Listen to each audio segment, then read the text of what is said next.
We have part 2 of Paranormasight. Let's see where we left off yesterday. If I remember correctly, we're stuck both with Harue and with Yako, and we now need to go to Tetsuo's storyline. So let's go into Tetsuo and see what we get there. Tetsuo Tsutsumi, Chief Inspector of Metropolitan Police Department, 1st Investigative Division. He's investigating the mysterious death of a fellow officer.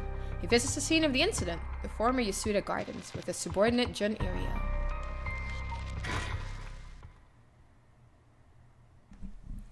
Tetsuo Tsutsumi, 11 p.m. Former Yasuda Gardens.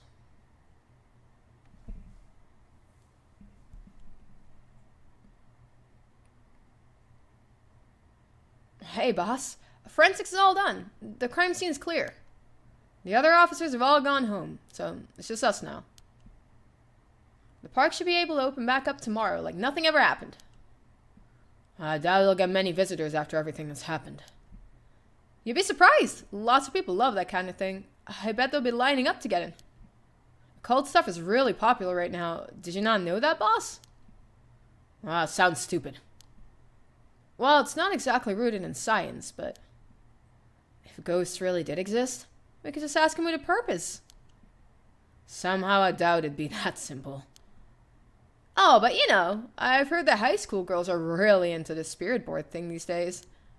Supposedly you can call on spirits and talk to them by using a board with letters on it. Wouldn't that be something? You can try it out yourself if you're so interested.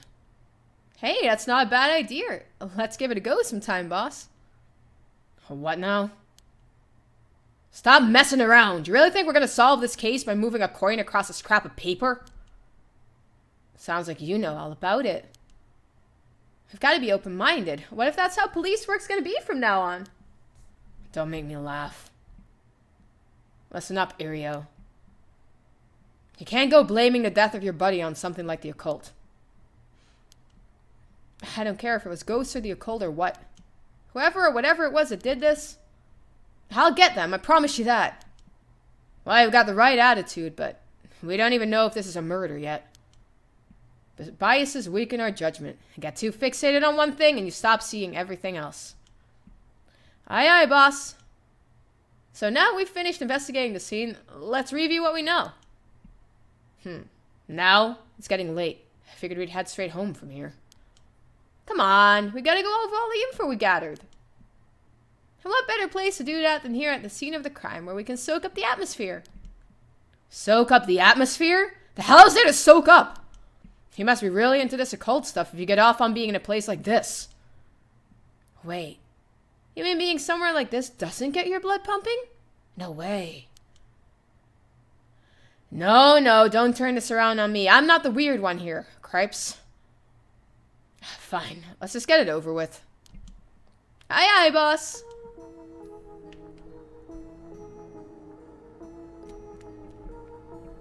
Let's just see the surroundings. It's a pond.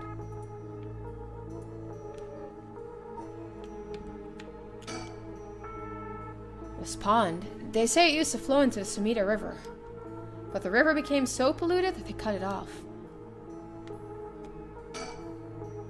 The former Yasuda Gardens here in Yokohama Ichome were originally built as part of a daimyo's estate back in the Edo period. The park became city property a number of years ago and underwent extensive renovations. There's not a soul around at this time of night. Quiet doesn't even begin to describe it.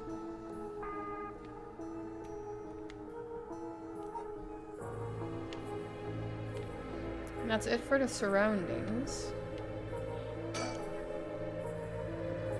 Jun Irio, a detective in the Tokyo Metropolitan Police Department. 1st Investigative Division. His rank is sergeant. This is his first time leading a case. It's like he's graduated from rookie to newbie. He looks put together on the outside, but he acts like a kid most of the time. Honestly, the force could use more people like him. But either way, I'm so glad you're back in the 1st Division, boss. I've always admired your work. You're like a god to me. You were the whole reason I became a detective in the first place. Ah, yeah. How about that? People have been saying that ever since you first entered the academy, but Yeah, it's because it's true. I couldn't believe you got transferred out of the first, just as I was assigned to it. So getting to work a case like this now, just the two of us, it's a dream come true. Happy as I am to hear that, well, how should I put it? What is it? If that's true, I'm not sure you've been showing me the appropriate amount of respect. But I do respect you. Don't tell me you're going senile, boss. That's exactly what I'm talking about when you run your mouth like that. It's getting late. You must be sleepy. Don't worry, boss. I'll make sure we get out of here soon. Yeah, I get it.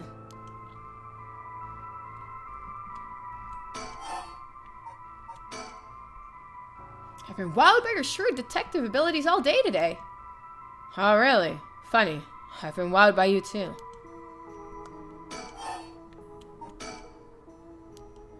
Okay, it's the same.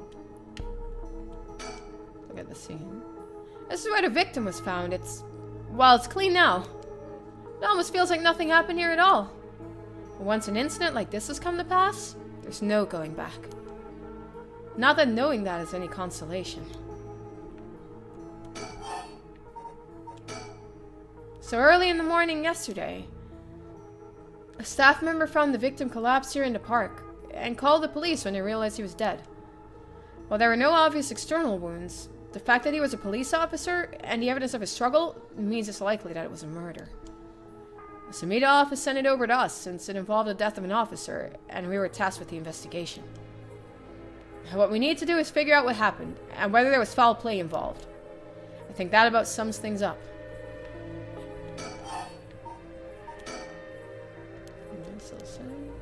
Oh no, we don't have a check mark there yet, though.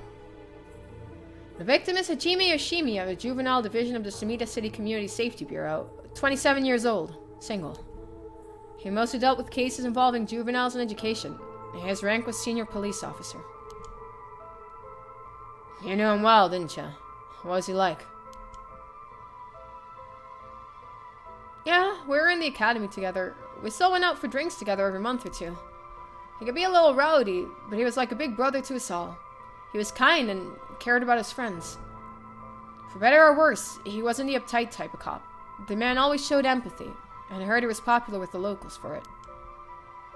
He treated each and every troubled kid he met with compassion. He had a great track record when it came to rehabilitation. Sounds like we lost a good one. Yeah, we did. We truly did. I knew being a cop was dangerous, and I knew something like this could happen, but it's never easy when it happens for real. I know the feeling. He didn't seem to care much about climbing the ranks, but he was at the top of our class. Only problem was that he took on so much. He had the most unfinished paperwork, too. I always felt we needed an unusual guy like him to help us solve all our unusual cases. Person of interest, Hajime Yoshimi, Community Safety Officer. Hajime was a police officer with the Sumida City Community Safety Bureau and was primarily responsible for juvenile and education cases. He held the rank of head patrol officer and entered the force at the same time as Jun Irio. Hajime was found dead under mysterious circumstances at the former Yasuda Gardens early in the morning yesterday. Once a rebellious gang member himself, Yoshimi turned his life around and used his own experiences to connect with troubled youth as a police officer. While his appearance and demeanor suggested a man who was rough around the edges, he was a passionate, loyal, and caring man at heart, looked up to as a big brother by his peers. Yoshimi achieved stellar results in his work with juvenile cases, but his consistently sloppy paperwork and less than formal attitude essentially doomed his career and had him writing formal apologies on the regular. He left behind a fiancée, whom he had been dating since high school. Didn't they say he was single in the dialogue? That's kind of weird, isn't it? Don't worry, you're playing unusual yourself. Me? I was the most normal of my classmates. Besides, the real weirdo among us quit the academy a long time ago. There was one even weirder than you?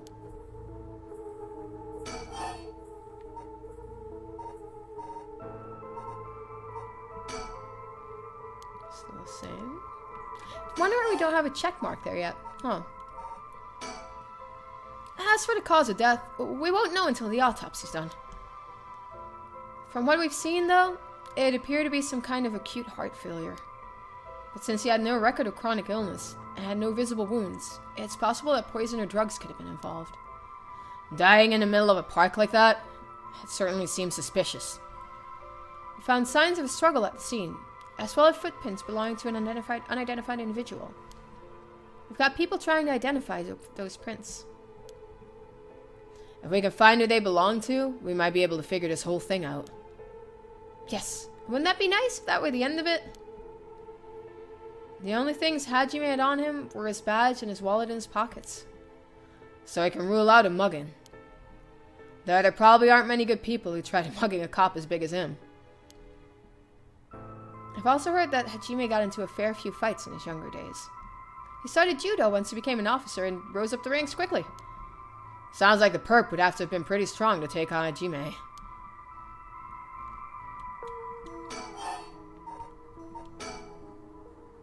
Time of death was around 11 p.m. 2 days ago. Outside of the park's operating hours, of course. His body was found early in the morning yesterday. 11 p.m. the day before yesterday. What was Hajime doing out here at that time in the first place? That's the question, isn't it? The entrance to the park is closed after hours, but it's a small gate that'd be fairly easy for him to get through if he really wanted to. That would, of course, be breaking and entering, but what do you think, boss? It's hard to imagine a cop like Hajime would trespass for no reason. And since it seems that somebody else was here with him, could they have called him here? Oh, that does seem likely. They must have been talking about something pretty sensitive to come here in the middle of the night. So Hajime met someone here to discuss something in secret. And then they got into a fight. No, that wouldn't match the cause of death. There were no wounds on the body that would indicate a spontaneous scuffle. The perp must have planned something. And then you think it was meditated? That would mean they called Hajime to the park with the intent to kill him? Well, there's still the possibility that it was just some kind of accident. Maybe the perp tried to threaten Hajime and things went south from there. We should be able to get a clearer picture once we know exactly what killed him. Right.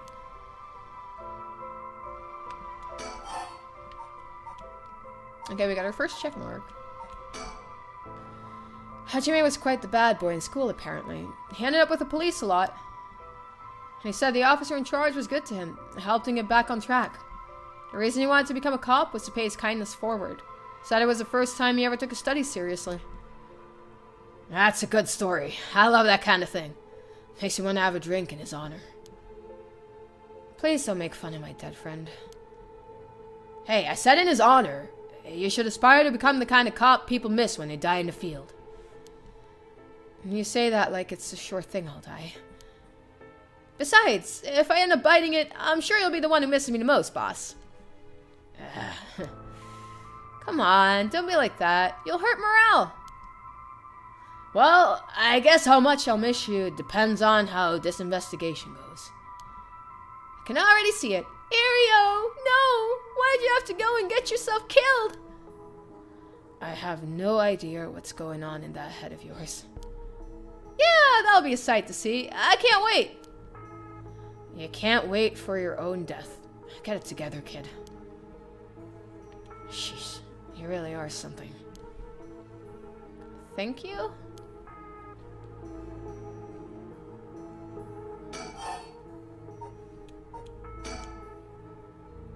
What about the victim's family?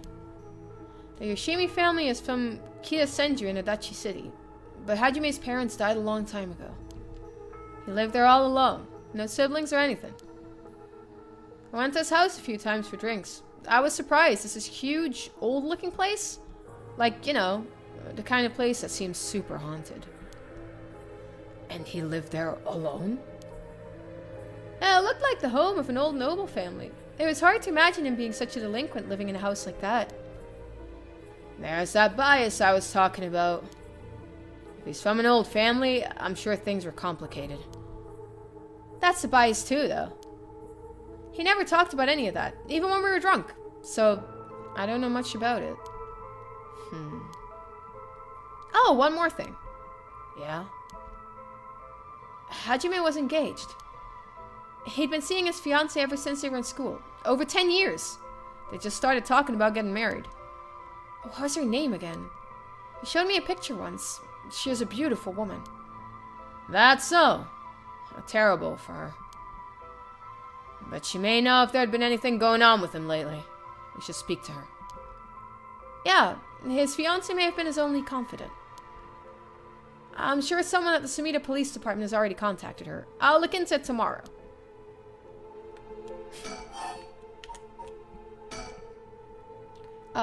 Hey boss? I looked into the case that Hajime was running.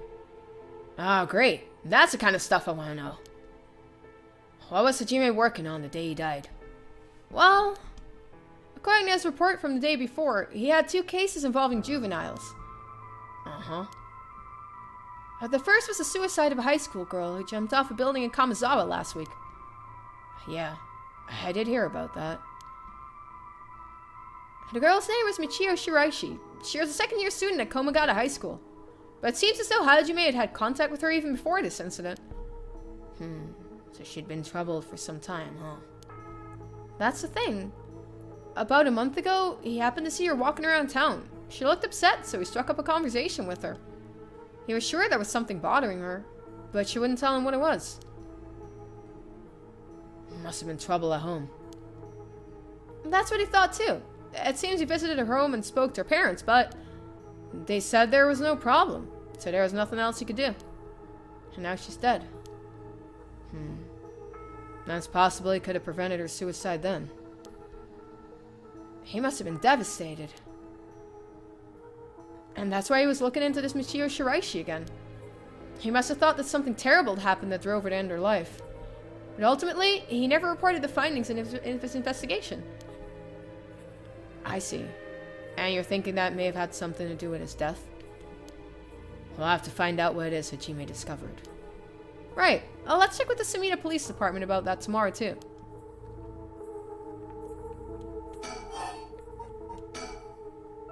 And what was the other case he was working on? This one is also related to a Komagata High School student.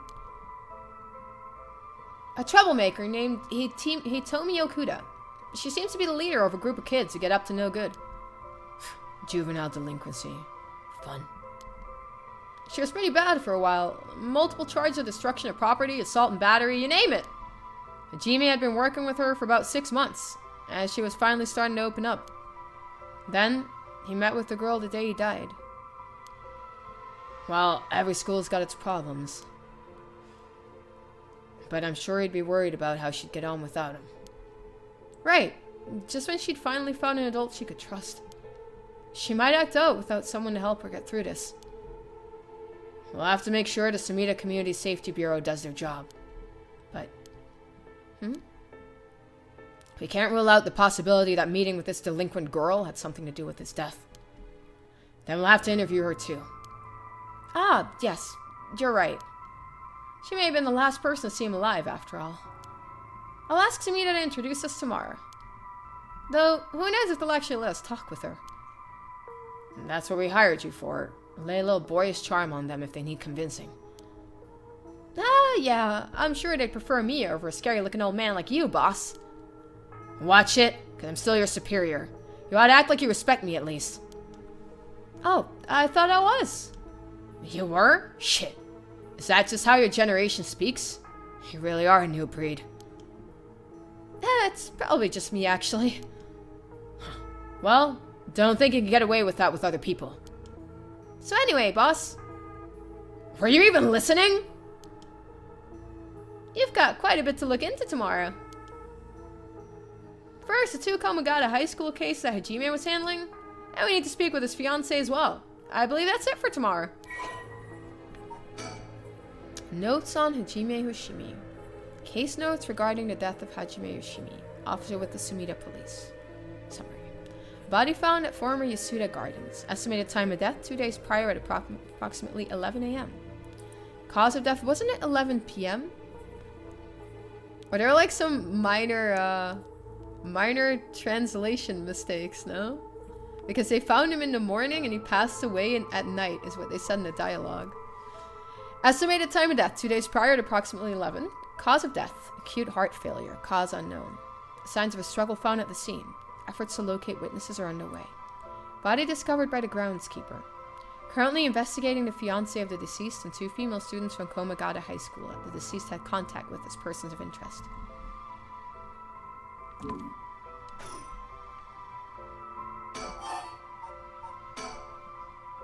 On the topic of family, what's yours like, boss?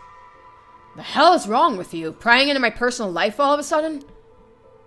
It's just, I've never heard you talk about him or anything. Oh, are you single? Shut it. It's none of your business. Well, ever since I joined the force, I've been thinking. The department really pressures young officers to get married. I wonder why that is. You don't say anything like that, though. How should I know? I caved to the pressure myself, and I got married 20-some years ago. Huh? So then... God, you're relentless. She took her daughter and left 4 years ago. Thanks for reminding me. Oh, I'm sorry. I can't believe she'd give up a guy like you. I was never home much. Too focused on work. I come home late only to get called right back out again. Plus, being a cop's dangerous work. I don't blame her for getting fed up with it all. How sad. Especially when you're out here putting your life on the line. Is that why you transferred out of the first? It was already too late by then anyway. You better be careful, Ariel. You say that, but there's not much I can do, is there? It's the nature of our job. There aren't many who can really understand it. Not unless they're involved with police work themselves. Or related to someone who is. But wait, you have a daughter, boss? You really think I want to talk about her after all that? Have some sense. Come on, I promise I don't mean this the way it sounds, but how old is she? Jeez. You don't know when to quit, do you? At least try not to look so intrigued. She's a bit rough around the edges. I think most men are intimidated by her. The last I heard, she's living by herself and going to college.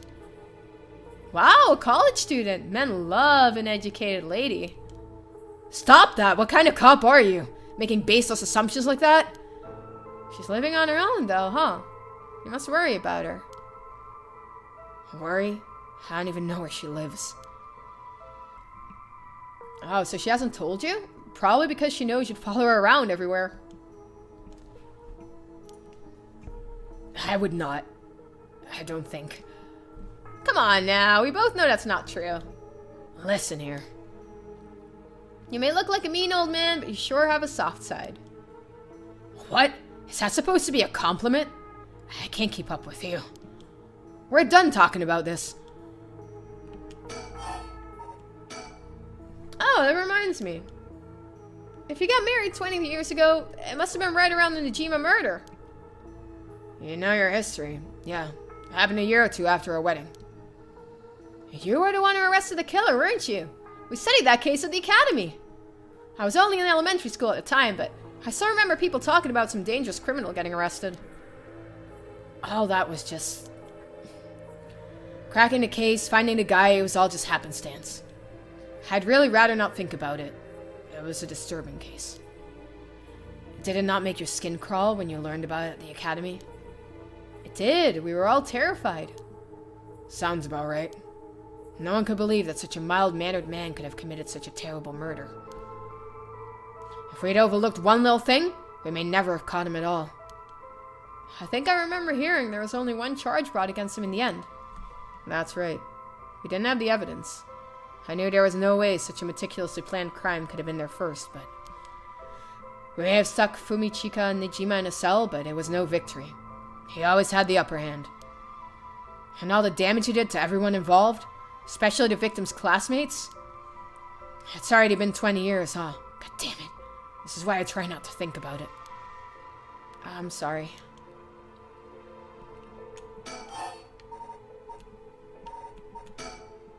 But, boss? Yeah? Is this case really important enough to assign someone from the investigation division? I mean, a friend of mine died, so it's important to me, but... it's all up to the higher-ups. I'm sure they got their reasons. Boss, you know something, don't you? It'll all become clear in time. Try not to worry about it too much. Thinking about it, the only thing we know for sure is the identity of the victim. That means there must have been something special about him, right? Maybe he knew something he wasn't supposed to. Some kind of secret or something. Isn't that right? You're pretty sharp sometimes. Do you know that? If you've picked up on that, you should be able to put the rest together yourself.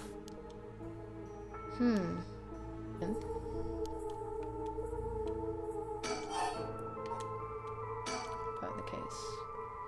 Well, it's our duty to get to the bottom of a suspicious death, especially one involving an officer. So all this occult stuff. Have you heard about it, boss? What are you talking about? This rite of resurrection thing that everyone's talking about. No, not you two. I've been hearing about that shit everywhere. Oh, you have? That's surprising. Who cares what people are talking about? It has got nothing to do with our job. But don't you think the occult stuff with this case feels, I don't know, realer somehow? The whole thing started right here in Hanjo in Sumida City. So I thought that maybe... Cut it out. Nothing good can come of getting involved with that rite of whatever or that record of fates. Sounds like you know all about it. Boss, are you secretly into the occult? Stop that, seriously. This isn't a joke. I get why you'd be intrigued by something called the rite of resurrection after a body of yours died, but... bringing the dead back to life? It's the stuff of fantasy, it's not real. So don't go hoping for miracles, you got it? Oh, boss, I think that about does it. Right. Let's call it for tonight, and I'll see you tomorrow. Oh God, what is that? Huh, boss? What's wrong? Don't tell me you're going senile. Damn it! It was that case all along! Boss? What is it? Is there something over there? Ah! Such deep sorrow, resentful memory. Kill them. Kill them. Those who spread lies. Kill them all! You have acquired the power of the Curse Stone, the Evergreen Beach. You can use it to kill those who intentionally try to mislead you. Press the Use Curse button when someone lies to you. The Evergreen Beach. An enduring superstition. Once upon a time in North Okurabashi, a beautiful beech tree stood in the garden of Lord Shinden's residence, now known as the former Yasuda Gardens. It was so impressive that the house became known among the people as the beach residence. Somehow no one had ever seen a single leaf fall from the tree. As rumors spread of the eternally green tree, it became known as the Evergreen Beach. However, this particular species of trees was actually an evergreen, so the lack of fallen leaves was nothing out of the ordinary. This has led people to say that the strangest part of this legend is the fact that it even became a legend at all. Curse power. Kills by hanging one who tries to mislead the curse bearer with false statements. A resentful memory. He deceived us with his so-called rite of resurrection. The man who tricked the people with his false dark art swings from a rope. They thought the man had escaped the previous night, but oddly enough, he was found hanging in the garden of the daimyo's mansion that morning. The man, a local named Jinkishi, was known for his kind temperament and skill in crafting Mitsuke clasps. While his life wasn't always easy, he was optimistic, the type to smile through whatever life threw at him. He was the kind of man who would take care of those who didn't have anyone else to rely on. The prosperity that the ukiyo-e boom brought must have been what fanned the flames of his greed. The old craftsman was found in a miserable state, as if sentenced to some cruel fate. Perhaps he'd ended his own life, unable to bear the weight of his crime. But dead men tell no tales, and the people thought of him as a bad man even in death. He hung there for days, till his neck stretched horrifically, a visage of pain still etched on his face. It was clear he must have struggled greatly as he died, his flesh marked with dark scars where the rope wrapped around his whole body. The beech tree's leaves did not fall, and neither did the man's body hanging from it, as the mansion's owner was not at home, another unfortunate event. The people held their tongues, fearing divine punishment, but the rumors persisted nonetheless. A murderous impulse seeps into my soul like thick black tar.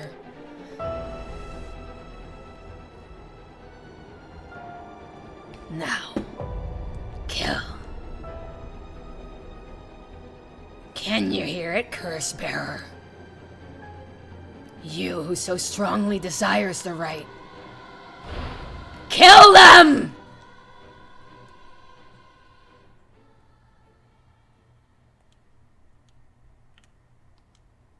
Boss! Boss! Boss, what's the matter? Don't tell me you really went senile. I'm sorry. I'm fine. Ario? Yes? I have some bad news. Oh no, your senility is kicking in, isn't it? No. We've got a bit of trouble on our hands. Looks like we'll be working some overtime. We're not going home tonight. Huh? What are you talking about?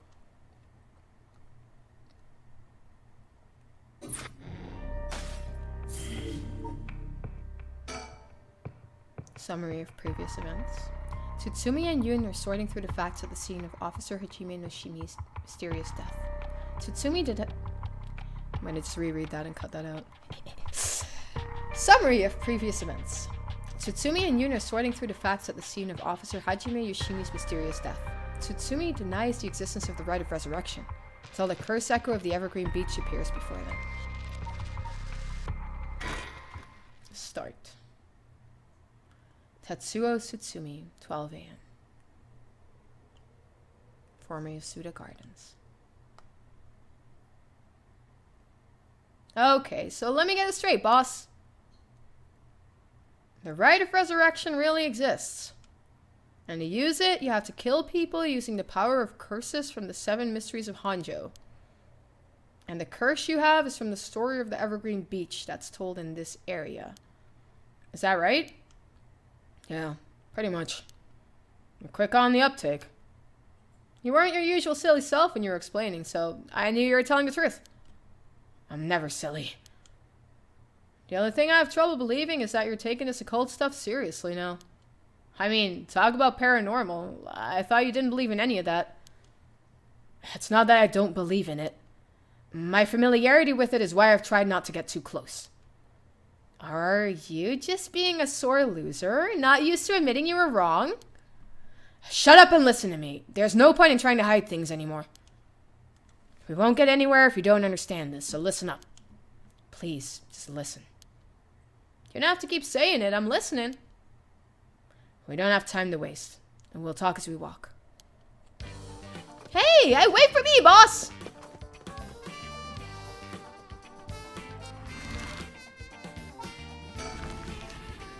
Groovy tune. Ryogoku Bridge with the groove.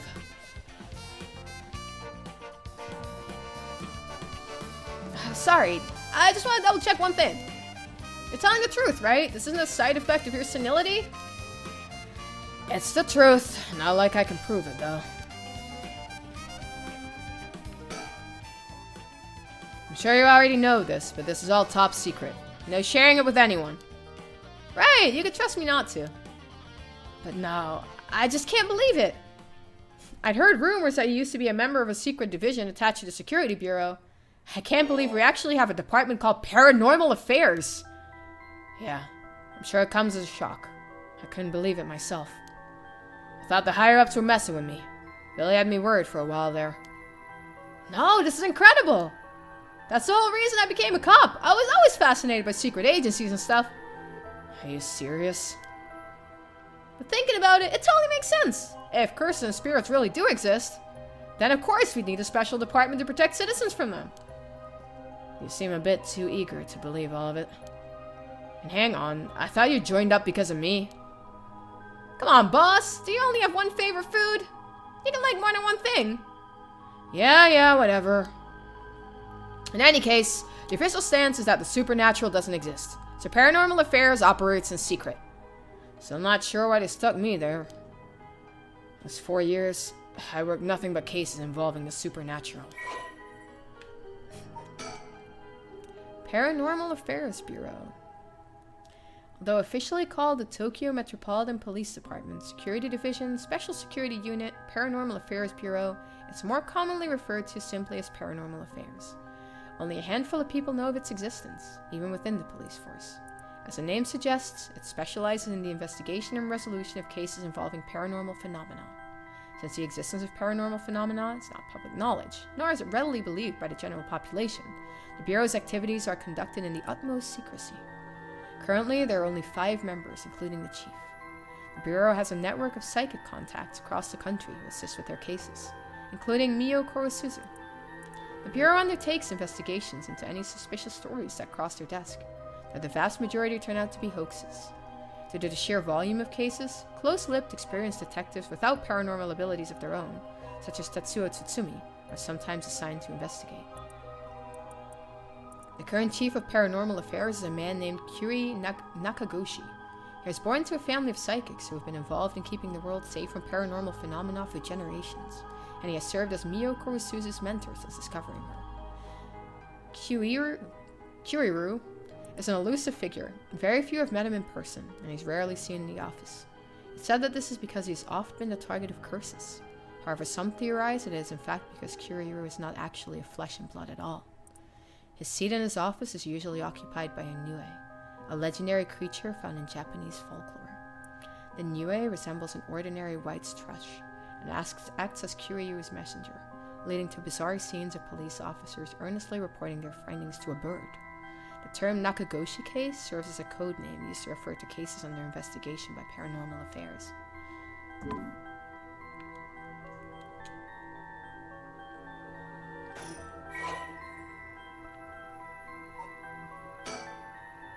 Yun Iryu. Which part has we... Okay, we need to read the entire part because it's all new now. The fresh-faced police detective at Shogo Oki met at Midoricho Park. Jun is a young detective with the Tokyo Metropolitan Police Department, 1st Investigative Division with the rank of sergeant. Jun encountered a Kurosaka while investigating the mysterious death of his colleague, Hajime Yoshimi, in the former Yasuda Gardens with Tetsuo Tsutsumi. While Tetsuo explained to him that the supernatural was real, he accepted this fact without a moment's hesitation, and vowed to help his partner solve the case. Born to a relatively well-off household, Jun developed a healthy sense of self-esteem and an optimistic outlook on life. Although watching action movies and detective series as a child instilled in him a desire to help those in need, it was the sight of Tetsuo Tsutsumi, who was in charge of investigating a case Yun was involved in as a student, that truly inspired him to become a police officer. While Yun still maintains a strong respect for Tetsuo, he also gets much enjoyment out of making casual cracks to get a rise out of the veteran officer. As an adult, Yun continues to hold on to the faint hope that the world is as he pictured it in his youth, a thrilling place in which superhuman heroes do battle against secret evil organizations. He attended the police academy with Richter Kai, who is now a private investigator. The two initially became friendly when Yun found Richter holed up all alone in a reference room scouring over old crime data, and invited him to go bowling, a popular pastime during this era.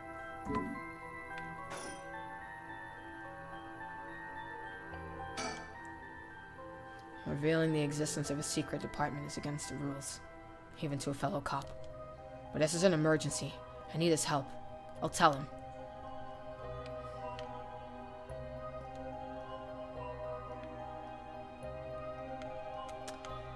Haven't really been looking for the bird stickers. That's kind of my bad, right? Should have looked for more bird stickers. There's a dude in the background. Someone's watching us. Doesn't seem like they're gonna run. Let's just keep an eye on them for now.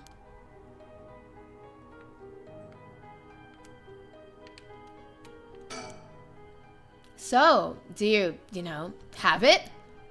Have what? Spirit sense, of course! Are you what they call spiritually gifted? Nope, never felt anything at all. Even if I did, I'd be a lightweight at best. 1 beer and I'm down for the count. Oh, huh. Is that how people in the field quantify someone's spirit sense? Like how much liquor they can handle? Nope, that's just me. Thought it'd help get the point across. Oh, huh. Sorry, seems like I keep disappointing you. No, it's not your fault, boss. At the risk of disappointing you yet again, I'll tell you one more thing. Spirit sense is usually something you're born with. It's tough to develop it later on. What? So there's no hope for me? No. Say it isn't so. Of course you were interested. Well, you never know. You may have some hidden potential. I know there's a high schooler who's got so much spirit sense that she works on the front lines. I say work, but she wasn't paid, because it was supposedly part of her training. Yikes. That seems like it'd be in violation of Article 69 of the Labor Standards Act. Wow. You really know the law. No comment. Even the occult field has workers' rights issues, huh? So, what do we do now? We got this rite of resurrection, and the curse echoes of 7 mysteries of Hanjo. And the curse is being spread out around the city is a bit of an emergency. It's that bad? I'll put it this way. It's like handing out guns all over town. Jeez, that's real bad. It is. So we need to find the source and put a stop to it before something terrible happens. Usually that'd be a job for paranormal affairs, but I talked to them on our way here. The main team is tied up till tomorrow night. So they told me to deal with them myself. Said it'd be fine since I have some experience. That what? Then that overtime you mentioned means... Yep, you're gonna help me, partner. Alright, let's do this! You seem a bit too eager to dive into all this. You really have no reservations working a case you know nothing about. You said this was an emergency. I didn't think we had a choice. I'm just trying to be logical about this, boss.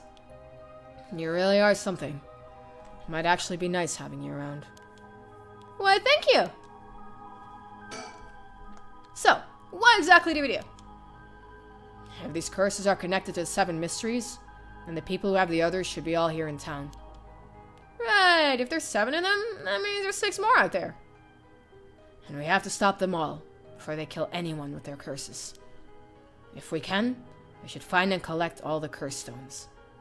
But boss, from what you said earlier, killing a curse bearer gets you closer to completing the rite of resurrection. Won't your life be in danger if they find out you're a curse bearer? Pretty much. We can't let that happen. Should you even be out here right now? Hiding would only be a waste of time. And the mystery of the one-sided reed is associated with the Yogoku Bridge. I was hoping we'd be quick enough to run into the one-sided reed's curse bearer. No such luck, it seems. Well, if nothing else, maybe word will spread that the cops are on the lookout and people will behave. Pat's putting a lot of trust in whoever these other people are. But it's possible that other curse bearers with the same idea will come here. Talk to anyone you see who seems suspicious. That means anyone who may have the power of a curse. Understood. In that case, why don't I ask that guy who's been watching us this whole time? You notice him too. Well, good luck.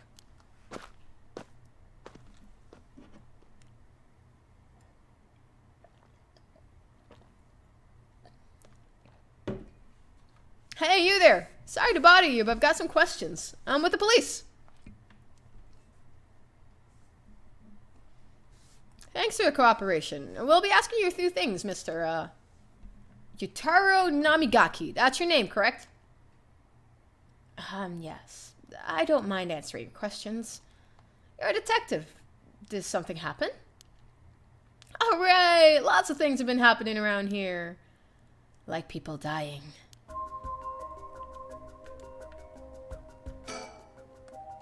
Boss, let's talk to this guy. So, what to make of this guy?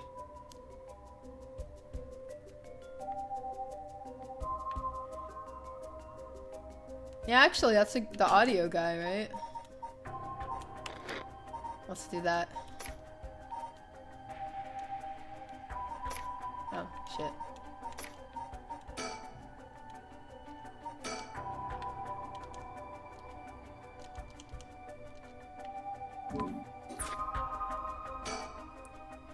So, what is it you're doing here? It must be the incident at the former Yasuda Gardens. The dead policeman? I can't imagine a detective would come all the way out here otherwise. Huh? Say, Mr. Detective, have you ever heard of the Evergreen Beach? How about you answer my question first? What are you doing here? I was answering your question. I came here to look for the Evergreen Beach from the 7 Mysteries of Hanjo. Actually, I was wondering if either of you knew anything about it. Nope, sorry. Really? How strange. Detectives, You have the curse stone of the Evergreen Beach, don't you? You? How did you know? Ario, you idiot! Well, that was much easier than expected. Oh, crap. I'm sorry. It was a simple inference. I figured you would have taken a curse if you were just in the gardens. If you know that, then you must be a curse bearer yourself. I have no intentions of hiding anything. I plan to tell you from the start. Look. This is my curse stone. I believe it's called the Foot Washing Mansion. That's right, but are you sure about this? I'm not so rash that I'd kill someone as soon as I found out they were a curse bearer. Not without talking to them first. You're the same, aren't you, detectives? You wouldn't use a curse on a normal person. Let's speak as equals, shall we? So he is lying to us. Boss? Sure. We'd rather resolve this amicably too. He's a liar! But before we talk, there's something I should tell you. This is my curse stone. The Evergreen Beach. Just like you thought. What? Boss, why would you tell him? As for how the curse works... Boss, are you having another senior moment? If you tell him that... It hangs to death anyone who would try to mislead me. So if you try to lie to me, the curse stone will let me know. I don't have to use it to tell. Understand? Whoa, really? That's super useful. I see. Understood. That's pretty useful power for a detective. Now then, let's talk. Damn. Seems I've lost the upper hand. No point for petty tricks then. I'll be honest with you. So far, so good.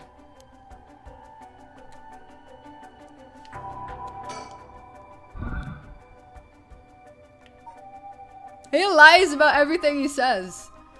There's someone I want to bring back, so I'd like your assistance in collecting soul dregs. Can't help you. Please? All you'd have to do is tell me who the other curse bearers are.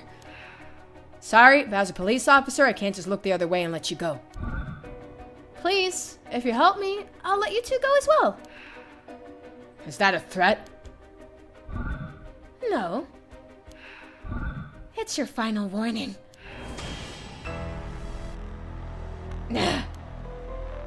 My curse, the Foot Washing Mansion. Did you really think you could escape it just by being careful? It didn't matter to me which one of you was a curse bearer. I'll be taking both of your soul dregs anyway. Wait, Namigaki! The Foot Washing Mansion is a powerful curse, and so simple to activate. It's ready whenever I need it. There's no escape from the voice of my feet. Ario, get out of here, hurry! I'll find you later. What? Okay. Too late. Hear the voice of my curse echo. The voice of his curse echo? Huh? What? Why isn't my curse echo working? Impossible. This has never happened. What's happening? I don't hear anything. Ario, grab him! Right. Namigaki, get down! Damn it! Boss, here is curse stone! Good work. Give it to me. Foot Washing Mansion. Damn it, why? What do you think, boss? Should we lock him up? Haven't even touched you. You can't consider that assault of a police officer. Let him go. All we need is a stone. How could this happen? My right of resurrection. Give it up. The right was too good to be true from the start anyway. I know what happened to you, but you'd be better off mourning whoever you lost the right way. Now get out of here. Damn it!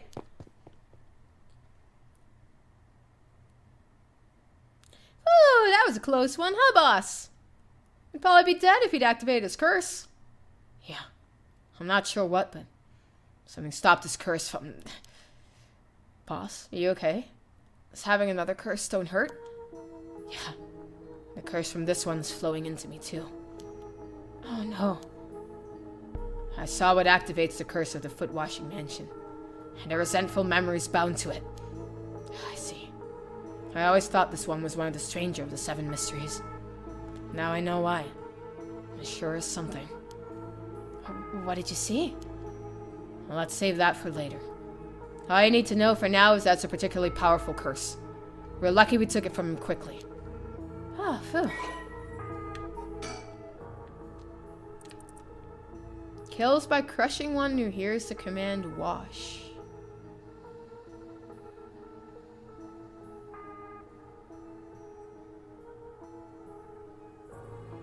Interesting. She was an accomplished onimoji. Alas, she did not use her talents for the good of the world or the people, but for her own selfish pursuit of beauty. After a fierce battle, the woman dragged herself through the streets. It was like something had gnawed away at her body. Will I die? I've already obtained what I needed. As long as I have this. Suddenly a terrible realization dawned on her. Her legs wouldn't move. She fell to the ground. What was happening? Surprised, she looked down. Her foot, once so beautiful and delicate, had grown ulcerated and rotten.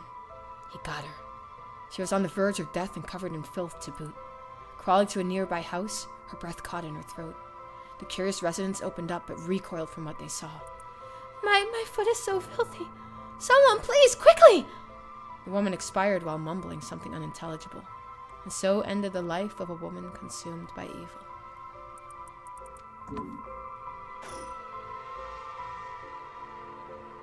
Well, that makes one stone. Where do we go now? We'll visit all the places associated with the mysteries while it's still dark out. You mean we have to do that all over again? I hope they aren't all as aggressive as him, but people will do crazy things to bring back someone they love.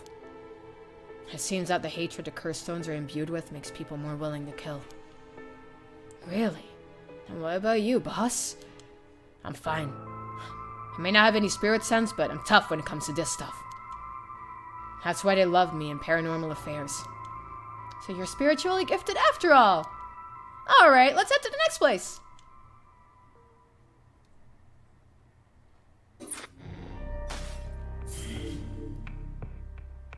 Let's go to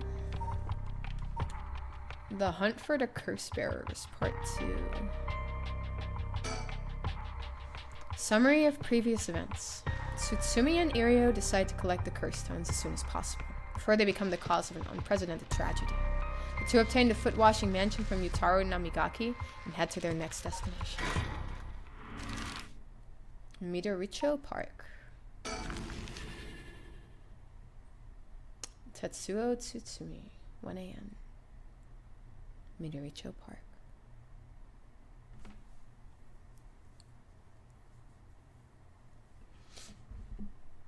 Excuse me, sorry to bother you, but we have some questions for you.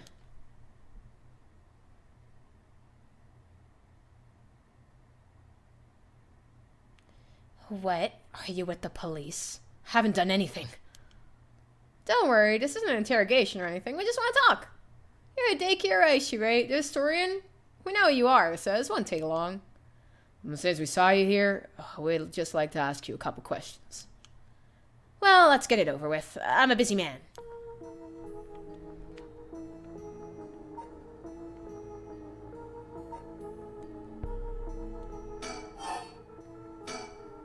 Now, Mr. Araishi, what were you doing here at this time of night?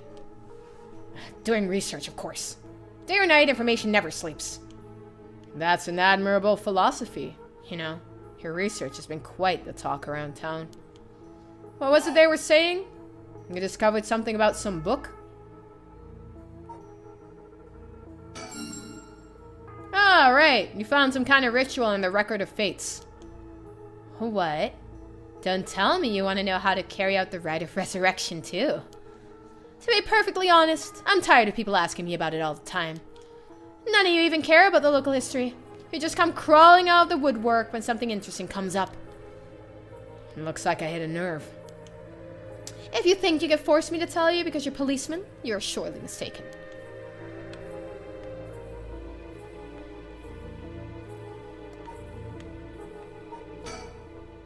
Hideki Araishi.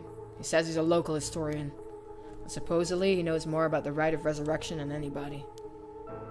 The fact he's here at this time of night, it's plenty possible he's a curse bearer. Boss, let's ask Hideki some questions.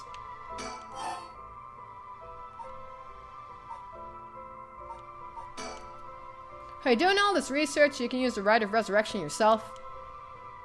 You're a policeman. Do you really think people can be brought back to life? Everyone I meet, pitiful. Huh? So you don't believe in the rite? Whether it's real or not has nothing to do with my research. Such things are better left to the occult freaks. Or so I thought. Things changed. It's become necessary for me to pursue the rite. So now I pray that it's real. What changed? I'm sure you can imagine. The funds for my research. I receive a large amount of funding for seeking the rite of resurrection. And if I find it, I'll receive a sum so great that I'll never have to worry about money again.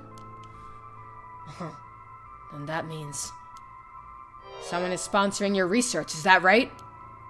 So what if they are? You have no idea how hard we work to secure funding for our research. I have no interest in teaching those children. Listen to me. I'll tell you one thing. Those experts you see, writing provocative books or spouting nonsense on TV to try and get popular, all of them are just trying to get the money they need to do their research. With how popular the occult is, saying something even remotely spooky can lead to big money. What? But I bought your book! The pursuit of the unknown begins, first and foremost with belief. I was so inspired by that bit. I do appreciate your patronage. Unfortunately, however, the occult is not my true interest.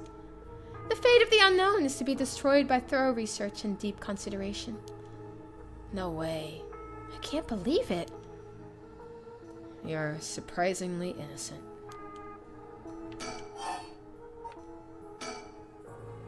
Then what kind of research do you want to be doing? I'm sure it wouldn't interest you, but to put it simply, the focus of my research is how historical accounts transform into folklore over the years as they are passed down from generation to generation. What does that mean? Due to human bias, the account of any event is inevitably changed by the person communicating it. This is not necessarily done with ill intentions. It happens when someone tries to fill in the gaps in a story that lacks detail. Or when something's left out or abridged because of the story's length. Or when a story twists and shifts as it's spread through oral tradition. Even when two stories are told about the same event, differences in culture or environment affect how it's told, changing its content. Silly little things can turn into terribly mysterious legends. My research is a study of how history, culture, and legend all influence another. Huh. I see. Take the 7 Mysteries of Hanjo, for example. Why are some of the mysteries seemingly about nothing particularly interesting? You'd think stories would last a decade, let alone hundreds of years, so why? Perhaps putting it that way piques your interest? I admit I'm curious. So that's what you've been researching all this time. Makes sense. As I said, it doesn't matter to me whether the rite exists or not. If people in the Edo period believed that was what was written in the Record of Fates was real, then that's all I'm interested in. But I have to be realistic. The research I'd like to do is unfortunately not very lucrative. That's why I need to take some risks. Was the research you were doing just now also related to the rite of resurrection? Well, yes, that is right. What exactly were you looking for? I have no reason to tell you that. You wouldn't understand anyway. Was the research you were doing? And this Record of Fates. Where'd you get your hands on it? The storehouse of an old private residence in the city, just as the public was told. I'm unable to be more precise due to an agreement with my informant. Well, in that case, I think I might have a guess as to what it is you were looking for.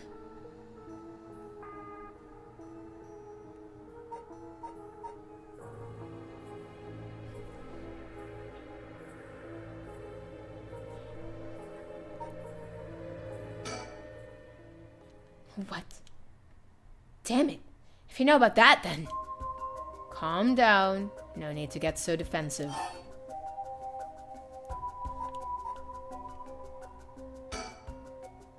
We both want information, right? Why don't we have a nice, friendly chat? You may say that, but I don't trust you. Perhaps you've already learned about curses.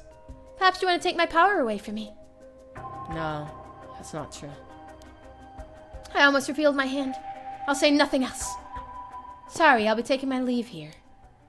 Hey, stop! He's so fast. Sorry, boss, he got away. We need to redo that, I'm pretty sure. Yeah, see? Need to redo that.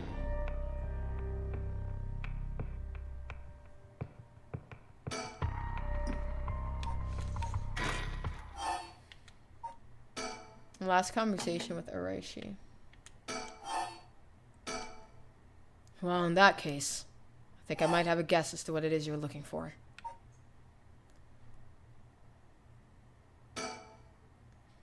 What? Damn it. If you know about that, then... Calm down. No need to get so defensive. We both want information, right? Why don't we have a nice, friendly chat? A curse stone? You're a curse bearer? A leaf. It's the Evergreen Beach, then. Yep. Show me yours. This is mine. The ever-burning lantern. Interesting.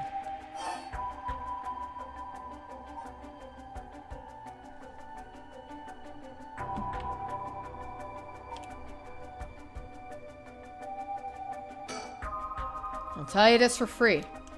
The Evergreen Beach comes from a man who was hanged for spreading false rumors. But the accusations against him were unfounded, and he died cursing those who deceived him. Ah, so that's the resentful memory held within the Evergreen Beach. The memories of the 7 mysteries are truly fascinating. If only I could collect them all. Do whatever you want, but you should know something. The stone of mine lets me curse anyone who tries to mislead me. What? But... So don't try and lie to me. I'll know. You would curse a citizen? And you call yourself an officer of the law? It all depends on you. I don't want to use it if I don't have to. What is it that you want? The cursed stones are dangerous. I'd like to confiscate yours. Excuse me, but my right. First, let me ask you one thing. You haven't used that curse, have you? No, of course I haven't. I swear. I see. Good. Now, why don't you hand over that stone? Unless you'd rather try using it on me instead. Damn you. I won't give it to you. If I were to say that, what would happen? Would it be a crime? The police are aware of how dangerous the stones are. I could arrest you under Article 1, Section 2 of the Minor Offenses Act. Or you hand it over, and all you'll lose is your secret ability. Think of what would happen to all your research if you were arrested. Fine. You can have the stone here.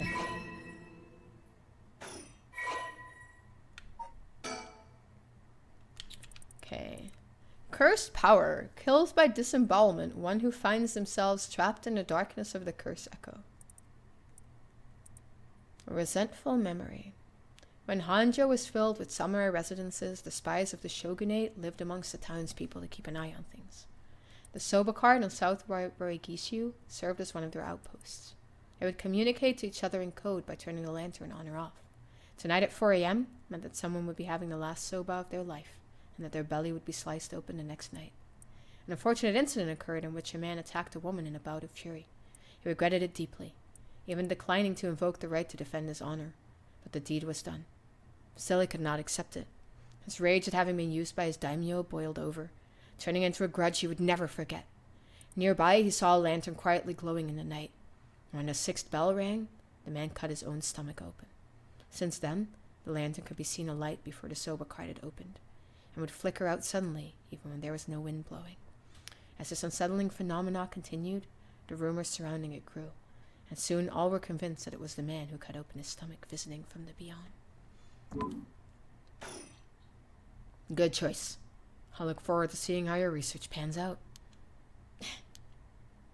All right. Would you tell us everything you know about what's been going on? If you help us out, we'll give you all the information we've gotten after we solve the case. What do you say? In that case, will you tell me about all the resentful memories of the 7 mysteries? I believe they are the key to the secret hidden in the Record of Fates. Sure. Why not? I'll learn about them as I collect the curse stones.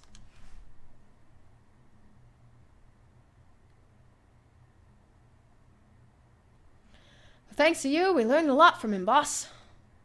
I wonder. The mysteries and the right are all public information. He kept everything he knows about the other curse bearers and the source of the curse here hidden. I was hoping he'd at least give us a clue about how to beat these curses. Oh, I see. Then we should be more aggressive next time. Really make them spit it out. And by we, I mean you. I'm guessing he wants to save his curse. He wouldn't have told us anything, no matter what we asked. But now we know where he hangs out. We can always send someone for him if need be. Right, got it. I was surprised to hear there are actually 9 of the 7 mysteries, though. Yeah, that's 2 extra curse bearers we have to find. We've confiscated 2, so there are 6 more.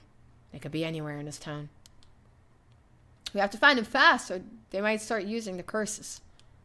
No, I think we're already too late. Huh? I didn't tell you this, but there were some soul dregs in Namigaki's curse stone. Really? Then he already killed someone with it? It's not much, so it probably wasn't a curse bearer. Shit. Well, we know who did it. We can make arrangements to take him into custody. We'll have Paranormal Affairs pick him up tomorrow.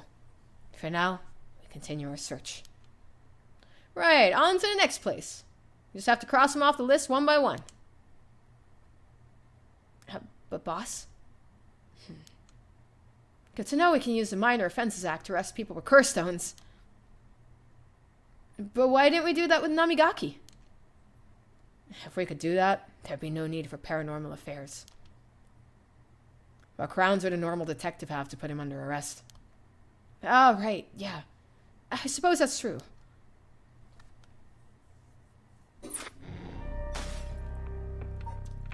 Okay, so I'm pretty sure we can go here now, because we took away the dude's curse stone. So we can go back to Yako, and now Araishi doesn't have a curse stone anymore. So let's see where it sends me. I think we can start school gates, right?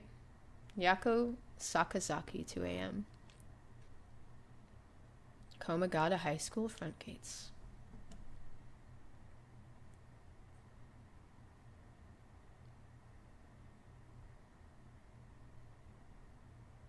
Mia's late. I've been waiting for 20 or 30 minutes, but there's no sign of her. Huh? There's someone coming down the road? That's... Oh no, a teacher! It's Mr. Araishi! He looks on edge. I wonder what he's doing. Wait, he's the one who discovered the rite of resurrection. It wouldn't be strange for him to be involved with the curses. I wonder if he has a curse stone.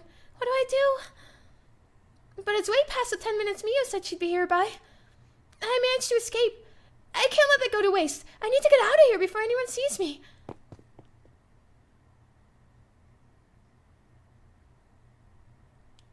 Yako Sakazaki, 2 a.m. Yako's home. Oh, I'm home. Thank goodness. I don't think the walk here has ever felt so long. Nobody will be able to use their curse once it's light outside. I need to go look for Mio as soon as it's morning. But for now, I need some rest.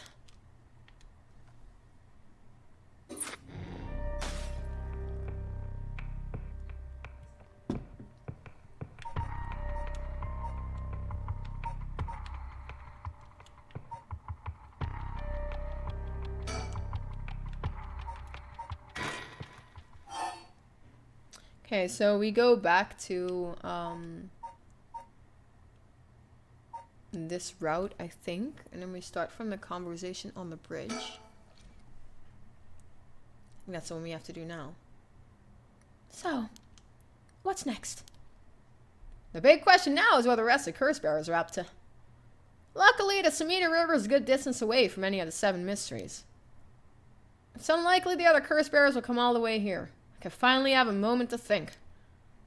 I see. All right. Excuse me. Huh?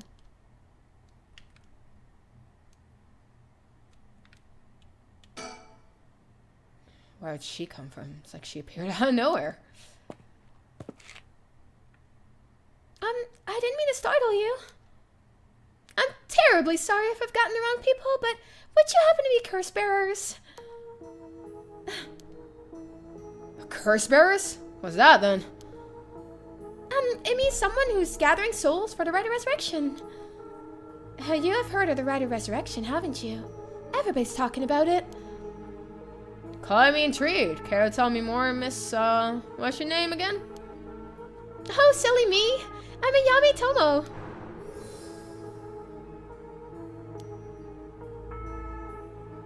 University student Ayame Tomo. Well, she certainly had no reservations telling us about the Rite of Resurrection. It'll be worth keeping an eye on her. She could be trouble. Do we have any more birdie stickers, you guys? I haven't seen any of the birdie stickers. Oh, there's a birdie sticker. Did we already get that birdie? I already got that birdie. No more birdies, right? There's more to the Rite of Resurrection than meets the eye, you see. So the best way to collect soul dregs is to kill other curse bearers. And that's about the size of it. I hope it wasn't too much to follow. No, I think I got the gist. Funny old world we're living in, huh? So, you saying you're one of these curse bearers? No, well, not quite. It's complicated. I'm not, but Yotaro is. Yotaro? That your boyfriend? Oh, heavens no. Just a friend. His full name is Yotaro Namagaki. We're, I suppose you could say, partners in crime. Funny way of putting it. So where is this Yotaro now? Well, about that, he's not actually a curse bearer anymore. He's more like a former curse bearer. Former? How so? I don't really know the details myself, but apparently he lost his curse stone. Typical, right? He makes such a show of being a top student, only to flunk when it counts. So now I'm out here looking for curse bearers myself, if you want something done right.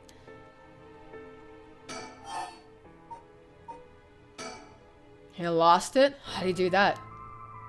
I wasn't with him at the time, so I don't know exactly what happened. All I know is that he came back saying he didn't have it anymore. Although, well, it's strange that you probe into that of all things. I'm just a curious sort, that's all. Sorry if it's a touchy subject for you. No, I don't mind. I don't particularly care about keeping it a secret. So anyway, mind if I ask why you thought I was a curse bearer? Oh, that. I'm terribly sorry. I was so rude. I saw the two of you out late at night, and I suppose I made assumptions. Gotcha. Well, sorry if we gave you the wrong idea. Out of interest, what was your plan if we did turn out to be curse bearers? Oh, great question. And the answer is, I was going to ask you very nicely for your curse stones. And you thought we'd have given them to you just like that? Well, maybe not, but you know what they say. You never know until you ask. You must really love your boyfriend if you're willing to try something that risky. Oh, goodness, no. We're just friends. My life doesn't revolve around him, you know?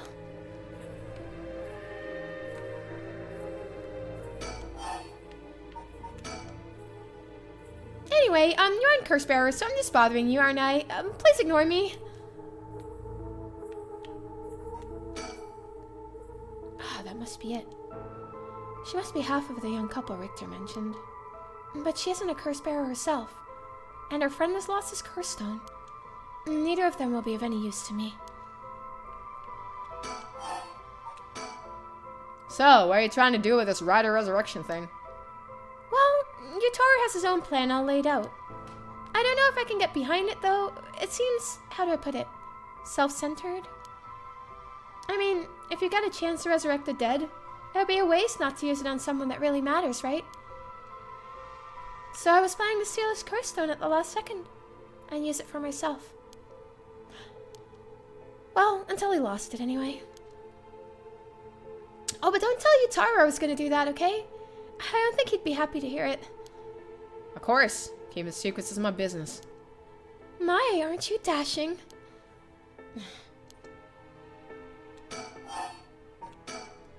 Sounds like you really have your heart set on this right. What are you hoping to use it on? Do you promise you won't laugh? Cross my heart.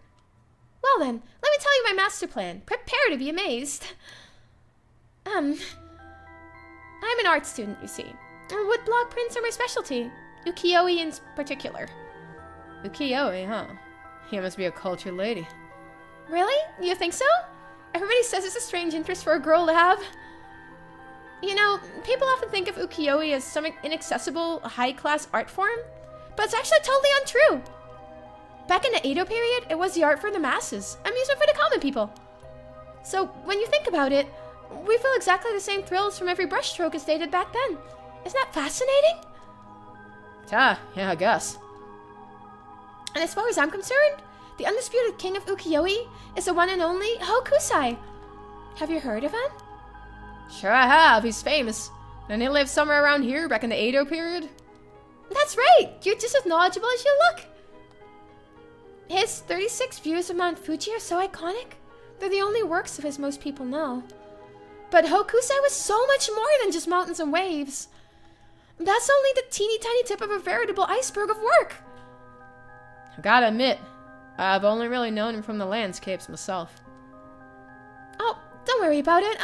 Anyone can learn. When Hokusai died at the age of 90, he left behind over 30,000 drawings. That's multiple drawings a day for 80 years. Amazing, right? So he kept on drawing right up into his old age, huh?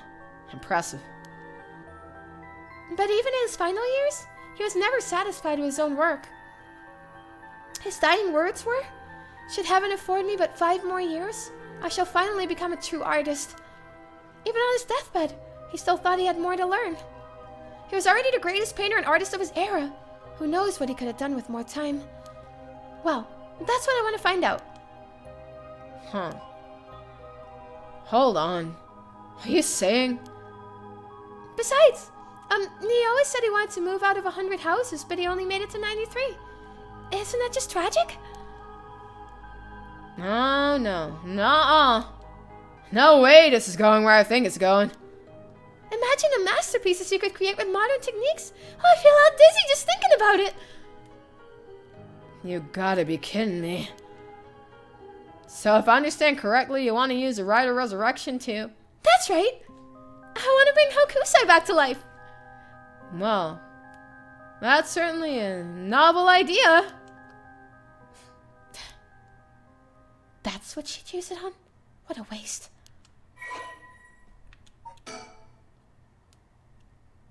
Katsushika Hokusai, a master ukiyo-e artist, 1760 to 1849. Hokusai was active during the late Edo period, considered to be the golden age of ukiyo-e in Japan. Born in Honjo, Hokusai spent most of his life in the area now known as Sumida City. Among his most famous works are the 36 Views of Mount Fuji and the Hokusai manga. Hokusai was a prolific artist from a young age and has left behind a wide variety of works, producing an estimated 30,000 pieces during his lifetime. Though the general popularity of ukiyo-e declined during the Meiji period, Hokusai remained a core figure at the center of the Japanese movement, providing inspiration for countless artists around the globe. Despite his fame, Hokusai himself was said to be rather indifferent to money or decorum, and lived a life that quite appropriately resembled that of the whimsical and otherworldly scenes often depicted in ukiyo-e. Though he went by many names, in his later years he took on the title of Gakyo Rojin Manji, or the Old Mad Painter. Hokusai lived to be 90 years old, and never lost his passion for art. Oh gosh, is that the time? I should be going. I need to get my hands on a curse bearer before daybreak. Sorry for flagging you down out of the blue like that. Best of luck.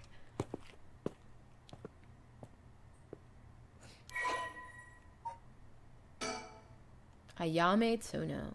Ayame is a young woman working with Yutaru Namigaki. Her love of Katsushika Hokusai's Yukiyoi is so great that she wishes to resurrect him with the rite of resurrection. Ayame is a clever but calculating university student who only has time for her own interests. She's making the best of a recent boom in the popularity of female university students, incited by their appearance across TV commercials and radio programs. Ayame is content to ride this trend so long as it allows her to get her hands on whatever she needs and wants in life. Recently, Ayame has figured out that older men will fall for her if she acts a little bit stupid. She was approached by Yutaru Namigaki in town, and although she was not attracted to him, agreed to date him because his family seemed rich. However, she does not think of him as a human being, and is beginning to grow very bored of their relationship. Well, there goes trouble. If we're going after curse stones, we should keep an eye on her. 2 if we can. Why do you say that? Before she left, she wished us best of luck. She's got at least an inkling that we're curse bearers. My. There's a good chance we'll clash sooner or later. We're after the same thing, after all. You head on back to the mansion, ma'am. I think I'll tail her for a while.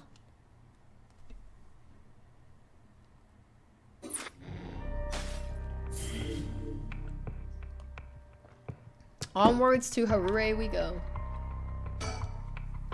Summary of previous events. Harure has received multiple reports about other suspected curse bearers. Although concerned about Ayame Tono, who is apparently also after the curse stones, she entrusts Richter to continue his investigation. Harure Shikima, 3 a.m. Shikima Mansion.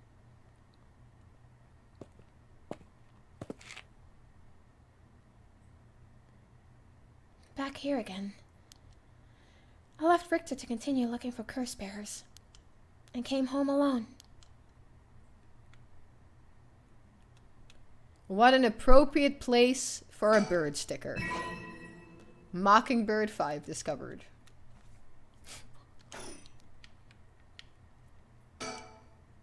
I can hear the wind rustling in the trees.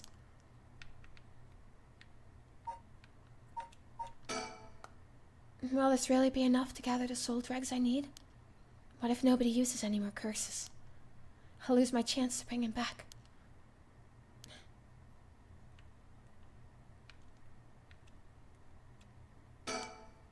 The old Shikima mansion. We rebuilt it here after the Great Kanto earthquake. It's always stayed the same, all these years. Even a war didn't touch it. I never liked it growing up. I always wanted to live somewhere more modern. Shikima residence. Once a warrior clan with a mansion in Honjo, now a dynasty of police officials. The Shikima family is one of considerable repute. The family estate was originally located some distance from the city, but the Great Kanto earthquake of 1923 forced them to rebuild in a new location. The Shikima mansion was at one time a bustling place, where members of the social elite mingled. 1 year ago, however, the head of the house was struck with a sudden melancholy, and ever since their mansion has stood silent as the grave. I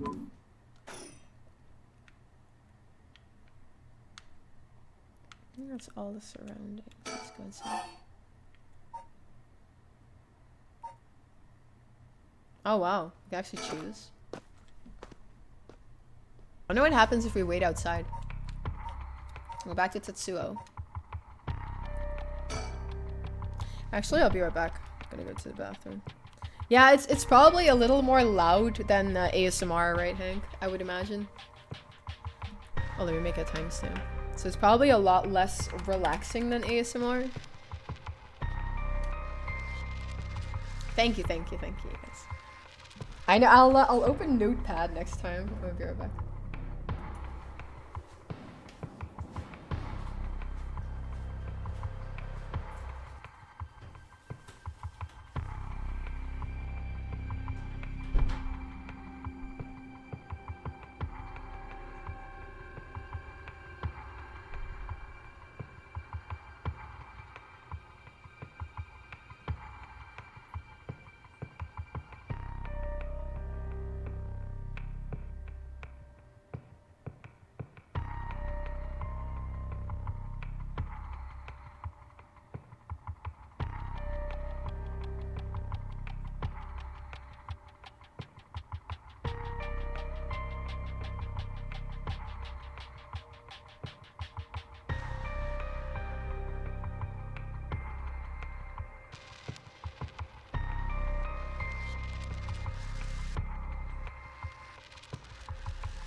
Okay, well you guys are total degenerates in the chat.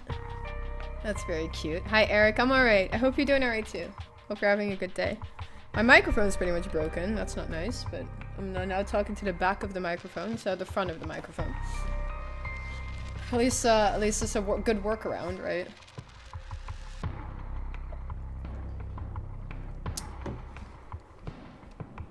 Summary of previous events. After persuading Araishi, the curse-bearer of the ever-burning lantern, to give up his stone, Tsutsumi and Irio have obtained 3 curse stones in total. They continue their investigation of the town in search of the remaining curse-bearers. Tetsuo Tsutsumi, 4 a.m. Road. Road? That's a road? Poetic? Really? Well.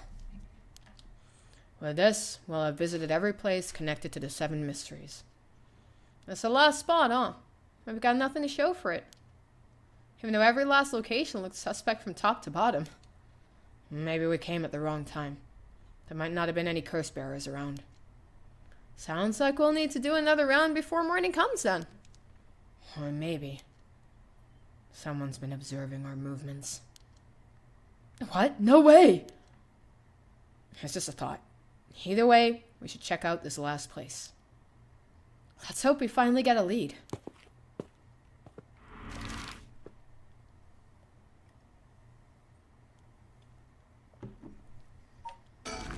Kinshibori Park.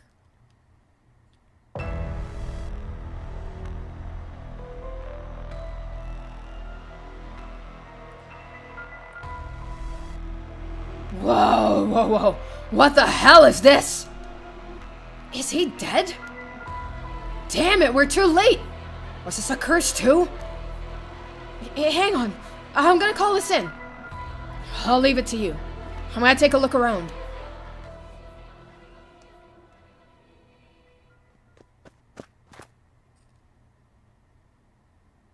Boss, bad news. What is it? Another mysterious death was reported in the area just now.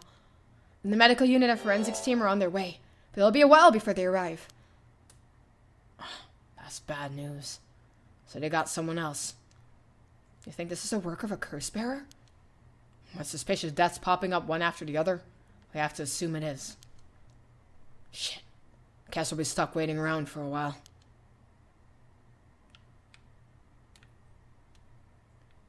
Well, where'd Show go? Huh? Boss, that phone's ringing. I know the phone's ringing, but maybe I'm missing a birdie sticker. I don't see any birdie stickers, though. No birdie sticker on the dead guy, either. Sad.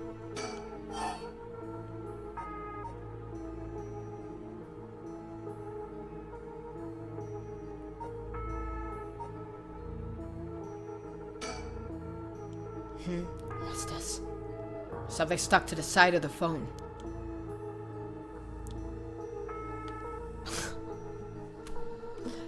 Come on, boss. That's not what we're supposed to be searching for.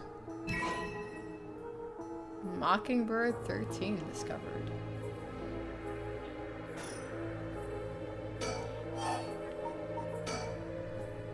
Well, we better go check it out.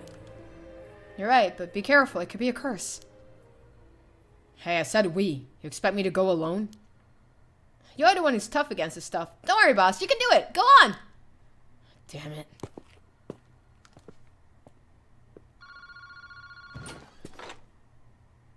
Hello? Kinshibori Park phone booth? Evening, Detective Tsutsumi. How are things looking out there? Who's this? I finally got him, the real deal. Detective Tetsuo Tsutsumi himself. Oh, wait, that's Chief Inspector Tsutsumi now, isn't it?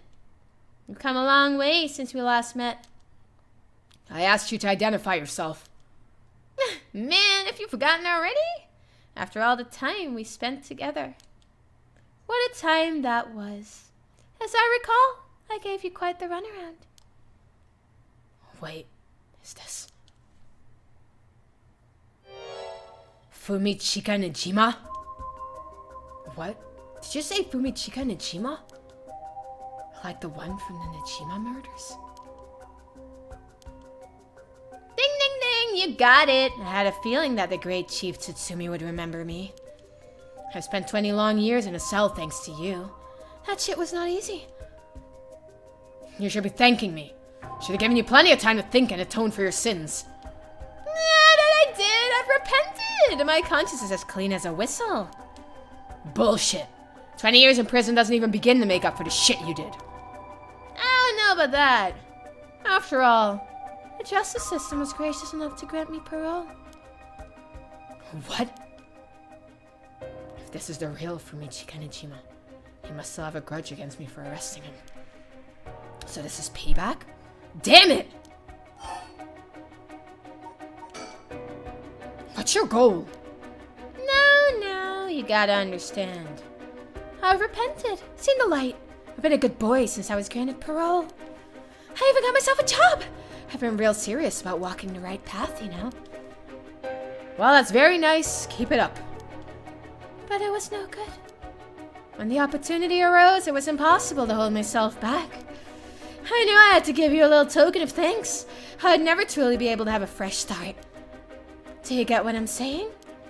No thanks. I don't need anything. No need to do all that for me. Just try to live a quiet life. Oh, it's no hassle. No hassle at all. It would be all too easy to just kill you. To tear you apart. But that wouldn't be very satisfying. Certainly not after 20 fucking years of waiting. That's a long time to nurture a grudge.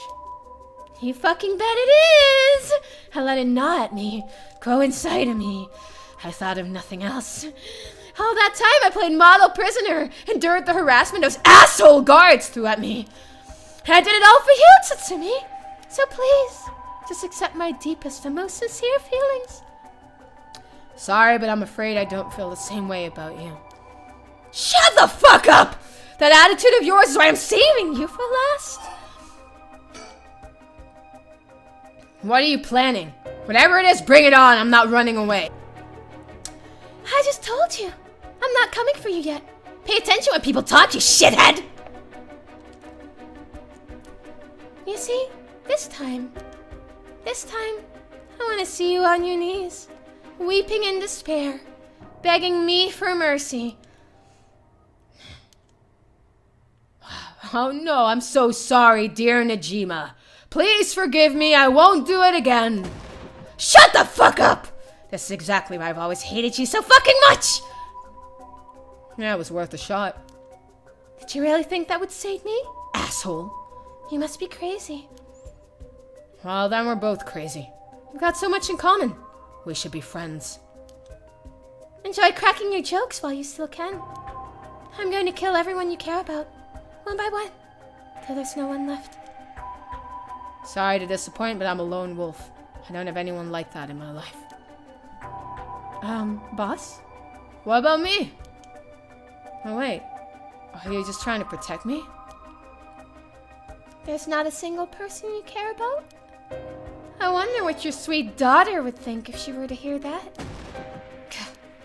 Don't you fucking dare! I'm warning you! Oh, very nice! This is more like it. She's living all her own now, isn't she? Attending university and all. What a good girl. Oh my, don't tell me she just happens to live in Hanjo. She does? No, forget it. This isn't funny, asshole! I'm going to find you and make you pay. I love it, keep going! I want to hear you lose your mind. It's music to my ears. Fuck you! How do you know where I am? That's my favorite part, the sound of confusion in your voice. It's to die for. Oh, this is delicious. I can't get enough. I'm not telling you shit. Have fun racking your little brain for it. I guess I could give you a little hint. Go on. Well, you see, I have the one-sided read. Tsutsumi, you have the Evergreen Beach, no? Najima, you're a curse bearer? You're using the power of the curse? Indeed, and what a peculiar little curse it is. But that's where my hints end. God damn it! The curse echo couldn't have fallen into worse hands. Oh, one more thing we should discuss. In fact, it's the most important thing. I thought you were finally going to shut up. I'm already sick of you, so I'll pass. Oh, but you don't want to miss this. It's the main course. I could just go after your daughter, but something tells me you'd get bored. No, I'm good. You got me real fired up. You're in my head. Well done. But this is a gift, Taylor. Made for you. Just for you. I'm going to kill all the people you swear to protect. Every last person living here. You couldn't. Oh, with this curse of mine I can. I'll give you until dusk. By then, I could probably get a couple hundred people or so. And it'll all be your fault. Oh, it must be so hard to know they'll all die because of you. So tragic. It must be tearing you apart. Don't fuck with me. There's no way an amateur like you could pull off a curse that strong. Unfortunately for you, I absolutely can. My curse stone is a particularly strong one. Which means I can have my fun without needing to hold back one bit. It's almost like the Feast of Shadows was cast just for me. You're surprisingly well informed about this. Who was it that tipped you off? Who knows? Then how about I kill myself first and ruin all your fun? How about that, asshole? Idiot! You think I'd call it off just because you were dead? There's no running away for you. I'll find you. I won't let you get away with this, Najima. You've got 12 hours. Do you really think your paltry little organization will be able to make a dent in my plans? Oh, the sacrifices made will be heavy. I can't wait to see you sobbing with regret. I'll even have enough soul dregs to pull off the rite of resurrection. How splendid. Wait, Najima. You're after the... Anyway, see you around. Bye-bye now.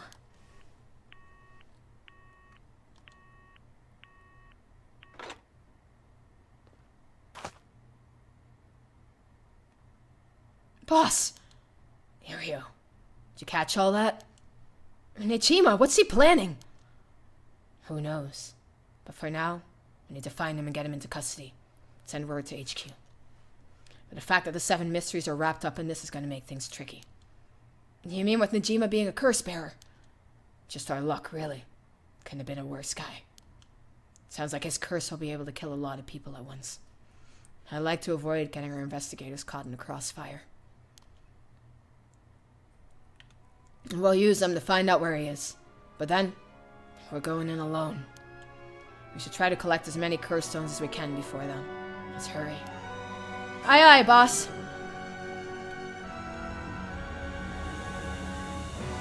Later. It was reported that a total of 3 suspicious deaths were discovered that night. Najima's threats, along with the curses, were kept secret from the general public. However, the Hanjo serial killing still made international headlines following the death of police officer Hajime Yoshimi. At Tsutsumi request, a large-scale investigation was launched into Fumichika Najima's whereabouts. Tsutsumi and Iryo themselves spent the rest of the night looking for curse bearers in the area. Their search ended in vain. And with that, the curtain closed on that cursed night. 12 hours to sunset.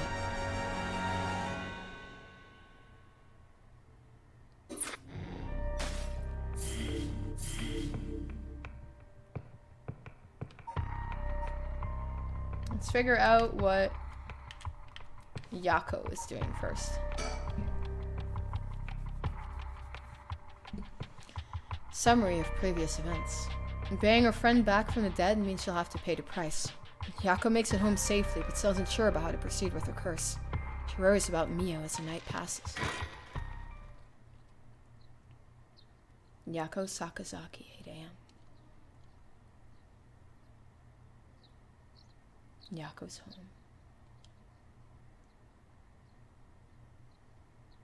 Oh, good morning, Yako. Huh? Yako, rise and shine. Huh? Oh, you're up. Huh? It's morning? Are you okay? Can you remember your name?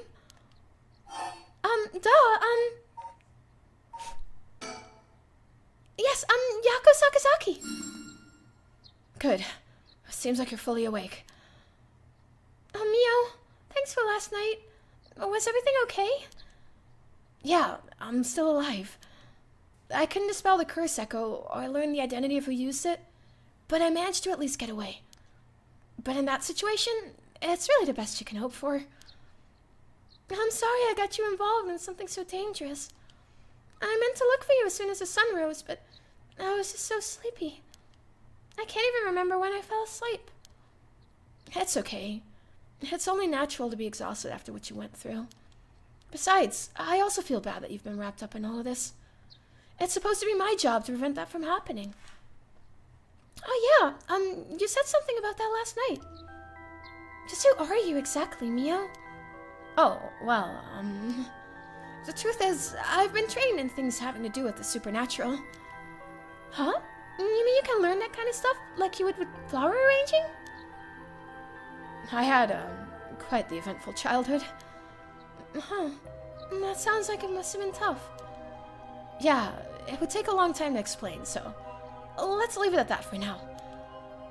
As fate would have it, I ended up as the apprentice, or maybe more like assistant, to a notable paranormal expert. Schools have always had more paranormal disturbances, because young people tend to be more susceptible to these things.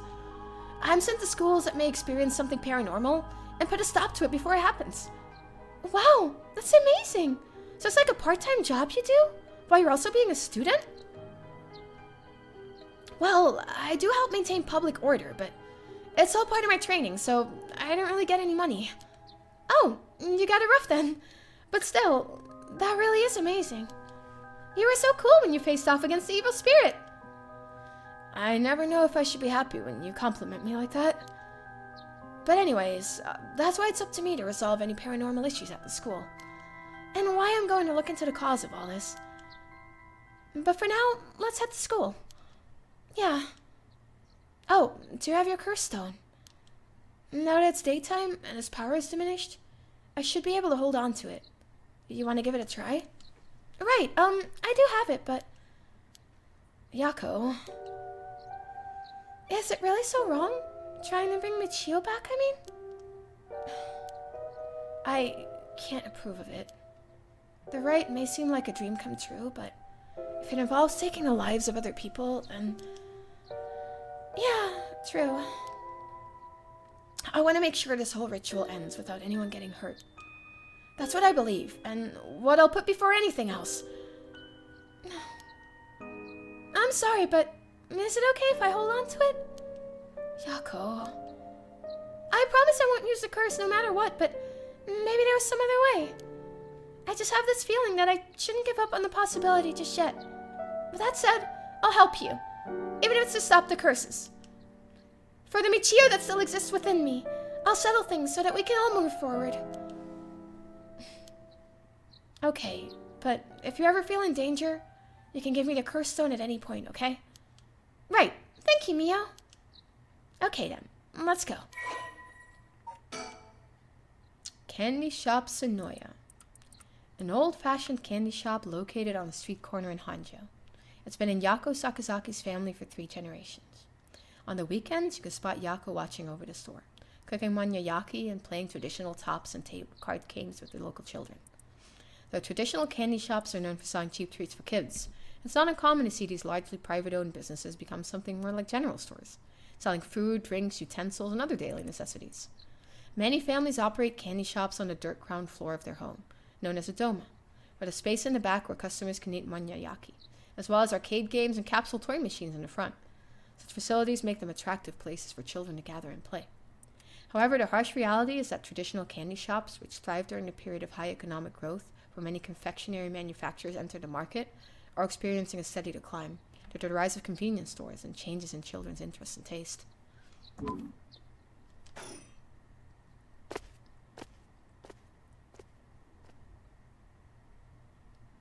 Yako Sakazaki, 8 a.m. Komagata High School front gates. Huh? I thought I unusually noisy. There's a big group of people and police in front of the school. Did something happen? If the police are here, something must have. I'll go ask. Thanks.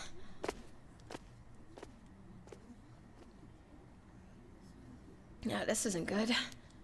Oh, what happened? Don't panic, okay?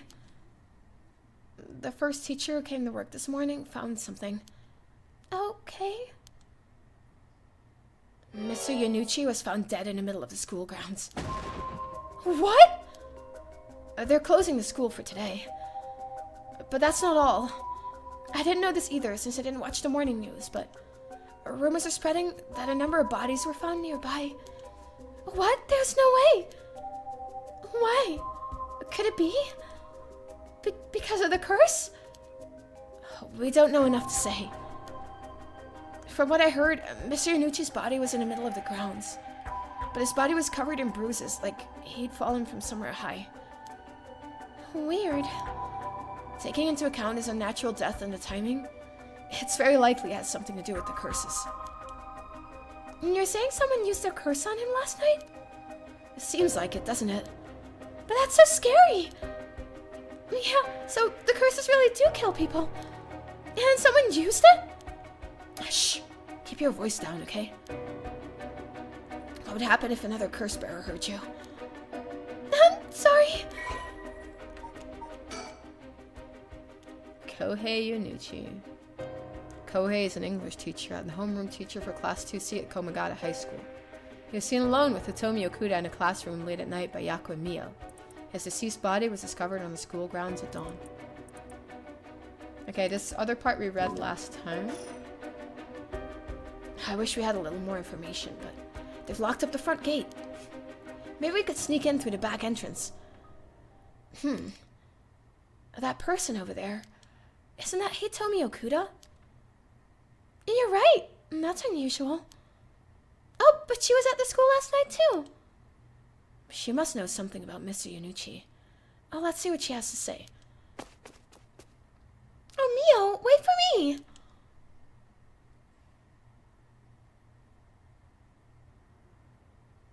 Huh? So you're telling me the two of you were the ones at school last night? No sense hiding it then. Plus, I owe you one, Mio. I'll tell you everything I know. Thank you. She owes you? Yeah. Right after I transferred here, there was a bit of trouble. She gave me one of those, was it, exorcisms? Huh? So that's what it was.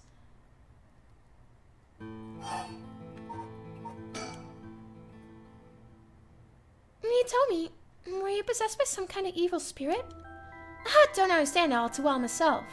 What I can say for sure is, thanks to Mio, the weird symptoms that were happening to me all went away. Yeah, some people are born with a natural sensitivity to the paranormal. They tend to end up isolated as they struggle to relate to the people around them. And they also tend to draw spirits to them naturally. This can cause strange symptoms they don't understand, like headaches, muscle stiffness, and hallucinations. Even memory problems. I'm sure it must have been very hard. Ah, so that's how it works, huh? Do people also have their personality taken over when possessed too?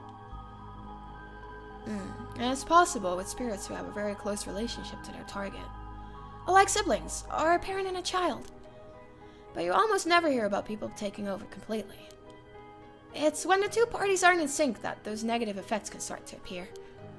So the seances or whatever you see on TV, they're all bogus. Not quite. There are mediums and diviners who can align their minds with the spirits they call. Though there are people on TV who are just putting on a performance. Huh. There are people who in life had extremely powerful spirit sense, or a deep connection with the person. But even they shouldn't be able to completely take over the person they possess. And even if they could, it'd only be enough to pressure them to choose certain behaviors that wouldn't be unusual for them to do on their own to begin with. But if that's the case, wouldn't you not know if you were choosing that behavior of your own will or not? Hence why there are lots of cases where people don't even realize they're possessed. Though the spirit may influence the behavior and memories of the host. The deeper their connection in life, the easier it is for that to occur. I see. Getting possessed by a spirit's pretty complicated, huh? It must have been tough for you being possessed for so long, Atomi. Huh, whatever might happen to me doesn't make any difference. Me being able to see spirits and stuff has nothing to do with how things ended up like this. Yeah, it's not like being able to see them is your fault either. The same goes for me. Maybe it's just something we have to live with. I think you have a knack for it yourself, Yako. I bet you could see them too with a little training. Oh, I think I may pass. So that's why you do the job you do, huh, Mia? I thought she was a weirdo when she showed up all of a sudden saying she's gonna exercise me. If you hadn't said anything, I probably would have knocked your lights out. You tried to perform an exorcism on her without telling her anything? You see, in my experience, most people don't understand, no matter how much I explain. They only accept my explanation after they see the results. Huh. Well, I guess that makes sense. Did you hear about Mr. Yanucci? Heard about it. I've known about it since last night. I saw that asshole bite it on the school grounds myself. What? You saw it happen? Tell us about it. What happened exactly? I don't really know myself. It was pitch black. Oh, I can tell you. It was almost dawn, probably around 3. He started freaking out all of a sudden, ran out to the ground like something was chasing him, and I screamed. Oh, somebody help me, forgive me, Michio! Or something like that, while he was running around. Michio? He mentioned Michio? Was there anyone else out on the grounds? It was too dark to see from where I was, really. But for just a second, I think I saw a girl in a school uniform with her hair in braids. Oh. I didn't go out to make sure, so it could have been nothing for all I know. Then I heard him begging for his life, like, I was wrong, and I'll do anything. And all of a sudden, his arms and legs snapped, even though he was just standing there. His arms and legs broke without anything being done to him? He fell over and quit moving, so I thought I'd better get out of there. Then he croaked. That's all I saw. I see. But from what you've told us, it almost sounds like Michio's ghost chased down Miss Junucci and killed him? Hell if I know anything about that. I'm just telling you what I heard him say.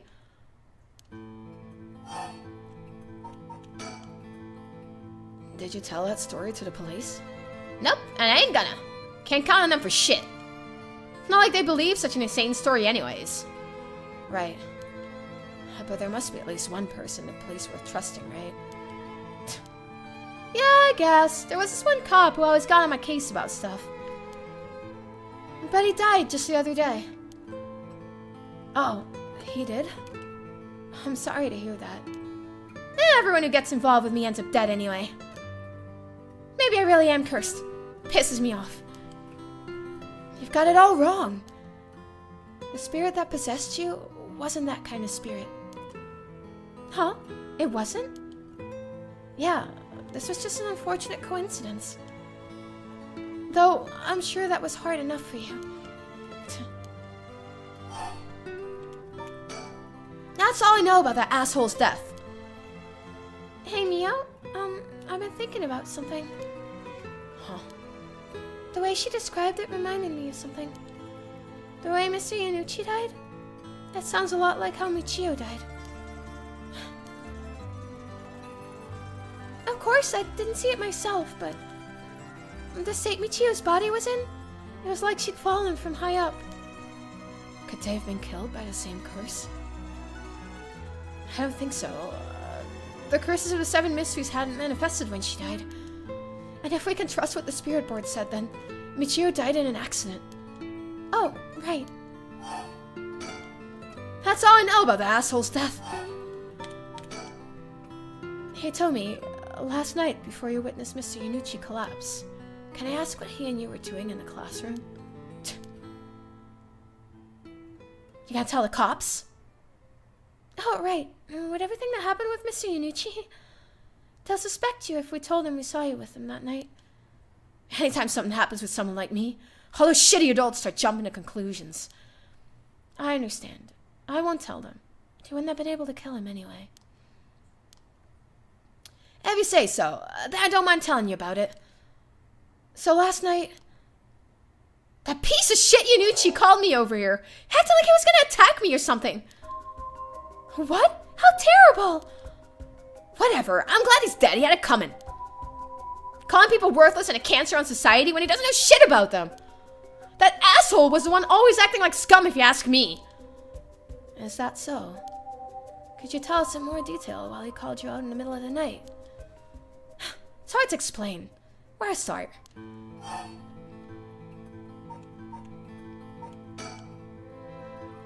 What did you mean by Mr. Yanucci acting like scum? Or was he doing something bad? You know Michio Shiraishi, right? The girl who killed herself? Huh, Michio? I don't know everything, but that creep of a teacher, he had some dirt on her. And he was using it to blackmail her. Call her up after school, make her do whatever he wanted. What? What do you mean when you say whatever he wanted? I'll leave it to your imagination. Nothing that a couple of model students like you would ever get involved in. No way! That's how... What do you mean by dirt? I don't know anything about this. How could I not have known about this? Yako, I know how you feel, but try to calm down. You got guts acting like you were a friend. Shinichi really did a number on both Michio's body and soul, you know. She probably felt she couldn't tell anyone, like she had to suffer alone. How terrible. Hitomi, how do you know about this? I just happened to walk in on it. I know the spots around school people go to when they want to stay out of sight. He ran off in a panic when I yelled at him asking what the fuck he was doing. Walked in on it? I couldn't just leave her alone. Looked like she was about to cry, so I stuck around for a bit. She told me everything that happened in whispers. She probably figured I wasn't the type to spread that stuff around. But she never asked for my help. She told me that she was fine and told me to keep it a secret. Michio, why? She probably thought she just had to grit her teeth until it was through. She was naive. I tried to tell her that if you give guys like that an inch, they'll take a mile. She kept saying about how it was her punishment. She was so soft. No. Of course, he knew she didn't change. He kept on doing what he was doing. I don't understand either of them, but that's as much as I was involved. And then she killed herself. Nothing I can do about it now. He told me, if you knew about it, then why didn't you? You're trying to say it's my fault? She told me not to say anything. She told me she was fine. So what the hell more responsibility do I have, other than what I already did? Yako, there's no point blaming Hitomi. Michio, why?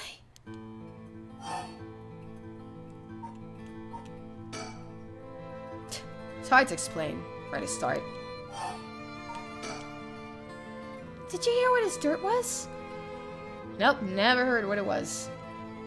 But from the sound of it, he'd been blackmailing her since about a year ago. For that long? The dick probably caught her doing something she shouldn't have. She looked well behaved, but there's more to her person than meets the eye, you know. There must be some reason. Dunno, got nothing to do with me. What you described does sound like Michio killed Mr. Yanucci. She did have a reason to hate him after all. No way. You mean that really was her ghost? Like, for real? And those who die bearing strong resentments or regret can occasionally become spirits, either bound to a place or roaming freely. However, it'd usually be impossible for them to kill the living. Most don't have that kind of power. But it's possible they could possess someone close to them to act on those lingering regrets. Huh. Wonder if that's what happened. Alright, then, supposing what the spirit board said is true, and Michio's death was an accident, then she must have had some regrets. If she really hadn't given up on living, that is. I don't think she was the kind of girl who would just give up, no matter what the situation. I don't really know, but she didn't seem like she had something tormenting her so much that she'd off herself.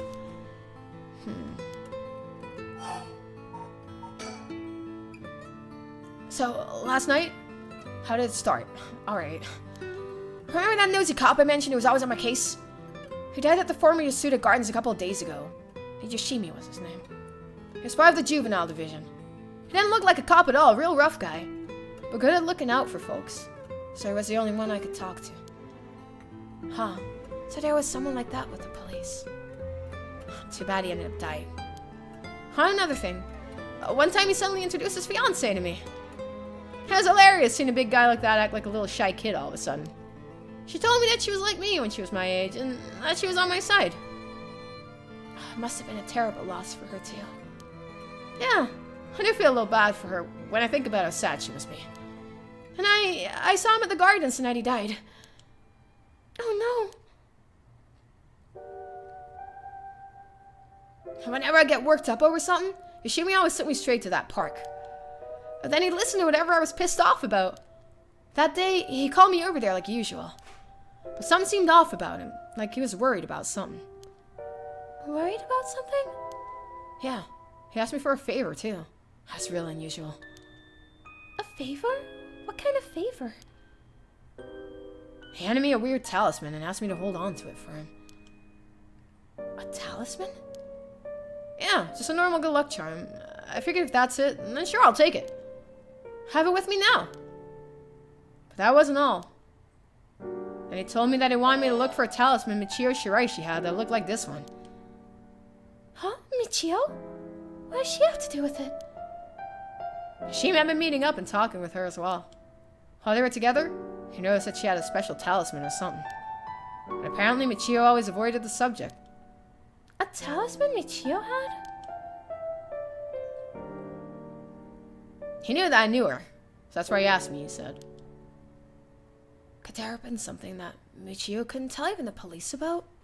I know things at home are a little complicated.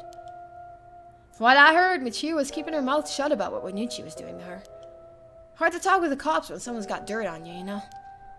I didn't squeal on anything about Michio either. Michio, what is it that had such a strong grip on you? So basically, Yoshimi didn't just have his eye on Michio, but her talisman too. But after she died, he didn't know where it ended up. So since I knew her from school, he wanted me to look into it for him. Is there something special about the two talismans? I wonder why he gave it to you. Hell if I know. When I looked inside, it was just a weird, kind of grimy scrap of wood. So you've seen inside it? From the way he was acting, it seemed important to him somehow. And to be honest, when he was asking such a pain in the ass, I figured he had to be serious about it. Oh, and since he died right after that. Yeah, he even said to me, if anything happens to me, take those two talismans. Give them to a guy named Nakagoshi at the police department. Knowing what I know now, he probably felt that something was going to happen to him. Nakagoshi. Do you know him, Mio? No, I've just heard the name, I think. So there really is a Nakagoshi. That's a relief, at least. Anyway, I didn't feel right to ignore a dead guy's last request. Hitomi. Yeah? That talisman. Would you mind if I had a look at it? Sorry, but I don't trust you all that much yet. It's important to me. Oh, okay. So, last night, you were looking for the talisman Michio had. Yeah. I figured that piece of garbage teacher would know the most about Michio. I asked him yesterday afternoon if he knew anything about the talisman. He gave me some cryptic response like, I can't talk about it now? Come to the school tonight? He even gave me the code for the lock to the back entrance. He seemed pretty well willing to give it out, so I wouldn't be surprised if he's used it for secret meetings before. Yuck, I can only imagine. And we climbed over the front gate to get in, actually. So yeah, we met up in the classroom in the middle of the night, and nothing he said made any sense. Like, that I was really Michio and stuff like that. He went on and on and on about how it was my fault and that if I only hadn't been around or something. He grabbed a hold of me, breathing heavily. Were you okay? Yeah, that's right when you two showed up. I was able to get away while Yanucci was freaking out. Oh my gosh. Good thing you got away. So it's all really thanks to you two that I got away. But I didn't get any info about the talisman, so the whole thing was kind of sort of a bust. Afterwards, I was wondering what you two were up to, so I hid nearby. Then I saw you and old man Ashimiya talking, and then Mio showed up. Oh, you did? That's also why I saw Yanucci come back outside and bite it. I see. So you were only here to look for Michio's talisman. And that's all I know. Happy? I still gotta look for the talisman. Sure, thank you, Hitomi. Oh, if you do find out anything about Michio's talisman, I will be sure to let you know. thanks. Oh, can we get your contact info? Like, where can we normally find you? Right. I'm not home most of the time. Usually I'm at a friend's place. Here's a phone number. Thanks. We'll call her if we need to talk with you. And, What? you're easier to talk to than I imagined. I was kind of scared at first, but not anymore. Shut up! You're the one avoiding me. Anyway, catch you later. And don't die out there, okay? Thanks. We'll be careful.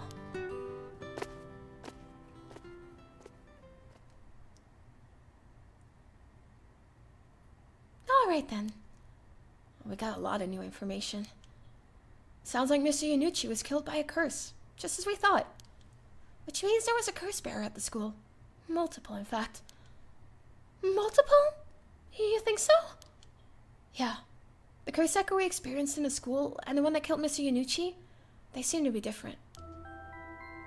The people in the school at the time, other than us, were Mr. Yanucci, Hitomi, and old man Ashimiya, who you ran into. I was thinking it would be among them, but there was one more person. Hitomi saw a girl in a school uniform with braids. From what Hitomi was saying, it doesn't seem like she's one. Mr. Yanucci is pretty suspicious, though. If he were a curse bearer, it would certainly explain why he was killed. Right, that's why I say there are multiple. Oh, right, the person who killed Mr. Yanucci would have to be one, too. Which means it must be either the mysterious girl or old man Ashimiya? Yeah, we should certainly be careful of them. That said, the mysterious girl and the fact that Mr. Yanucci thought it was Michio that was attacking him has me wondering. Of course, I doubt Michio herself was actually there, but... Oh, I just remembered! I also saw Mr. Araishi outside the main gate last night. You did? It's likely he's involved with the curses, given that he's the one doing research on the rite of resurrection. So I'll have to be careful of old man Ashimiya and Mr. Araishi. I want to believe that not all curse bearers will be hostile, but... As for what to do now, I'd like to find who is responsible for the Feast of Shadows that set this off. And how they did it. I don't think we'll be able to end this without stopping it at its source. Huh? Well, that makes sense. In which case, next we should do... what exactly? We'll need to talk with Mr. Araishi. He definitely knows something. It should be safer during the day, so I think we should try to look for him. Got it. I'll help in any way I can. But the school is closed. I wonder where he could be. Well, let's try heading someplace someone may know where he is. Where to go then?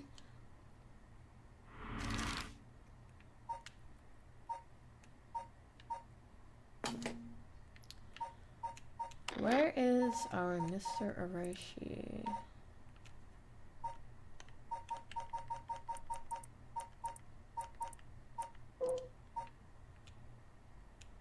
A local folk museum? Hokusai Street, okay. We gotta go to Hokusai Street. Where is Hokusai Street?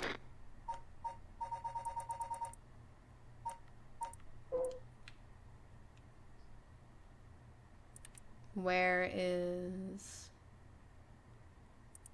Kuro Kikyo Cafe on Hokusai Street. But then, where is Hokusai Street?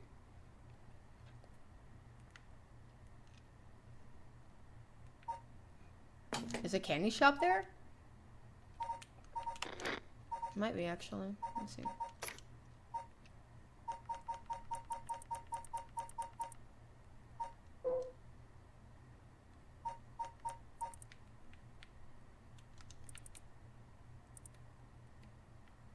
I don't know where that is.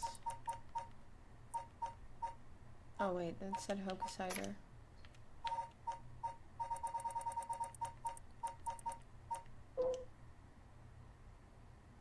Oh, we just need Hokusai Street. I don't know where Hokusai Street is. Okay, well.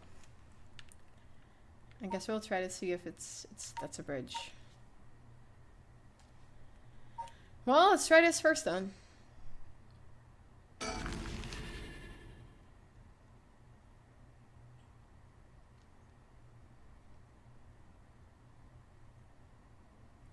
Komagata High School.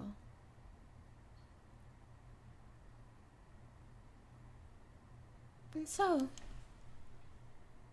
Mio, Kurosuzo, and Yako Sakazaki decided on their next location to investigate. So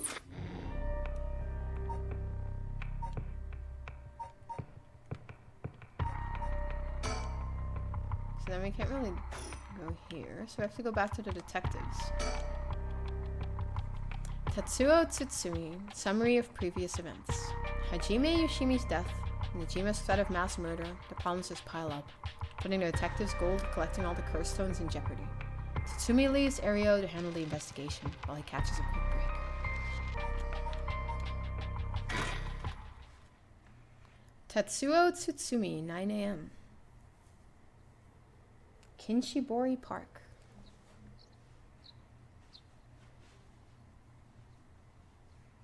Sorry for the wait, boss, but I managed to get some information. Took you long enough.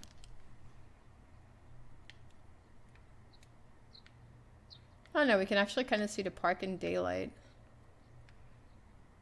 No more birdie stickers. Wow, we got ourselves quite the mess. Strange deaths popping up all over the place. It may or may not have something to do with curses. We also need to keep looking into Yoshimi and Nejima. For now, we better start following up on the few leads we've got. Guess I better see what Ario's found out. Things at the station were pretty hectic, but I managed to get some info. Let me fill you in. Thanks. The floor is yours.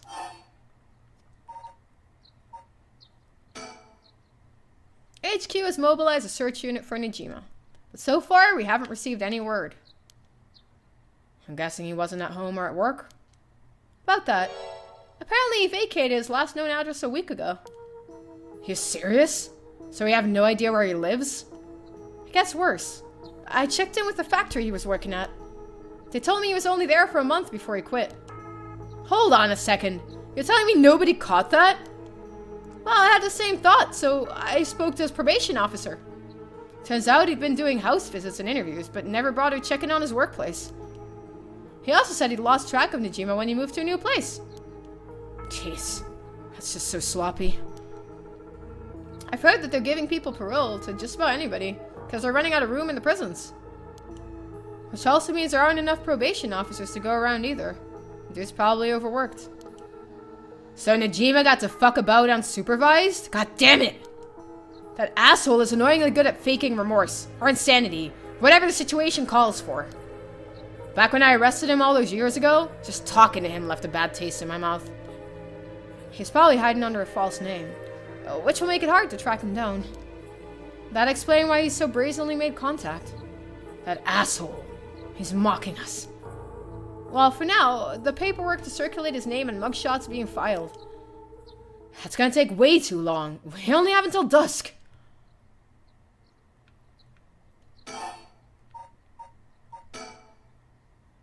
Asked around Sumida's Community Safety Bureau, where Yoshimichi was stationed.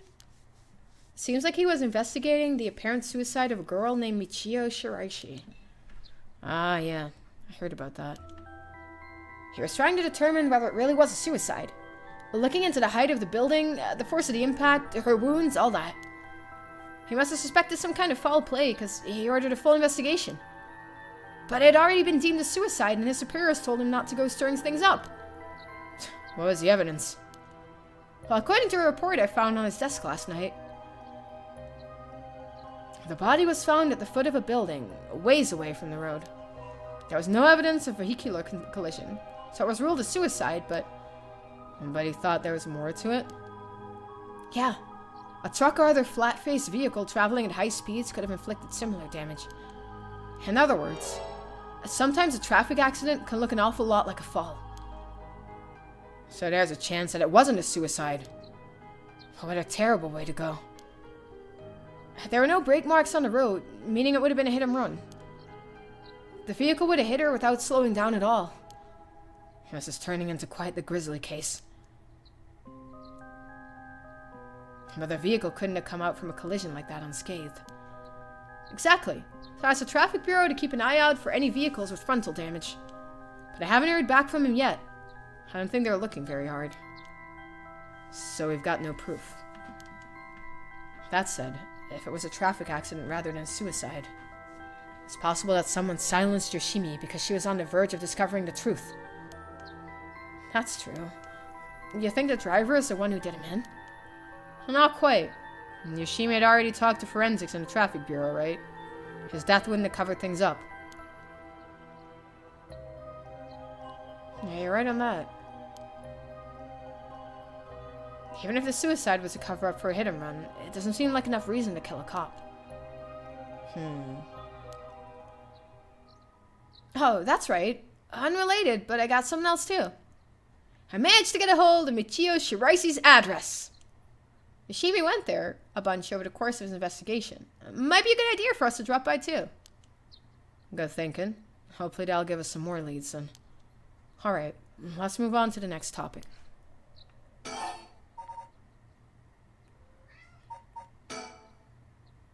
At the moment, we only know the identity of the four curse bearers, you included. Yutaro Namigaki had the foot-washing mansion, and Hideki Araishi had the ever-burning lantern. We've got both of their curse stones. And then there's Nejima, who claims he has a one-sided read. Yeah, that about sums it up. Oh, notes on known curse bearers. Okay.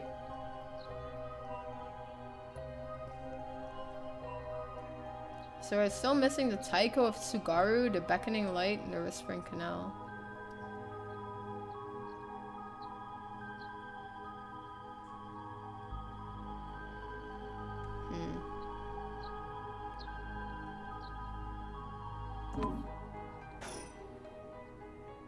We better figure out who the remaining 5 are, quick. How should we go about looking for them? There's no point in searching blindly without a lead. Let's focus on other things for now. Tracking down Nejima may lead us to the other curse bearers too. Either way, he should be our top priority. We could do some real damage if we don't get him. I also want to look a little more into Yoshimi. Got a feeling there's some connection there. Aye aye, boss. Sounds like we got our work cut out for us. Oh, a sticker! Mockingbird Enthusiast achievement. Well, I was looking for a sticker. A total of 3 mysterious deaths were confirmed in the area, including the one in this park. So let's start with that one. The young man we found here. He's been identified as Shoguoki, 25 years old, a regular old office worker who worked around here. He died of asphyxiation due to water in the lungs. He drowned. He drowned? In the middle of the park? It's not possible. It's gotta be a curse we're dealing with here. About that, boss. Isn't this park associated with one of those 7 mysteries too? That's right, the Whispering Canal. It does seem like there'd be a link between a canal and death by drowning, don't you think? Sharp thinking, Aria. You're starting to get the hang of it. So let's assume they're related. What's next?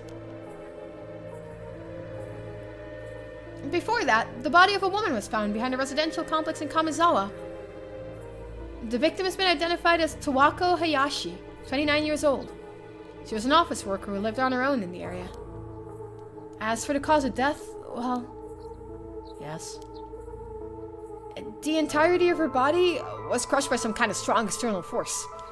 No murder weapon was discovered in the area, but considering the way she was found, we're looking for something large, flat, and heavy that could have crushed her in one fell swoop. Hang on. Are you saying she was stepped on? Meaning...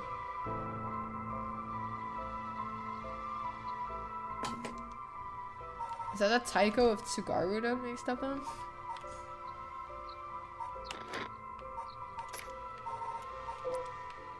No, that's a fire. That's hers, right? That's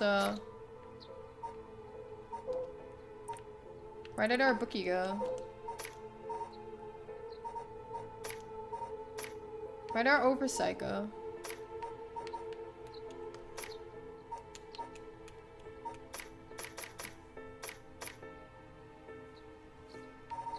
Oh, here.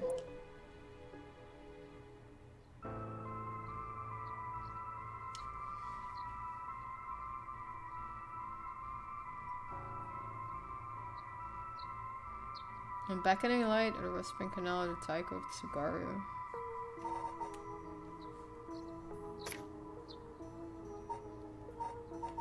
No, but it's not the whispering canal because that's a drowning. And that's a fall. This one we don't know yet. This is fire, the haunting clappers. Evergreen Beach is hanging.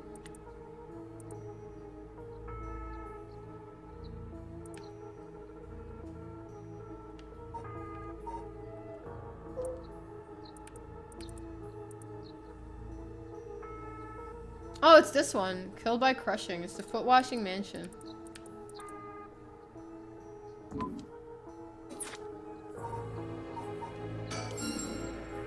Exactly. Crushing is the foot washing mansion's modus operandi. The place the body was discovered is also known to be related to the Seven Mysteries.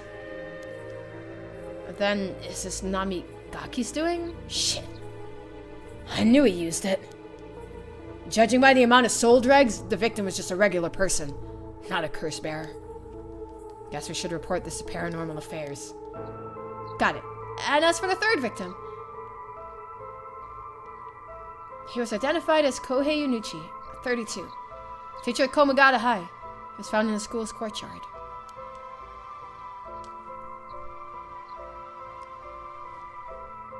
Cause of death appears to be external trauma from a fall or heavy blow. The impact crushed his arms and legs. Since he was found in the middle of courtyard, he couldn't have fallen from the gymnasium or the main building. A teacher dying at school. Not just any school.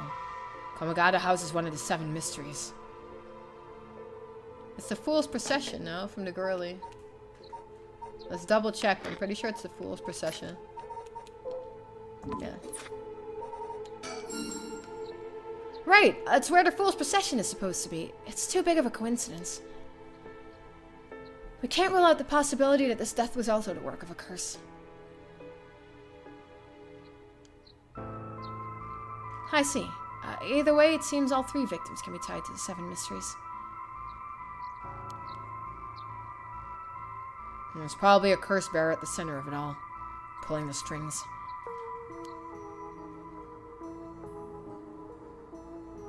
You got a point. All these strange deaths do point in one direction. That's right, and Hajime's case wasn't all that different either. He also died of mysterious causes in a place connected to the Seven Mysteries. Problem is that the timing doesn't match up. He died before the curses were activated. Could he have been hit by a different curse? One that didn't have anything to do with the Seven Mysteries? That's a thought, but if that were the case, we'd be dealing with a powerful practitioner. One who could pull off a curse like that without using a curse stone. There aren't many people in this day and age who could do something like that. Really? I see. I don't know too much about that stuff. I'd be more surprised if you did.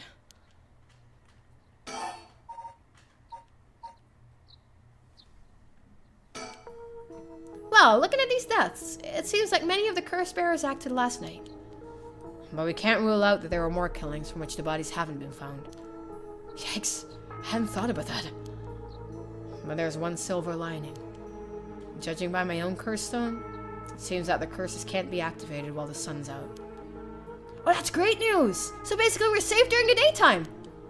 Exactly. It's also likely why Najima gave us till dusk. He must have known the curse stones couldn't be used during the day. Either way, we got till nightfall to settle this. It's time we flushed out the other curse bearers. Aye aye, boss, let's do it!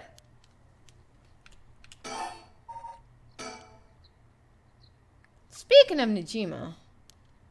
Yeah. Did you manage to reach your daughter? It'd be best to put her into protective custody as soon as possible. Not yet. I can't reach her. They called, but she's not picking up. Wasn't home when they went to her house either. That's not good. Does that mean she never came home? And why weren't you the one trying to reach her? Shut up. I'll never contact info, okay? Damn, she really doesn't trust you, huh? Either way, I told her mother that it was an emergency, and that we'd send an officer to find her and get her to safety. She was real reluctant, but I got her to agree. Well, I guess that explains why you got divorced. But if you or her former father can't find her, how the hell did Najima do it? Former, eh? That cuts deep. Heck, sorry. It just kind of slipped out. Anyway, I suspect it has something to do with this curse echo. Back on topic already, huh? He said his curse could kill a lot of people in a short time. It may even allow him to act from a distance. I see. And a one-sided read.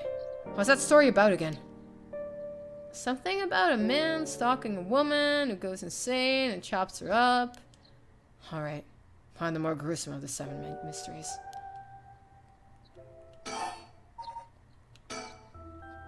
Remember the girl Yoshimi met with the day he died? One Hitomi Okuda? Community safety didn't have any contact information for her on hand. Not even an address?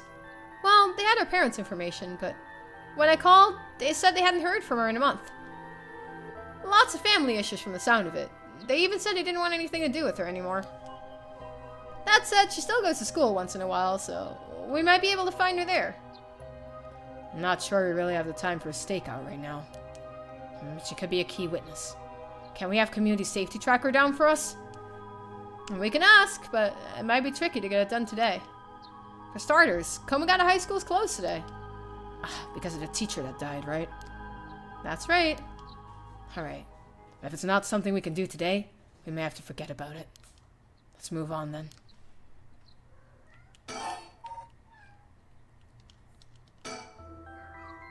I got some information about Yoshimi's fiancé from community safety. Her name is Mayu Shizawa. 27 years old. She works as a beautician in the area. Look, I even managed to get a picture of her. She sure is a beauty. But, oh boy, here it comes. But what? Community safety hasn't been able to contact her since Yoshimi died. Not by phone or at her house either. In other words, no response. Dead silence. There it is. Can't things just be easy for once? Mayu Shizawa. Mayu is a beautician and the fiancé of Hajime Yoshimi, a police officer with the Sumida Police Department. Mayu's current whereabouts remain unknown. That's definitely starting to look suspect. Crime of passion, perhaps? It's fairly common for people to be killed by a lover or a spouse. But Yoshimi was well liked, and they'd been together for over 10 years. You never know. Things could be different behind closed doors. I guess so. But we'll have to consider the opposite scenario too. It could be that the same person who was out for Yoshimi is after his fiancée as well. She could be in danger. You're right. Either way, she's important to the case. Headquarters already has people looking for her. We'll know as soon as she's found. As for Najima's whereabouts, all we can do is throw more people at it till we find some. I'll check in with HQ frequently to see if they got any updates. And that's about it. Shall we continue our investigation? We could go to Komagata High School to look for Hitomi Okuda, or to Michiyo Shiraishi's house to find out more about her. There's a lot we need to do, but not a lot we can do. This ain't looking good, man. We're gonna run out of time if we don't do something. I gotta keep moving.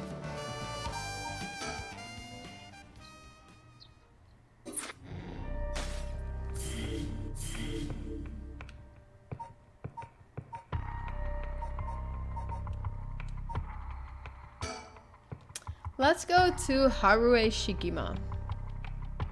See what's going on there now.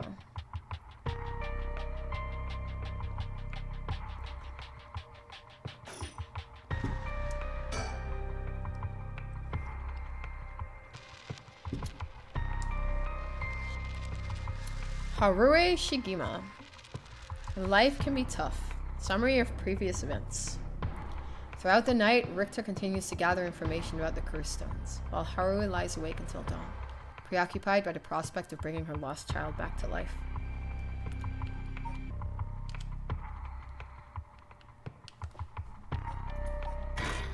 Alright. Harue Shigima, 10 a.m.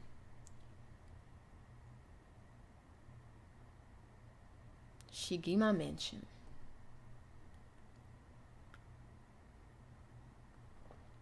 Good morning, man. How you feeling? I'm fine. I hope we can make good progress today. How's your curse stone looking? Haven't felt anything from it since sunrise. Interesting. It's possible that its powers can only be unleashed at night then. That aside, why are you so late this morning? There are unfortunately some things that can't be investigated while the world slumbers. But I did get some research done in what limited time I had. Very well. Let's talk.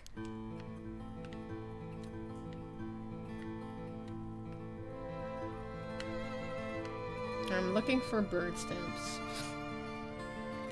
I don't think there is one over here.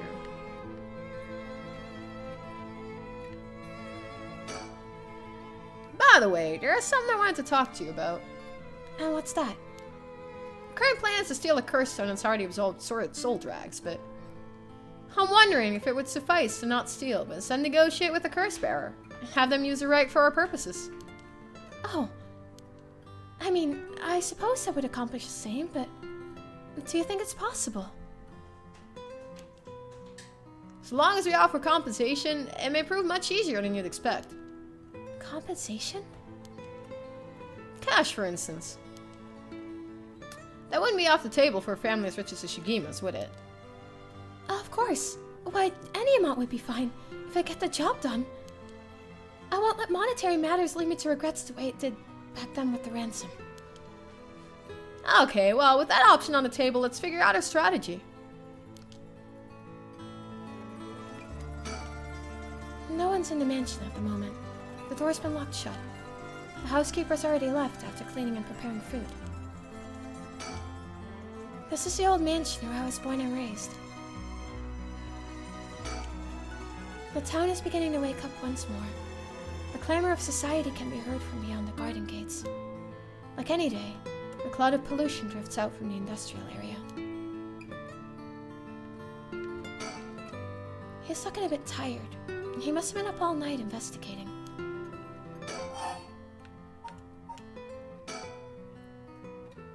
Do you have a curse bearer with whom we can negotiate in mind? Not yet. Surprisingly, it seems the other curse bearers haven't been that proactive about collecting soul dregs. Did you see the news this morning? No, I haven't. Overnight, 3 mysterious deaths were reported in this area. They've yet to announce the identities of the bodies found. They've been nicknamed the Hanjo serial killings. It's garnered quite some attention on the streets. Oh my. Only 3? That's what I thought. Even if the victims were curse bearers, just 1 or 2 wouldn't be enough soul dregs. And for what those curse stones are capable of, a mere 3 victims seems a little on the low side. And this little activity all through the night, the curse bearers must be a very cautious bunch. What's holding them back? Are we not all after the power of resurrection? There may still be some undiscovered victims, but it doesn't seem like anyone has gathered enough soul dregs yet. We might have to set up some bait to spur them into action. And then we offered them a deal.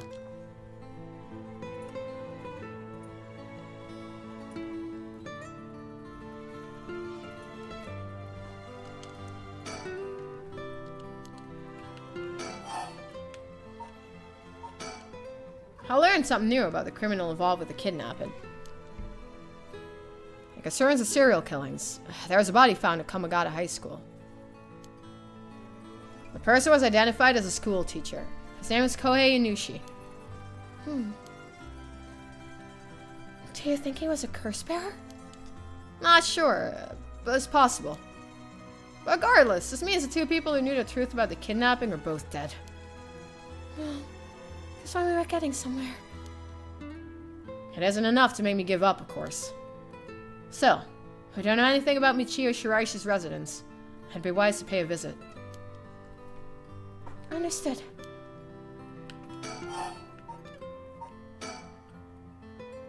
None of the curse bearers seem very proactive. I wonder if this situation could be what the mastermind who kicked it all off intended. Now that's an interesting theory. You think there's someone behind this all? You mentioned hearing an agonized voice telling you to kill when you first obtained the curse stone. That doesn't sound like a coincidence to me. Good night, Shadow. Sleep well. Sweet dreams. I hope you get some rest. So like around 3 hours is good enough. Oh, shit. I clicked through a dialogue option. Someone agitated the curses in this area on purpose, and they're likely after the rite of resurrection as well.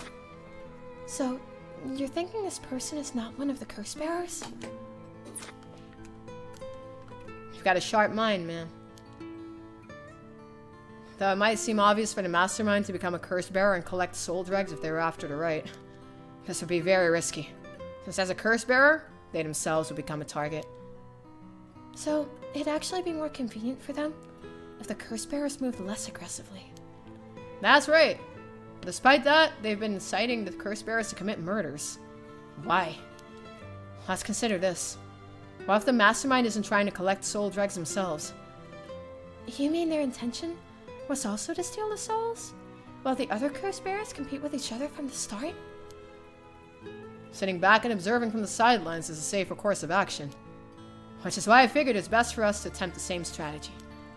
So, how should we do it? There's still reason to suspect the mastermind could be a curse bearer themselves.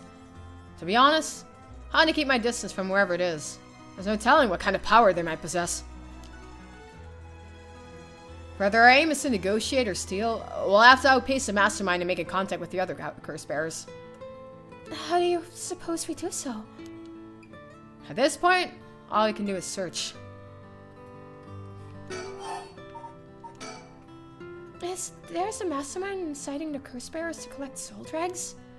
Can we be sure there even is a rite of resurrection? Good question. The rite could be nothing but a myth fabricated to spur the curse bearers into action. Seeing it might be for naught. Do you want to give up, ma'am? Never. Understood. After all, we'll never know the truth unless we see it for ourselves. But we'll do it without using the curses ourselves.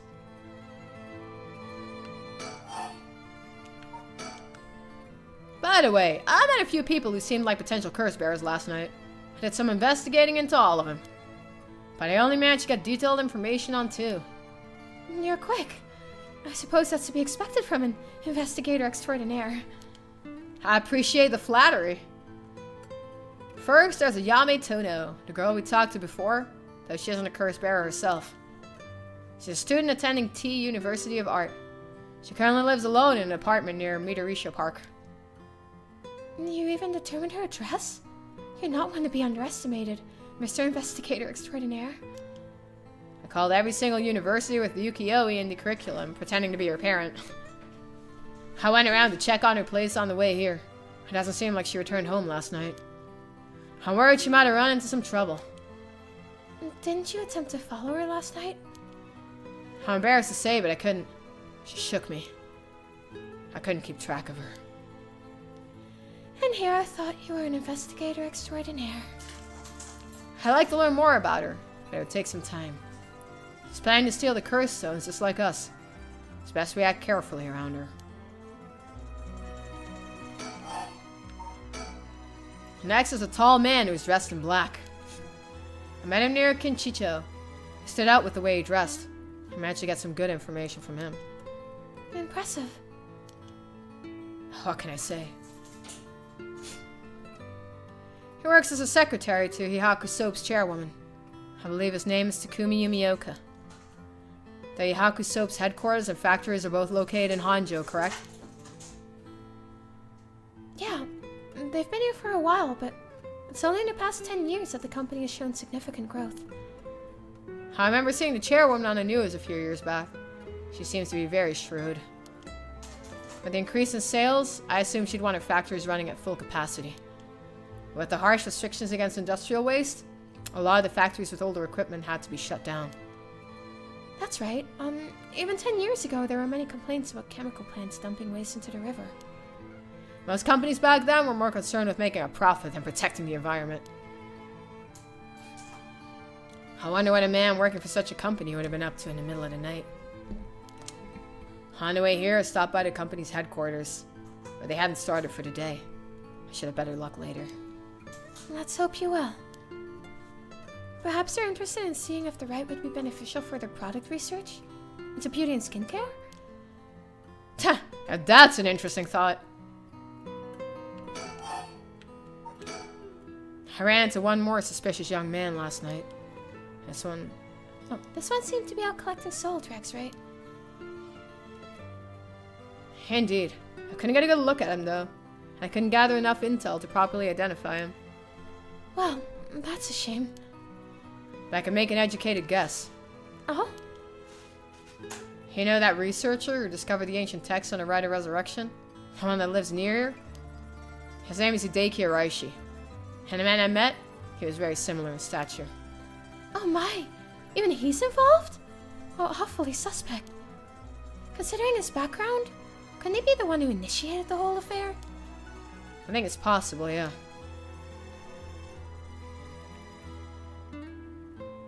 Which is why I decided to refrain from making contact with him for the time being. Safety first, you know. Understandable. Of course I want to learn more, but this isn't the right time to focus on him. I prefer to ascertain who else is a curse bearer. First, I'll return to Hihaku Soaps to see that man in black. The headquarters are down on South Waragishu Street. In addition to the 3 victims associated with the Hanyu serial killings, there's Michio Shiraishi, who reportedly committed suicide, and that police officer who died at the former Yasuda Gardens. If strange deaths continue occurring like so, they're bound to inspire strange rumors. But those last 2 have nothing to do with the 7 mysteries, no? It's true. Both occurred a week before this accursed situation began. Still, it can't be ruled out. It's possible that the mastermind was involved even with those killings. How? What if there are preliminary steps to awakening the 7 mysteries' curses? Can we really assume they're unrelated just because the timing doesn't match up? Or rather, the police officer's death is so baffling that it'd be easier if it were connected to these curses. The victim wasn't the type to be caught off guard easily. You seem to know a lot about this. I suppose we weren't strangers. My personal feelings might be wrapped up in this one, too. I see. If you were to investigate this matter more, you might get a lead on the mastermind. You're right. If we wish to focus on the mastermind's identity, this would be a fine starting point. We might even discover more deaths related to the curses on the way. We should pay attention to today's news. Well, that's all I have to report. Shall we continue with our investigation, milady? What do you want to do? If you still can't use the curse stone, taking a walk should be a fine place to start. Right, let's go together. I want to see what's going on for myself. In that case, I'll trust you to decide on where we should go, man.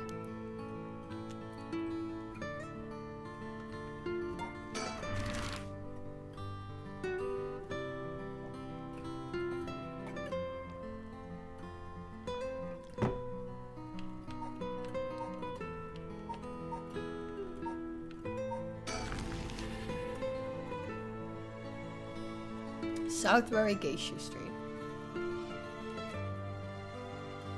The Hihaku Soap's headquarters are on the other side of South Waragishu Street.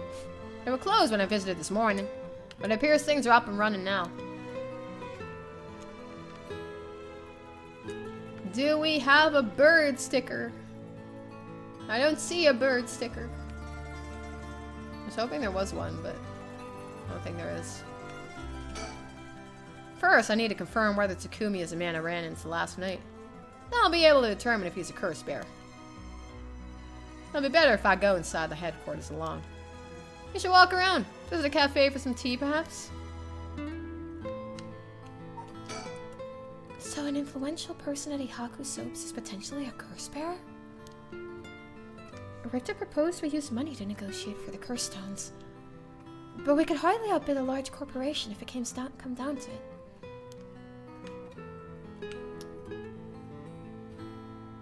I can't find any bird stickers. I can't look down either, unfortunately. So I think this is a safe region, no bird stickers. It'll be better if I go inside the headquarters alone. Should walk around. Okay, I think that's all I can do.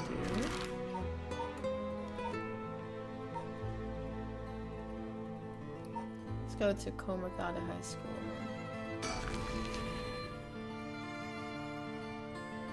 Komagata High School front gates.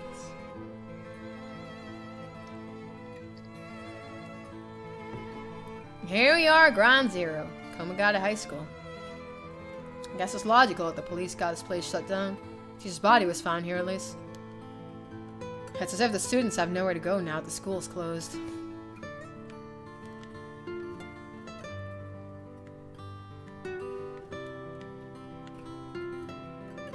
I don't see anything here either.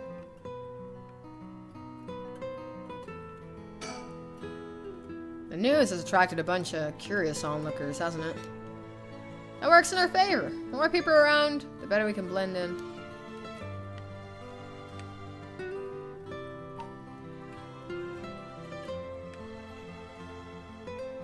No sticker. Seems the officers are still inspecting the scene. Entry has been strictly prohibited. He appears to be wary of those police officers. Maybe the police really do have something against private investigators. Just like in all those detective novels. This place is said to be connected with the story of the Fool's Procession. I wouldn't be surprised if a curse bearer decided to turn up. However, I need to find out if that teacher was a curse bearer or not. I expect the police to be baffled since they don't know about the curses. I can ask around and see what the students have to say. Alright, I'll go ask the students about Michio.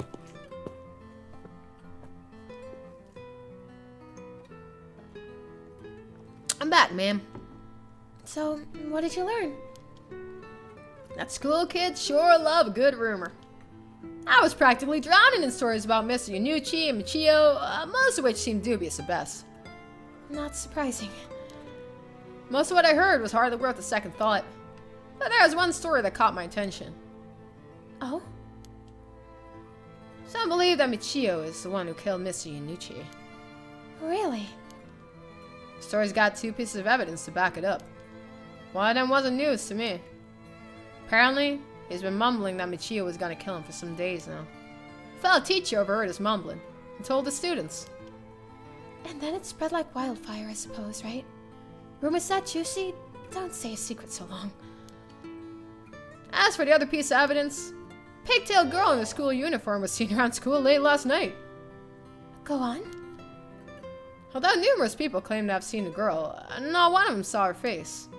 Saw her proposing was Michio, brought back to life. I thought it was her vengeful spirit. But it's not like Michio's the only high school girl to wear pigtails. This rumor might have been made up just to fan the flames, you know. But if it were true, I'd want to get a hold of her in order to hear her side of the kidnapping. If she's alive, that would be ideal. There's still one more thing I should mention. I discovered where Michio lived. A student had a list of student addresses on hand. That's an amazing find. I believe all the students actually have a copy of said list. It really worries me how easy it was to obtain what should have been confidential information. Imagine what would happen if that information got into the wrong hands. Well, so far it hasn't, no? Sure, let's hope it stays that way. In the meantime, it's now possible for us to visit Michio Shiraishi's house.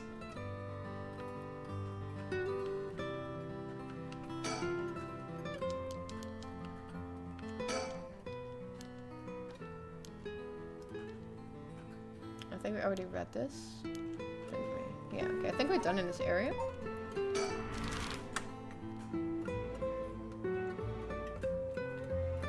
Let's go to Michio's residence now.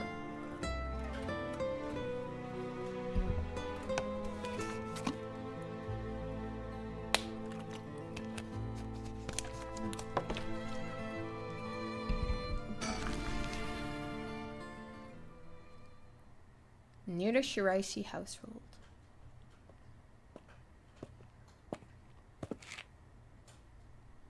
How did it go? I went to visit Michio Shiraishi's family home. However, no one seemed to be there. I got no answer at the door. All the lights were out. Seemed to have been empty for a while now. There was a stack of newspapers out front.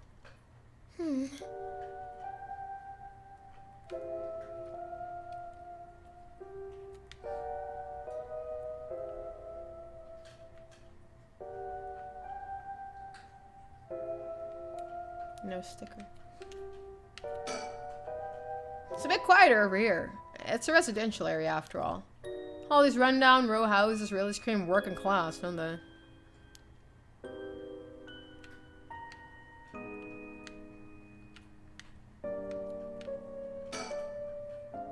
I've never liked these messy and cluttered back streets. They give me the jitters every time. It's reassuring to have someone as strong and tall as Richter accompanying me. He looks so unfazed. I suppose a detective is used to this kind of thing. Always investigating and chasing criminals? I wouldn't be cut out for it. Social connections run deep in working class areas like this place. So I decided to talk to the locals. I met a few nice old ladies who were kind enough to give me the scoop. Turns out the Shiraishi's reputation really went down the dumps this past year. Is that so? I'll give you the quick summary. They moved here about 3 years ago. Their previous residence was in a better part of town. Michio's father died in a car accident, leaving behind just the two of them. Michio's mom, Toshiko, now a single mother, she relocated here. At first, they got along with their neighbors, many of which were in similar situations, helping and being helped in return, you know? So far, so good. What happened? Well, as I said, their reputation began to go downhill about a year ago. A man recognized as Toshiko's common-law husband had moved into their household. His name was apparently Kenkichiro Iwai. Neighborhood gossip is something else. Somehow everyone knew his name. So, what of this Iwai character? He was apparently a vulgar fella with a criminal record. He was prone to violent outbursts. The neighbors often heard screams and shouting coming from the home. The neighbors took particular notice of Toshiko's screams, pleading with him not to hit Michio. That's terrible. And as if that wasn't unsettling enough, every night, the neighbors also began to hear an eerie chanting. Through this, the Shiraishi standing in the neighborhood plummeted rapidly. Toshiko was often seen covered in bruises and wounds. She stopped responding to her neighbors. She would just turn the other way when greeted. They kept their storm shutters closed even during the day, and effectively shut themselves away from the entire community. That sounds horrible. Why didn't the police step in and do something? Unfortunately, ma'am, under our current laws, the police aren't allowed to get involved with domestic disputes. That's awful. And then Michio reportedly killed herself. Things only got worse with Iwai. And Toshiko was admitted to the hospital for physical and mental abuse. Ever since, Iwai hasn't returned to the home. Many locals expressed sympathy for Michio's circumstances, but just as many were fed up with the Shiraishis entirely, and seemed relieved that things finally quieted down again. Seems that they were still considered outsiders, even after 3 years of living here. I don't understand it. Why would Toshiko have gotten involved with such a brutish, good-for-nothing in the first place? I've heard many stories where one's partner's personality does a complete turn after entering a relationship. After her first husband's death, Chico's financial situation had also taken a turn for the worse. She was determined to send her daughter to a good high school. It's possible she fell victim to sweet promises, you know. Life can be tough, I suppose. You don't seem moved by the story, ma'am. That's fine. People have all kinds of stories.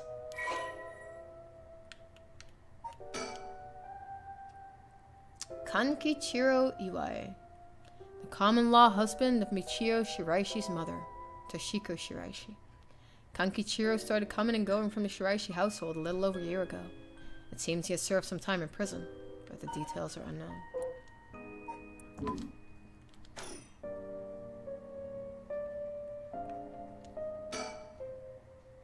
Well, the Shiraishi certainly hadn't lucked out with theirs, bringing such a violent man into it.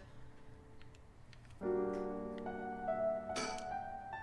Shiraishis were dealt a tough hand. I can't imagine what it was like. Could it be the girl was forced by her circumstances to take part in the kidnapping?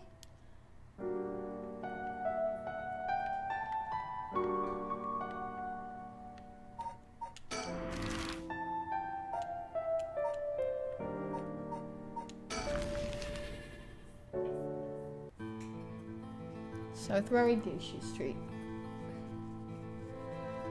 See if we can get into the school at headquarters now. Back in the Edo period, the canal known as South Warigishi ran through this area, but it's been turned into a major road. It's a bit away from Kinchicho Station, or Ryogoku Station, though it's still considered a nice area. Stories of the ever-burning lantern and the foot-washing mansion both took place around here. One of the bodies discovered this morning was found by this road as well. It's quite a lively area. I suppose you could call it somewhat of a city center. Arari Geisui? Literally... Oh, I know what that is. Arari Geisui? Partitioning ditch? Refers to a waterway dug down the middle of a road so as to divide it. At the dawn of the Edo period, the Hanjo district was a little more than a collection of suburban rice farms. As the area became more developed, the South Warigeisui was excavated in order to drain rainwater into the Yoko Yiken River to the east. Though it served the people long and faithfully, it was converted into an underground culvert at the beginning of the Showa area. In the present, no trace of it remains on the surface, but the street that bears its name.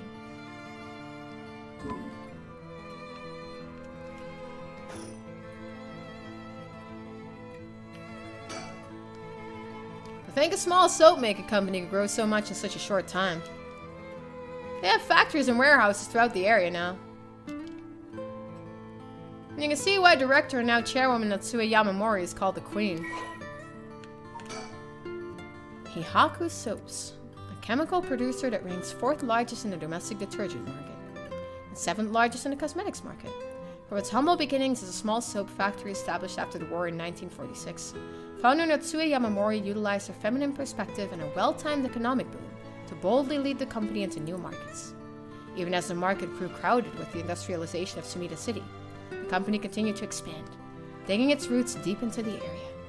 In particular, it established itself as a household name by focusing its branding towards a rapidly expanding convenience store market. Its flagship products now include cosmetics, detergent, soap, shampoo, and more. The company name, Hihaku, can also refer to kasuri, a type of patterned fabric.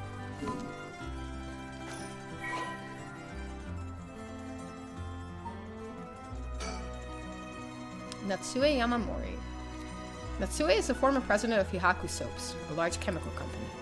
Though she retired from her position 2 years ago, she still wields great influence over the company from her position of chairwoman. Recently, there have been rumors about her possessing strange and powerful magical abilities, earning her the nickname the Witch of Hihaku. Prior to the war, Natsue enjoyed working her dream job at a textile factory. She was forced to face the bitter reality of the world, however, when the factory was destroyed by a fire during the war, and she was ordered to rework the fabrics she had painstakingly crafted into something more suitable for blue-collar work. Witnessing the rise in popularity of Western-style clothing in the post-war period, Natsue left the textile industry. However, a nod to her past can be seen in her company's name, with Hihaku being another name for kasuri, a type of fabric featuring patterns and images woven with dyed fibers. Having long been dissatisfied with the soap supplied at the textile factory, Natsue saw a business opportunity and set up her own small soap factory. Taking inspiration from imported soap brands, she developed new products which quickly gained a good reputation. Ever the shrewd businesswoman, Natsue ran an aggressive promotional campaign on TV, featuring a popular Japanese singer, rapidly turning Hihaku Soaps into a household name. You mentioned that Takumi works as her secretary? That's correct. Do you think it's possible he's acting on our orders? That's exactly my thinking. A curse bearer with both money and power could certainly look at resurrection as their next prize. Negotiating with a person of that stature may prove difficult.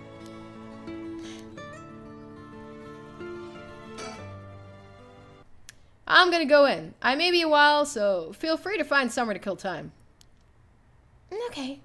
Good luck in there.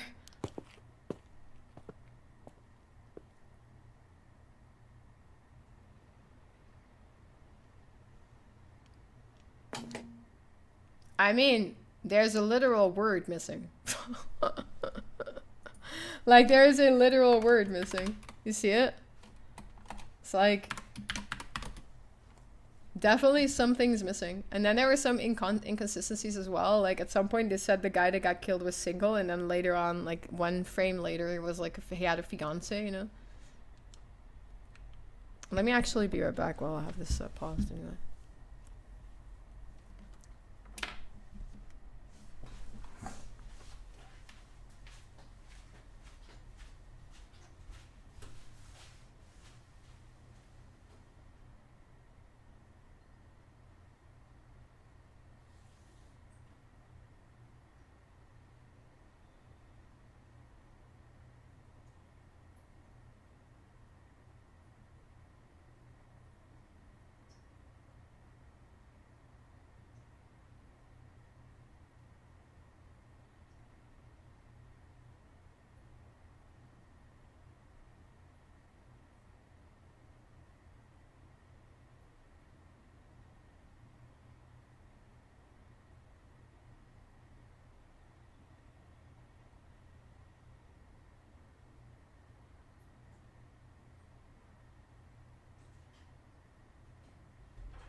Yeah, there's definitely like some minor inconsistencies. It's probably gonna be patched out since the game just released like yesterday or something. I'm pretty sure they're going to patch a bunch of stuff out within like the next week or so, I would say. We'll see. But there's definitely some inconsistencies, but I don't think we can really do anything about that. I don't think they have like a way to go like, hey, you guys, you missed XYZ here, you know? So I guess we're just gonna have to wait for a patch. Okay.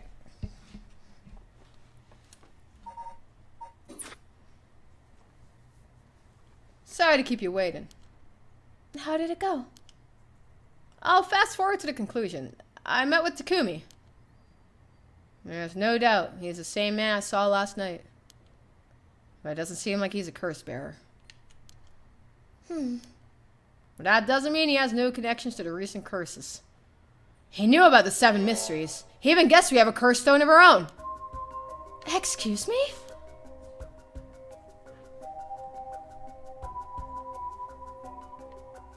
I tried to approach Takumi about a fallen item after I ran into him last night. However...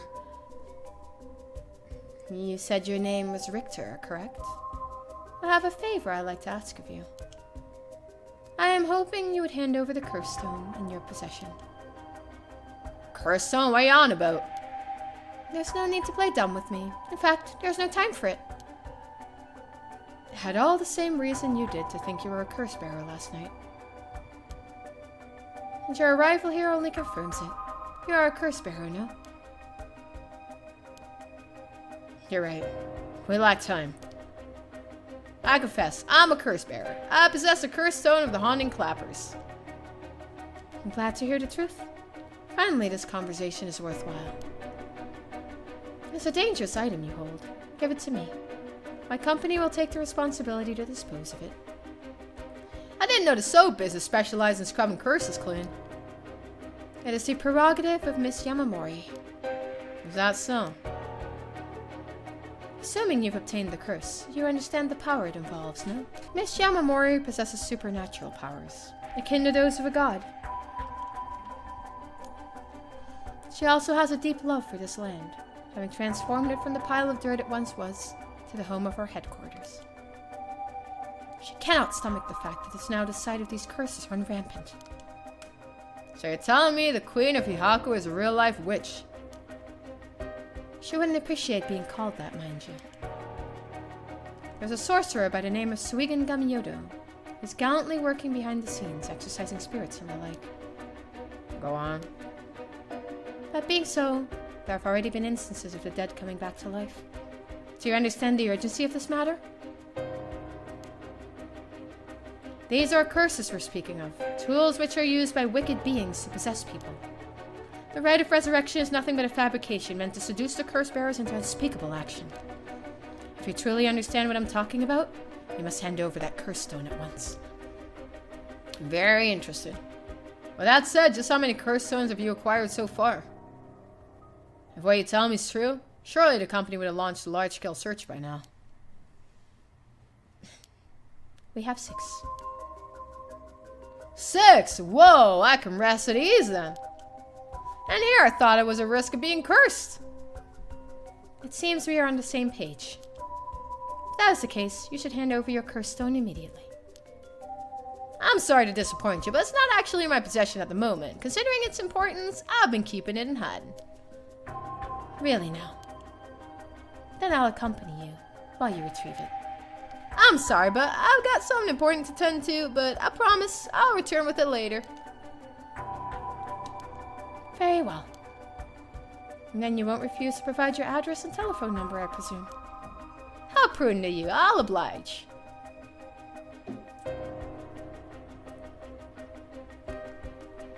And that's how it went. So they aren't after the ride after all? I wouldn't be so quick to trust them. Oh? I believe we're dealing with a master in deception. He may well have made up a story to convince us to part ways with a stone. I think he was lying about having procured 6 curse stones as well. Like, really? 6? That's excessive. Well, now I feel gullible. The company's plotting something. I wonder what they mean to do with the curse stones. They seem rather desperate to get a hold of ours, despite us not having collected any soul dregs. Perhaps the people at Hihaku are the masterminds behind the curses being unleashed. Because the chairwoman's a witch? I wonder about that too. If she really were that powerful, would her secretary have divulged that information so casually? Takumi was either making it up as he went, or he's trying to spread a rumor. For what purpose would he do that? Recently, people have been caught up about the occult more than ever before. If word spreads that Hihaku's chairwoman has godlike powers, she could very well benefit socially and politically from that mystique. That's unsettling. We should avoid Hihaku for the time being. It'd be a pain if I have to deal with Takumi again.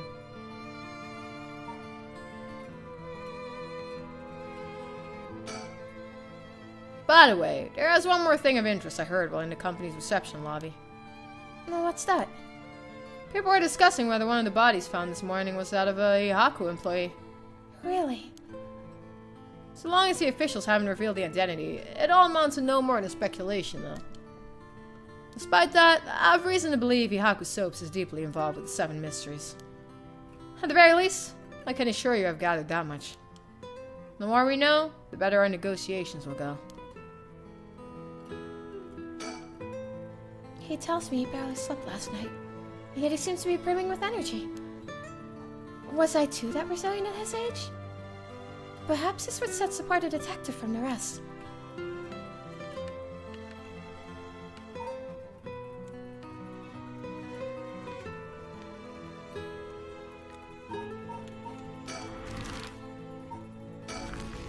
Midoricho Park.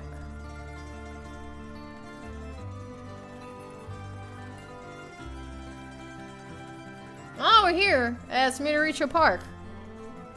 Ayame Tono lives around here. She wasn't in her apartment when I dropped by this morning. Wonder if it's worth checking again.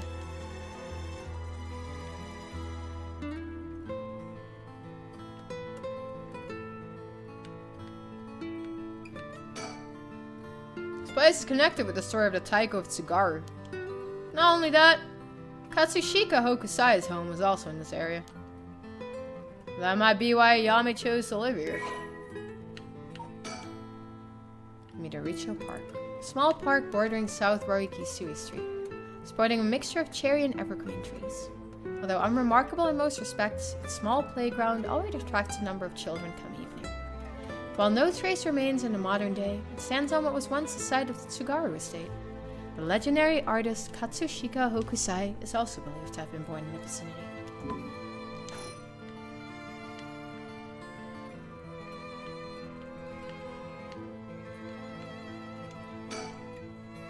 It's always heartwarming to see children playing in the park. Richter seems to like kids. Perhaps because they're on the same wavelength? We won't get much done standing around here. Why don't I go and check out Iyami's apartment? You don't mean to speak with her, do you? Nah, I prefer to get an idea of what she's been up to. I'd like to see whether she's been home or not, just to potentially get a trace on her movements. Then be my guest. Okay, well, I shouldn't be long, ma'am.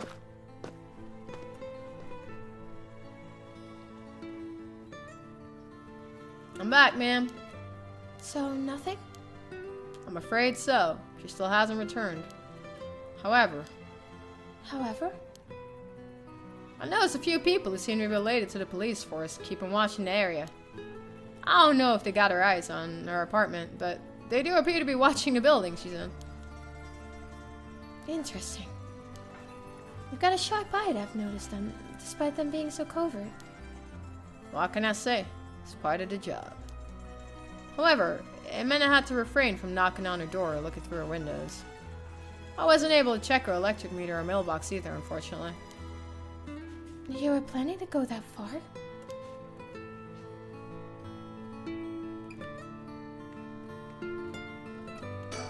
Oh, birdie. Ah, good going, man. You found haiku. That's a rare one. Is it now?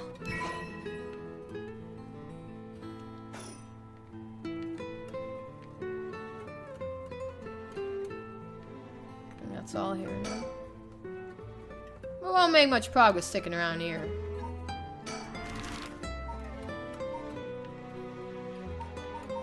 Now we can check the house again, I guess. See, there's somebody there now. Near the Shiraishi household.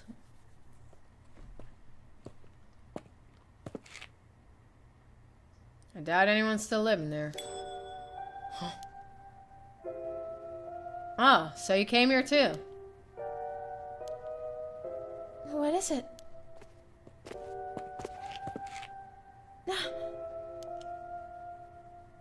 Could you repeat what you know one more time for me, Richter?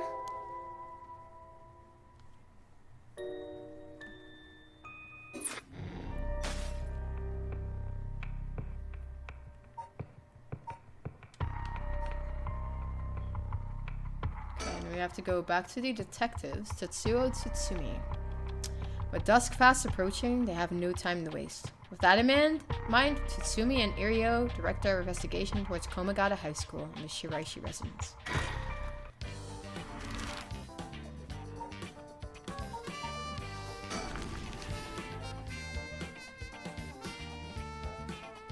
Tetsuo Tsutsumi, 9 a.m. Komagata High School.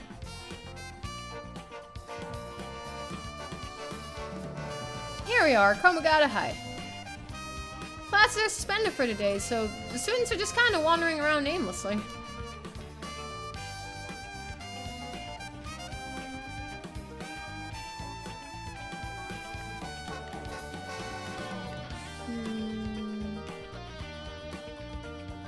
I don't see any more birdies here.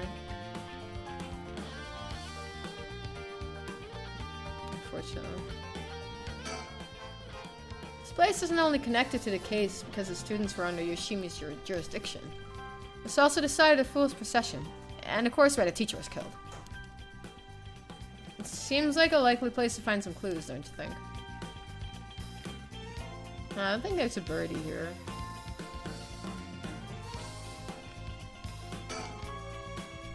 School gate will stay locked while forensics inspects the scene of the incident. Looks like they're still busy. Let's talk to the person in charge later. The news of the dead teacher has also attracted a fair share of rubberneckers. The atmosphere is kind of tense with this many cops around. Huh? That's... Boss? What is it? You want to talk to those girls? Yeah, I do. This is divine intervention. We were brought here for a reason. Come on, Ario. Oh, what?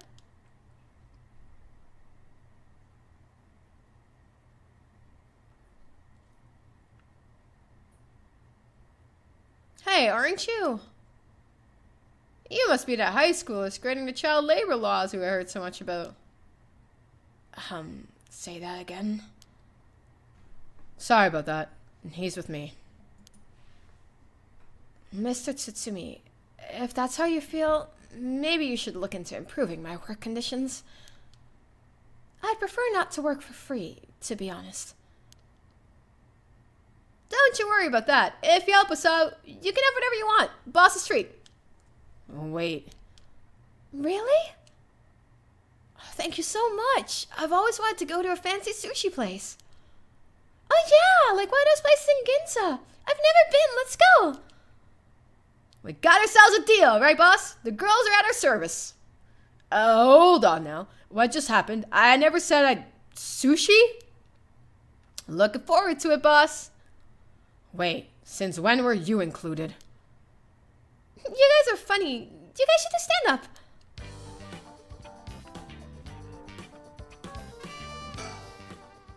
So, how much have you been able to figure out? Well, I know what happened around midnight last night. Someone invoked the Feast of Shadows, which boosts the power of curses, then brought forth the 7 mysteries of Hanjo. That allows even those who deny the power to cast curses to gather soul dregs for the rite of resurrection.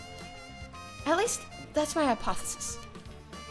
Sounds about right so far. As I'm sure you know, there are actually 9 mysteries, not 7. When the Feast of Shadows was cast, the curse stones appeared before those who wanted the rite at the locales of the 7 mysteries. We've managed to gather 3 curse stones so far, including the one I got first, the Evergreen Beach. You got 3 already? Wow. We have the curse stone of the Fool's Procession. Well, Yako, the girl standing behind me, does. That's me, Yako, the girl standing behind Mio. She does? Is she alright? We could take it off your hands. Well, the Feast of Shadows has no effect during the day, and there's still something I want to find out. Alright, I'll leave the Fool's Procession with you two then. Huh? You want to talk to me? You'd probably be better off asking Mio. Thank you. Please keep collecting the other curse stones. I'll be looking for a way to stop the Feast of Shadows. Alright, got it. That should make things go more smoothly. What about the other curse bearers? Have you run into any of them? Well, last night at school. You were here last night? Yeah, you see. Huh. You two are using a spirit board? That's so cool! So that's when you ran into the Curse Echo. I'm glad you survived the encounter. Somehow, we managed to get away without accidentally setting it off.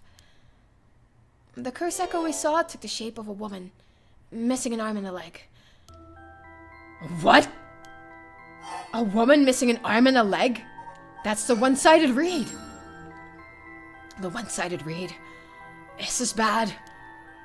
Huh? What's so bad about that one? You idiot! Think! The curse bearer of the one-sided read is... It's a serial killer. That's his name, right? Nijima. Double checking for name.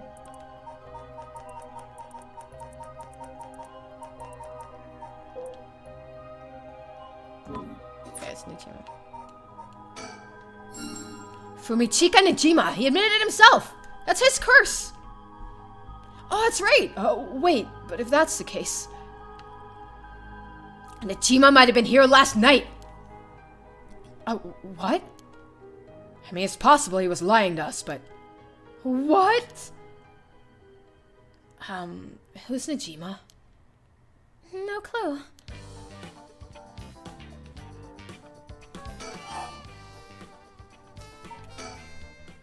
So Najima's trying to take advantage of the Feast of Shadows for his own nefarious purposes.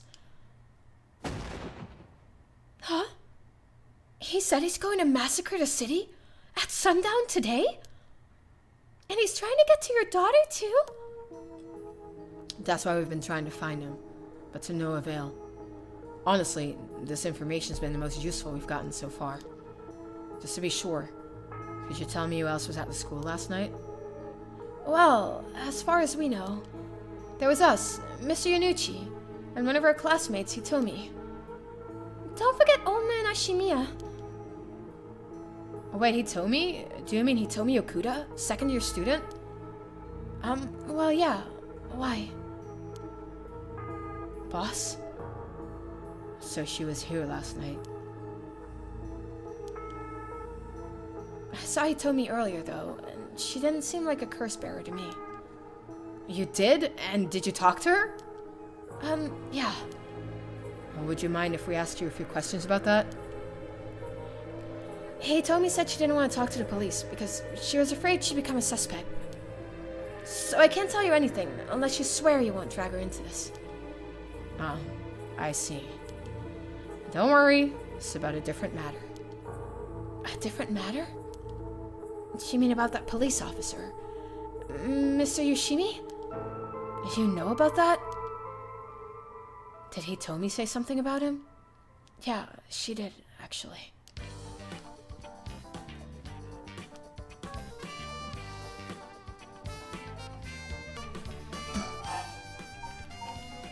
About Fumichika Nejima. If we're talking about people who were at school last night, there was one more person.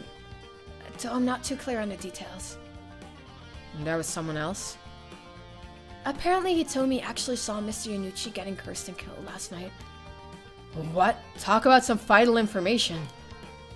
What she said happened was... Michio was the one who killed Mr. Yanucci? Are you sure it was really Michio that she saw? Well, that's what she told me. I wasn't there. And that must mean there was another curse bearer here last night. Yanucci was killed by a curse, so somebody had to have been there, whether it was Michio or not. Damn, boss. Do you think it really could have been Michio's ghost? I mean, based on what we've heard, she does have plenty of reasons to be vengeful. Calm down. Just because the paranormal exists doesn't mean just anything is possible. It's still possible that Najima was behind Yanucci's death. But what about Hitomi's story?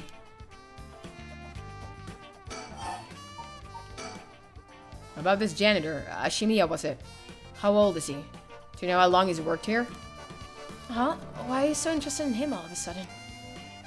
I only just transferred to the school though, so I have no idea. He's around 50 years old. He came to our school about half a year ago. No one knows what he did before, so there was all kind of rumors about him. I see. Thanks. I think I'm starting to get a better picture of all this. Huh. Well, listen up. It's not uncommon for former prisoners to find work under an alias after their release. The notoriety attached to their former name can get in the way of proper rehabilitation, you see. What are you? No way! Ario, have the officers apprehend the janitor. He worked a night shift, so he might still be in the overnight room. Yes, right away, sir.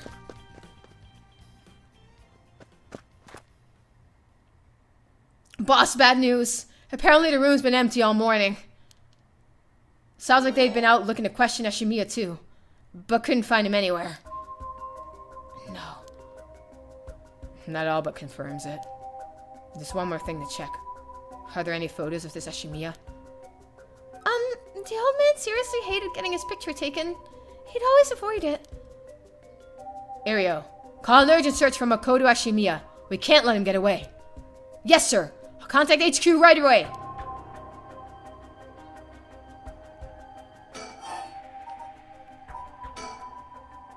Oh my.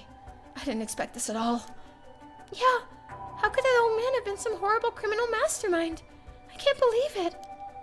And a curse bearer on top of that? To think he was so close to us this whole time. It gives me chills. A guy like that really shouldn't have been allowed to work at a high school. Let's hope it isn't already too late. No.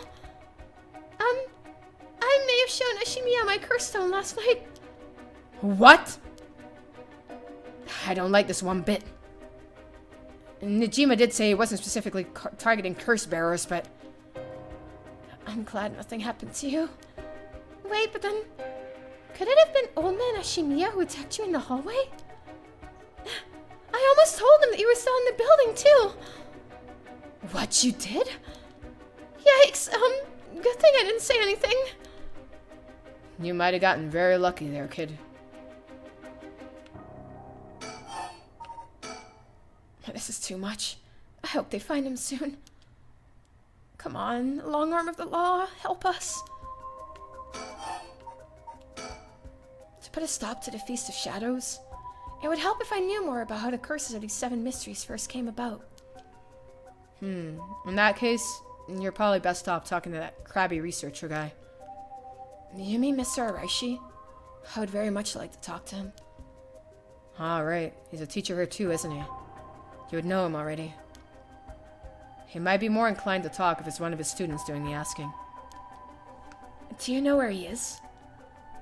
I do. We tried to talk to him, but he refused to cooperate. But you two should give it a try. He's at his usual cafe, working on his papers. The cafe? Oh. A Kurokikyo cafe in Kamisawa, right? Thanks. We'll head over there now. School rules say we're not allowed to go to cafes, though. Don't worry about it. I'll allow it. Thank you. That's all it takes. There must be a mastermind behind everything. Someone who orchestrated all this for a reason. I want to find out why. Hitomi did say that Mr. Yoshimi entrusted her with something. He did? What was it? Yoshimi gave her a talisman. Yeah, apparently he also asked her to look for another one just like it. One that Michio had. What kind of talismans could they be? A boss? Doesn't ring a bell. But if Yoshimi was talking about him with his dying breath, it must have been pretty important. Did they find a talisman on Michio where her body was found? I'll check. But if they did, Yoshimi would have had plenty of time to retrieve it before he died. Right. Would you consider giving us Hitomi's contact information? I'd like to talk to her about this talisman. I'm not sure. She never opened up to anyone, except Mr. Yoshimi. I'm no good, huh? I was friends with Yoshimi, though. You don't seem like too bad of a guy. Not all that scary for a cop, you know? But I doubt that'll be enough for her. She really doesn't want to end up becoming a suspect. To be honest, she was even a bit wary of us. Well then. Do you think she talked to Yoshimi's fiancé? Haven't they met before? Oh, they have. She told us about that. Yeah, she might be willing to talk to her. Alright, then we better find her fast. You haven't been able to reach her? That's a little worrying.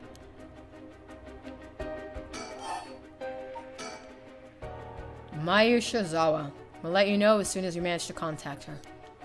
Okay, I'd be willing to give Hitomi's contact information to her. Alright, one more thing. Hitomi told me that Mr. Yoshimi gave her instructions in the event that something happened to him. He told her to give the talisman to Mr. Nakagoshi from the police headquarters. What?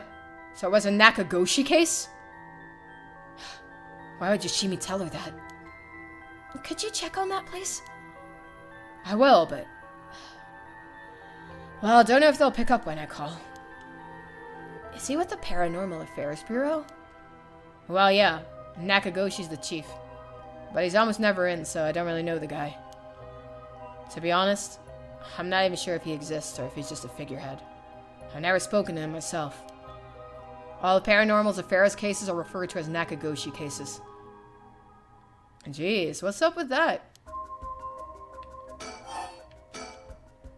That amulet Hitomi was looking for? Maybe the missing puzzle piece is mystery. What was that thing you mentioned about Michio earlier? Something about a grudge? Did you know anything about her? What's your relation? I'm her friend. I was actually planning to resurrect her at first. Ah, I see. We gained quite a lot of information from you two.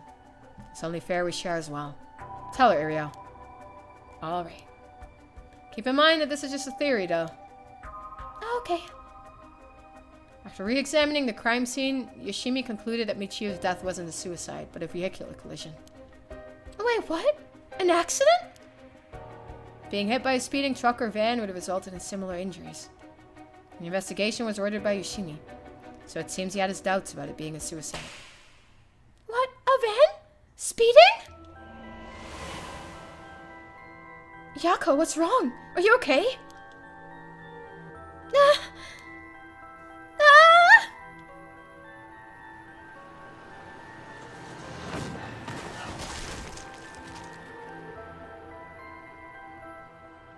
A van. There's a young man in the driver's seat, and in the passenger seat, a woman? Yako. Yeah. Wait, was I? Are you back now? How do you feel? You're covered in sweat. Yeah, I'm okay, I think. Sorry, I went a little crazy there. That's no problem, as long as you're okay. That was quite the surprise, though.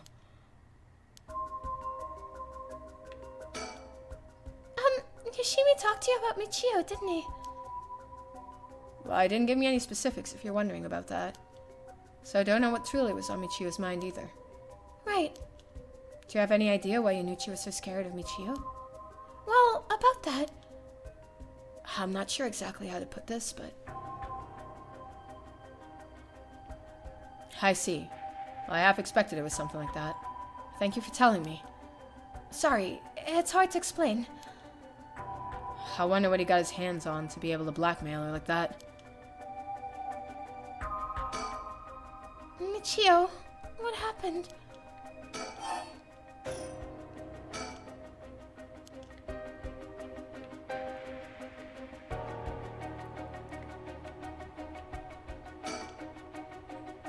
Forensics is still investigating the area. I didn't really want to bring these kids to a place like this, but there were too many onlookers outside for us to speak comfortably. Besides, it'd be good to have Mio look around the scene too.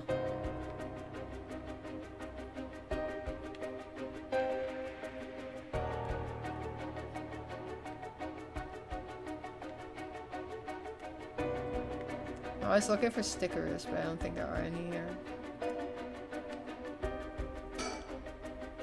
What's that? Oh. What's that rope all about? It indicates where Yanuchi's body was found. They've moved his body, but this way we still have an idea of how it was found. Yikes, that's a little gross. And you can even see how his arms and legs are all, Cool it, Ario, you're scaring her. This kind of stuff is a little much for a kid, you know. Hey, I'm pretty sure she only asked because you were staring at us so intently. Alright, that's enough. Mio, what do you think? I knew it the second I looked at the scene. You're right. Traces of a curse still linger here. Figured as much. Does that mean Yanuchi was killed by one of the curses of the 7 mysteries? Yeah, a strong curse like that always leaves behind a trace. Wow, Mio, you're so calm, though. Are you used to this kind of thing? I wouldn't say I'm used to it. It just, comes with experience, I guess. No? I've heard some stories about you. Didn't you investigate a gruesome scene where somebody had been killed by a paranormal attack without even breaking a sweat? Stop it, Mr. Tsutsumi. She's gonna get the wrong idea. Whoa, that's amazing! Mio! You're a professional! You think? Totally! You're cool even in the face of death! It's awesome! When you put it like that, I'm not sure how awesome it is.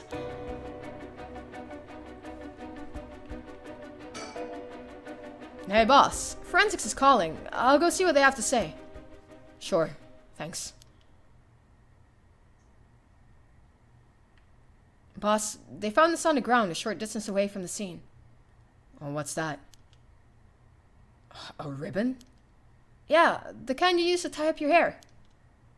What? I've seen that ribbon before. You have? Go on then.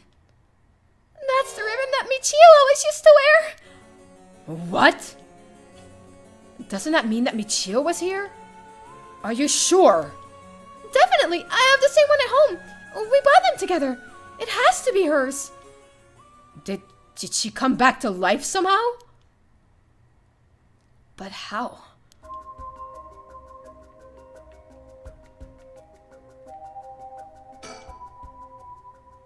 If I was Michio and I came back to life, where would I go? That's the question. She got her revenge on Yanuchi, but she may have more revenge to dish out. Is there anyone else she'd have a grudge against? Well...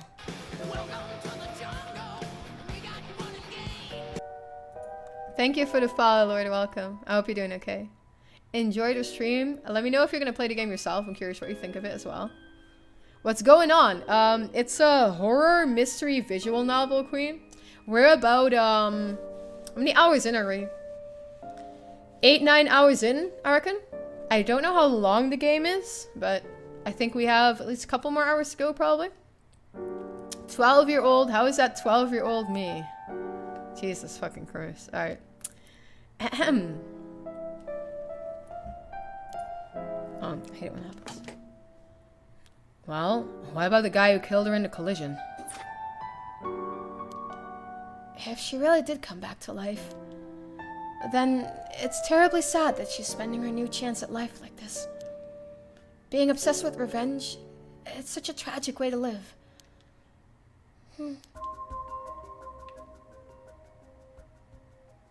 I'm afraid that's all we can tell you. Don't worry. You're a big help. Thank you. We should start our search for Najima and Mayu Shizawa. It might be worth it to check Michio's house as well, just in case. Let's use the school as our base of operations. If anything happens, go to one of the officers hanging around here. Got it. Thank you. And good luck. We'll go talk to Mr. Araishi about a way to lift this curse. Alright, boss. Let's get going whenever you're ready.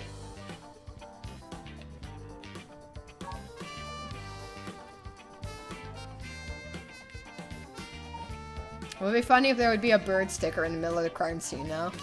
Is that a little dark? Like, just have a bird sticker in the middle of the crime scene? I think it would be kind of funny, though, if they would do it. Haru. Haru is doing alright. Okay, we got more branches. We actually have a Haru branch here. And we can continue with the girls. Okay, so, I say we stick with the girls. For now. For consistency. Let's stick with the girls for a bit. Summary of previous events. The rite of resurrection is the inception of this whole affair. Yako and Mio decide to confront the man responsible for spreading rumors of it in the first place, Hideki Araishi. They find him at his frequent stomping grounds, the Kuro Kikyo Cafe.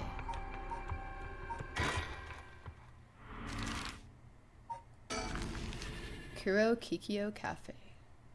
Yako Sakazaki. 12 p.m. Kuro Kikyo Cafe. Birdie! Did you see the birdie sticker? But I can't click it yet. You know, normally you'd be breaking school rules just by stepping foot in a cafe. I'll be in hot water if you lied about having permission from the police. Remember that. We know. It'll be okay. So, what do you want to ask me? Sticker.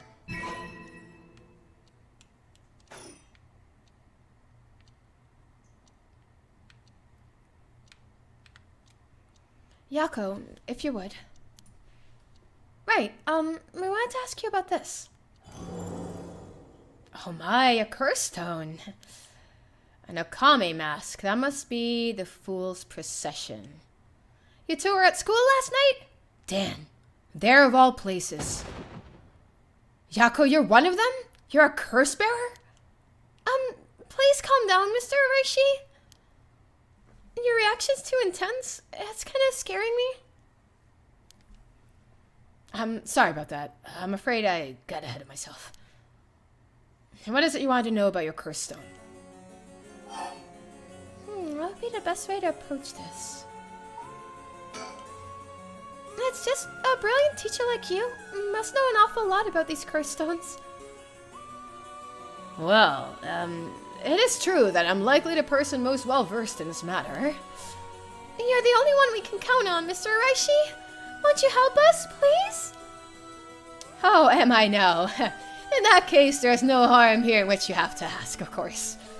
Thank you. Let's see. Why is everything with the Rite of Resurrection and the 7 Mysteries curse stones happening right now? Oh, taking an interest now that you've received one of the curses, have you? You sound like a researcher, starting your questioning with your subject's origins. Mr. Araishi? You're not the one who triggered the curse, are you?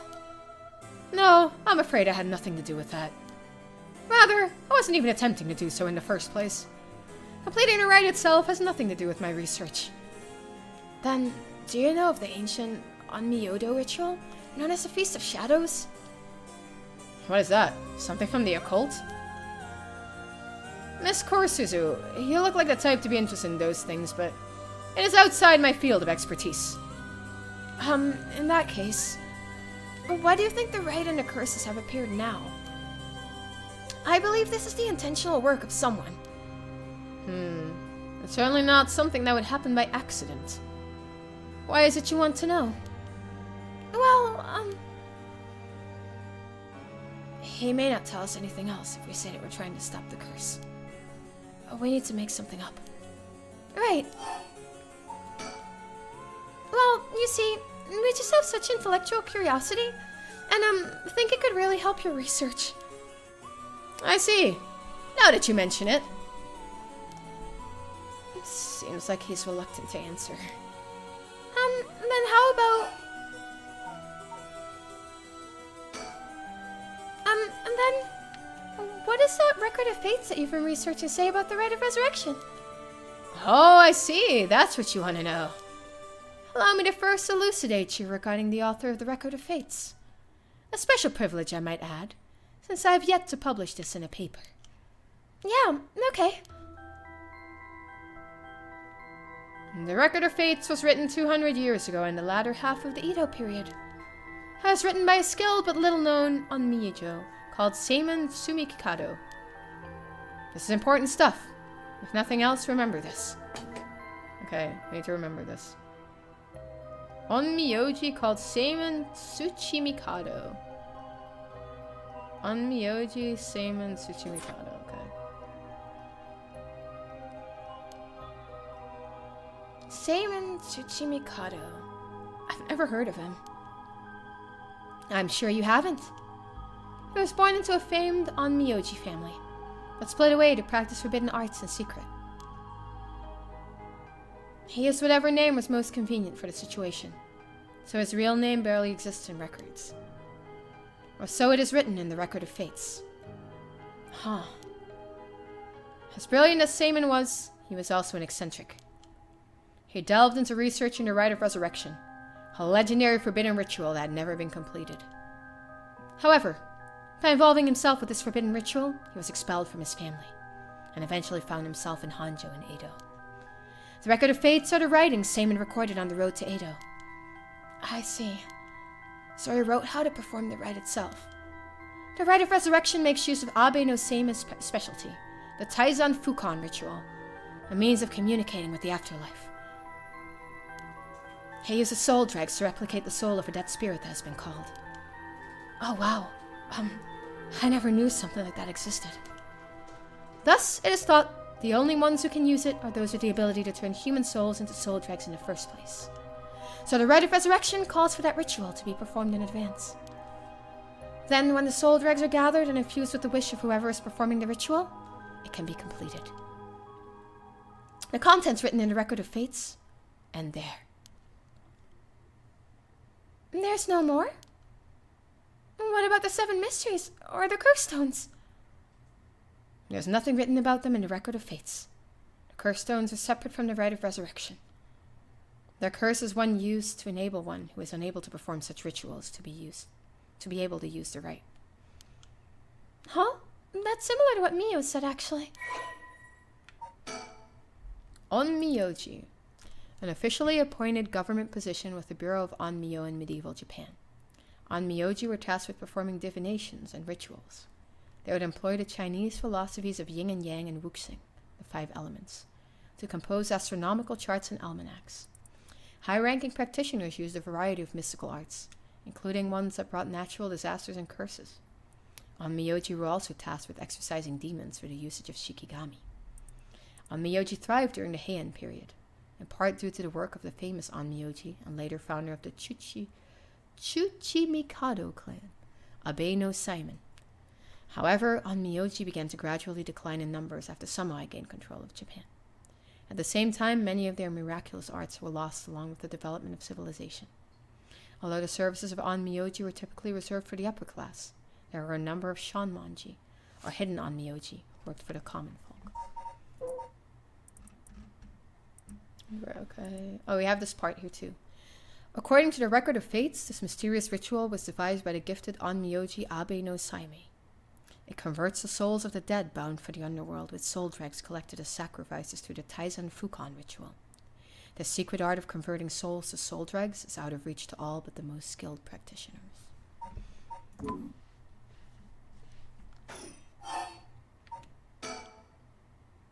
Excuse me, Mr. Araishi? What is it, Miss Kurosuzu? You published a theory before the incident took place. It said that the rite of resurrection and origin of the 7 mysteries of Hanjo are related somehow. What proof did you have of that? You really know your stuff? What about that? That was a somewhat sensationalized piece, written for occult magazines. Oh, really? It was just nonsense then. Not exactly. Rather, it's not a complete fabrication. There is a basis for it. And that is? Well, I suppose there's no harm telling a couple of students so passionate about this topic. Thank you. This is something I discovered from referencing numerous texts unrelated to the Record of Fates. It was just after Seimin arrived in Hanjo. There are records of a conflict over a ritual used to resurrect the dead in Hanjo. A conflict over resurrecting the dead? I don't know the details. A man enticed the public with claims of a spell that could resurrect the dead, causing a conflict that ended tragically with 9 dead. That is the only remaining reference. 9 people fighting over a resurrection ritual? I call this tragedy the Hanjo incident, and it has long been the subject of my research. And I suspect that this Hanjo incident might be the very origin of the 7 mysteries of Hanjo. So what you're saying is, the resurrection ritual at the root of the Hanjo incident is Seimin's rite of resurrection? Yes, that is how the Record of Fates ties everything together. To put it in chronological order, first Seimin brought the rite of resurrection to Edo. We can assume that by this point, Seimin was likely using a different name. Then in Hanjo, 9 people fought to the death over this rite, the Hanjo incident. After that, the incident was covered up by an interested party, preventing it from being recorded in history fully. Eventually, it was passed down in incomplete pieces, becoming known as the 7 Mysteries of Hanjo. That's more or less the course of events.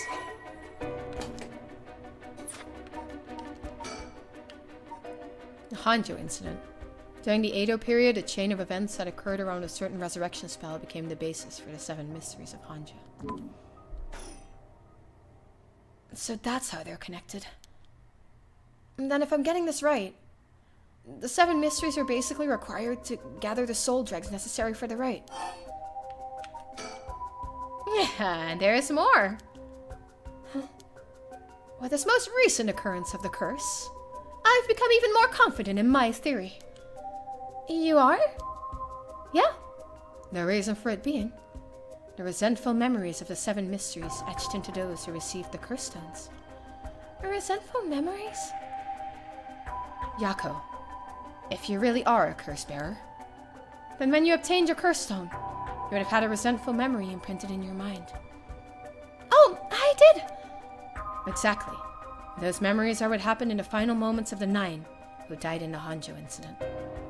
Broadly speaking, They involved dying while bearing some kind of deep resentment. The 9 victims became the 9 curse echoes, which over time became to be spoken of as the 7 mysteries, thus gathering the resentful memories granted by the present curses and connecting them together. It will reveal once and for all what happened during the Hanjo incident. Huh. That's why you must tell me about the resentful memory of your fool's procession, Yako! Mio, should I? Yeah, I think it's okay. We need all the information we can get. Okay, Mr. Araishi. I'll tell you about the memory of the fool's procession. Excellent. So, basically, it's about a woman who died falling from a Yagura tower at a festival. Interesting. It is not that one, then. Not that one? What do you mean? Among the 9 victims at the Hanjo incident, that's to say the 9 curse echoes, one of them is Seimin himself. Or so I suspect. Huh? Seimin was one of the victims at the Hanjo incident, too? Meaning an Onmyoji as powerful as him also became a curse echo? Right. It would make sense that the curse stone tied to a curse echo like that would be special. The power of a curse stone is different based on the curse echo? Meow. Then maybe with Seimin's curse echo we could... Yes. We may be able to settle this whole situation. Hey, what are you two whispering about? Oh, nothing. Sorry. Mr. Araishi, how many of the resentful memories have you gathered so far? I have learned a number of them. The Evergreen Beach, Foot Washing Mansion, the Ever-Burning Lantern, and now the Fool's Procession makes 4. Of those, the most important are the Foot Washing Mansion and the Evergreen Beach. Oh, what are they about? First, the Foot Washing Mansion. A non-Miyoji appears distinctly in this one. Really? But not Seimin, I'm afraid. A female Onmyoji who sought the right of resurrection due to her obsession with her personal appearance. Her legs, which she had always taken pride in, were stricken with corruption after she was defeated by Seimin. Her curse echo is notable for being particularly easy to fulfill the requirements necessary to use the curse. The detective did well to escape this one. So a female Onmyoji and the rival of Seimin? She was involved in the Hanjo incident? That certainly is interesting. Next, the Evergreen Beach. This curse echo is from a craftsman of Netsuke carvings named Jinkishi, who was hanged for spreading baseless rumors. He apparently spoke of something that granted the ability to bring back the dead. The right of resurrection! Precisely. This man Jinkishi must have been in contact with Seimin. If I could just collect all of the memories, everything will be revealed, and the truth of the 7 mysteries would be mine. That is the knowledge I desire. Meaning you need to gather as much information as you can from the curse bearers. Precisely. I have an agreement to exchange information with those detectives, but they might not even find the other curse bearers, so I must take measures of my own. Another thing. Yes? You never really finished about what the trigger for all of this was. Well, I don't know. Really? You're not hiding something from us, are you? It has something to do with how you obtained the Record of Fates, right? How did you really get a hold of the Record of Fates? To tell you the truth, we're in a race against time. It could be a disaster if we don't hurry. What are you talking about? Someone left a warning that at sundown today, they would use the curse to kill a lot of people. The one who left that message is the culprit behind the Nijima murders from 20 years ago. What? Something so terrible will happen? I won't allow potentially hundreds of people to become victims of a curse. I'll do anything in my power to stop it. Mr. Araishi, please. Please tell us everything you know. I'm sorry, but I truly don't know anything. The truth is, I was given a Record of Fates by a woman. A woman? Well, her voice sounded like a woman's, but I didn't actually see what she looked like. 1 month ago, while I was investigating at night, I suddenly heard a formless voice. A woman's voice? It said, I entrust you with this ancient manuscript, and a rite of resurrection held within its pages. Spread rumors of this ritual as far and wide as you can in the coming month. And before I knew it, an old document had fallen down at my feet. 1 month. She specified the time period? I was told if I did that, I could study the manuscript as much as I pleased. I wanted so badly to verify its authenticity that I ended up accepting. I haven't heard anything from the voice since then. It must have led you to spread rumors, in order to strengthen the power of the curses. To tie together the curse and the desire to seek out the right. This makes it likely that the owner of the voice is the mastermind behind all of this. Hence I went public with the Record of Fates. Hihaku and occult magazines immediately jumped at the news. It was a financial boon for me. Huh? Hihaku? As in Hihaku soaps? Right, I mean, no. It's not important. It's just some personal business. After that, I waited. I tried to predict what would occur in a month's time. That's when the curse began. Those are all the details I have.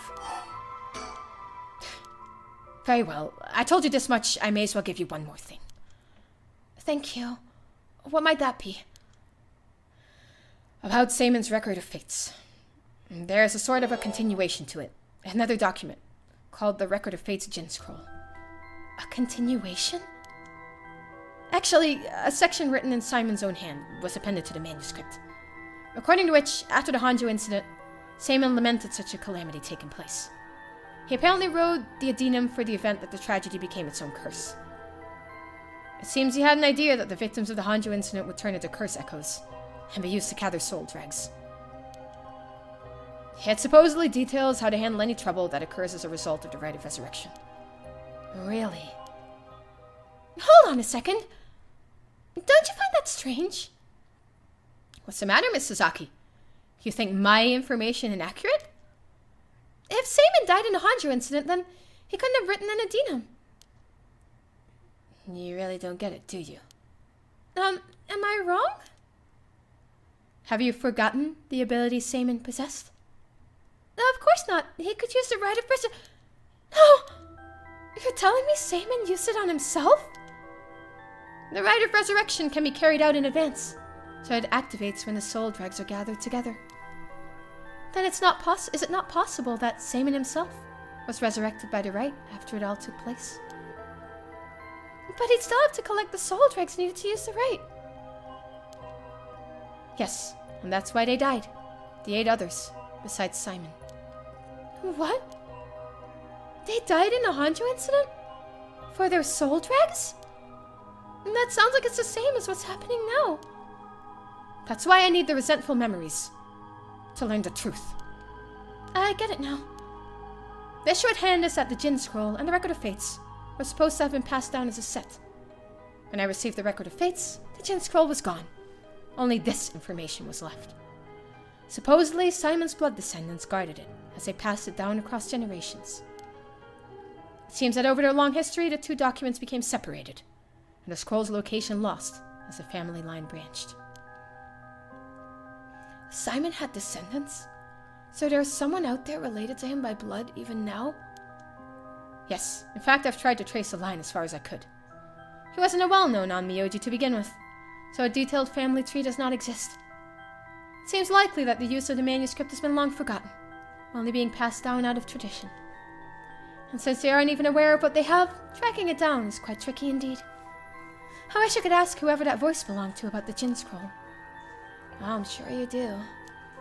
So basically, in the Record of Fate's Jin Scroll, Simon himself wrote about ways to handle the curse on the right, yes? Yes, that is right. I've been searching for it all this time, but haven't found a single lead. So if you 2 find out anything about other resentful memories or Jin Scroll, tell me immediately. You owe me that much for telling you all this, do you not? That's the real extent of everything I know. The Record of Fate's Jin Scroll. It is said that Seaman Tsuchi Mikado, author of the Record of Fates, wrote the Jin Scroll because he feared that the descendants of those involved in the Hanjo incident might become cursed and used in the collection of soul dregs for the Rite of Resurrection. The existence of the Jin Scroll was indicated in a postscript, added to the Record of Fates, but its whereabouts are currently unknown. It is believed to have been inherited by a descendant of Simon. Yes, I understand. Thank you for your help. If you bring me some useful information, I'll take it into consideration for your school grades as well.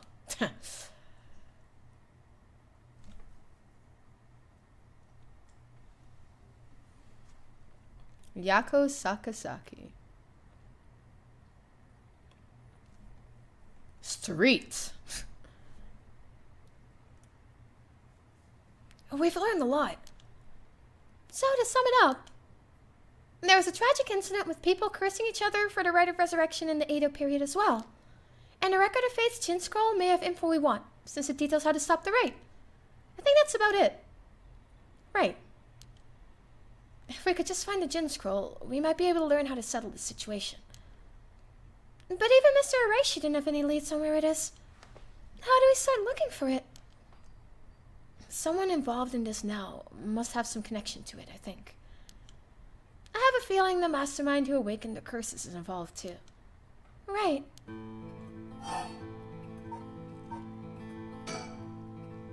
Whoever's behind that voice that gave Mr. Araishi the Record of Fates, that must be the mastermind, don't you think?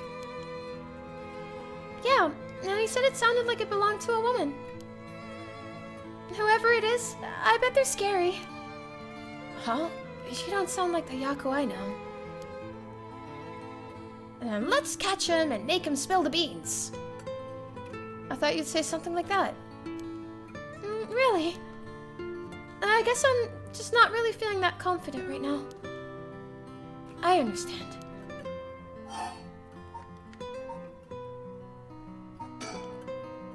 I don't know if it's related to that woman behind the voice, but I'm also interested in the female on Myoji, who was a rival of Simon. So, Mio, what are we gonna do next? Good question. It may be best to give the information we just learned to Inspector Tsutsumi. We got a pretty big clue from hearing about the Record of Fate's Jin Scroll. Mr. Tsutsumi might know more about it.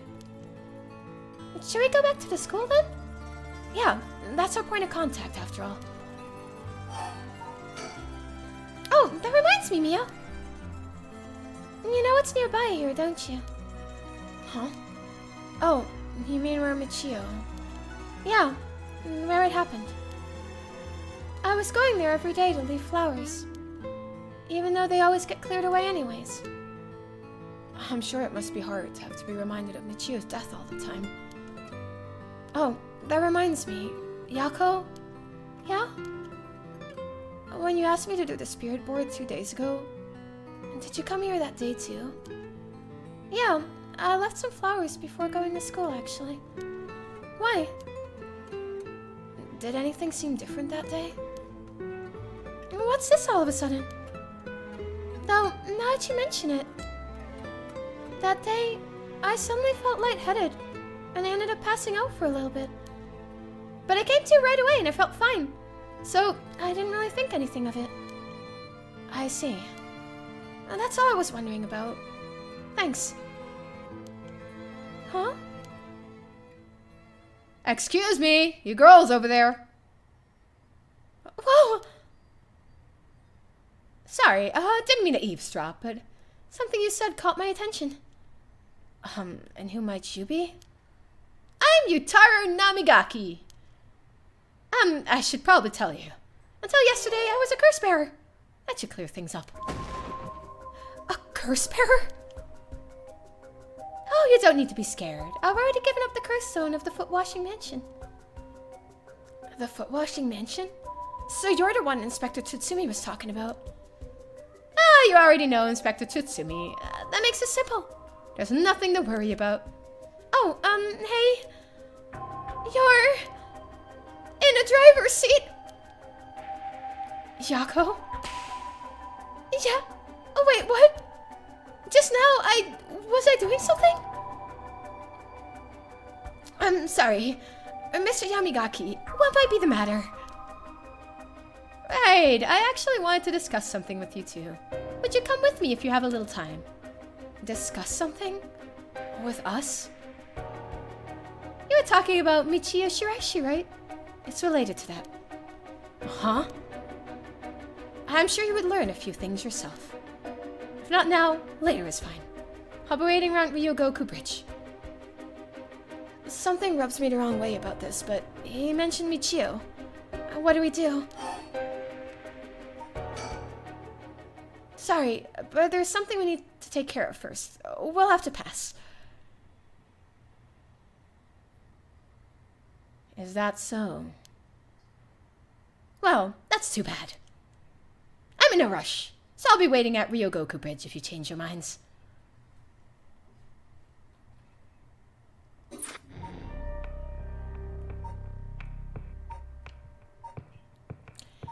We have Harue. Let's do one more Harue. Harue Shigima. Summary of previous events.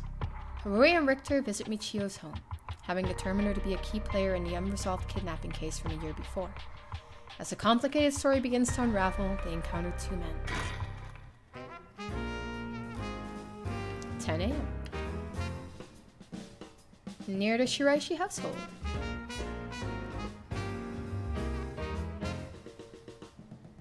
Ma'am, allow me to introduce one of our country's most elite detectives. The name's Janerio. I'd hardly call myself elite, but either way, it's nice to meet you. This here is the brilliant Chief Inspector Tsutsumi, and yes, he's just as rough and tumble as he looks.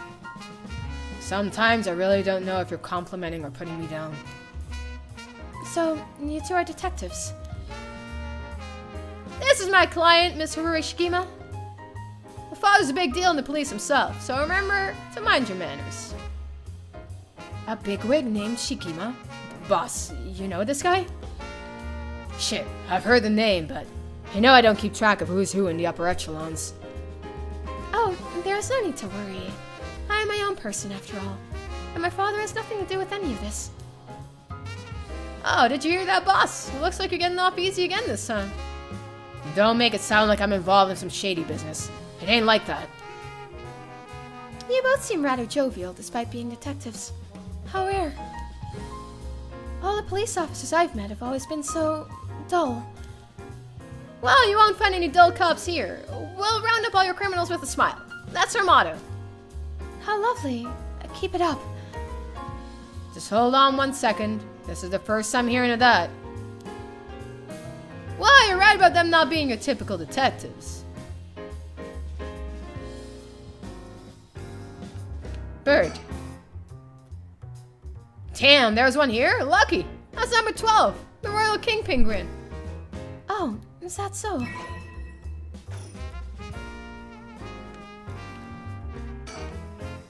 He seems like he's got a lot of experience working the streets. Most of the officers I know are the bureaucratic desk jockey types. Contrast is rather striking. A young and energetic detective who seems to have a strong sense of justice. If my son had the chance to grow older, perhaps he would have become an officer just like him. By the way, ma'am, this might be sudden, but there's something I'd like to confirm with you. And that is? Do you happen to know anything about the 7 mysteries of Hanjo? Sorry, Chief, but that's hardly... With all due respect, investigator, I think my question was addressed to the lady. If you insist. What do you say, ma'am? Can you tell us anything?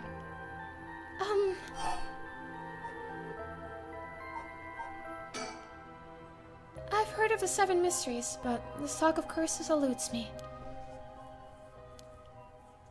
Is that so? Well, I'm sorry for the intrusion. I mean, I couldn't really answer truthfully. I could only, like, do ... or actually lie. I couldn't do anything else. It's kind of sad. I liked that Tatsumi was stone, yeah, but I couldn't not lie. I could only, like, not answer.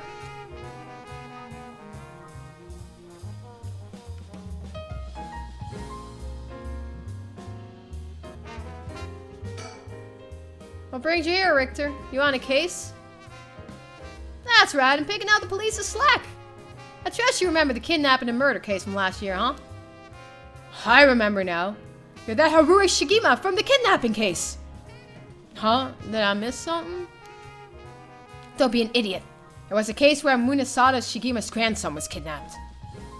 Which must have been your son, ma'am. Indeed, the story was suppressed by the news.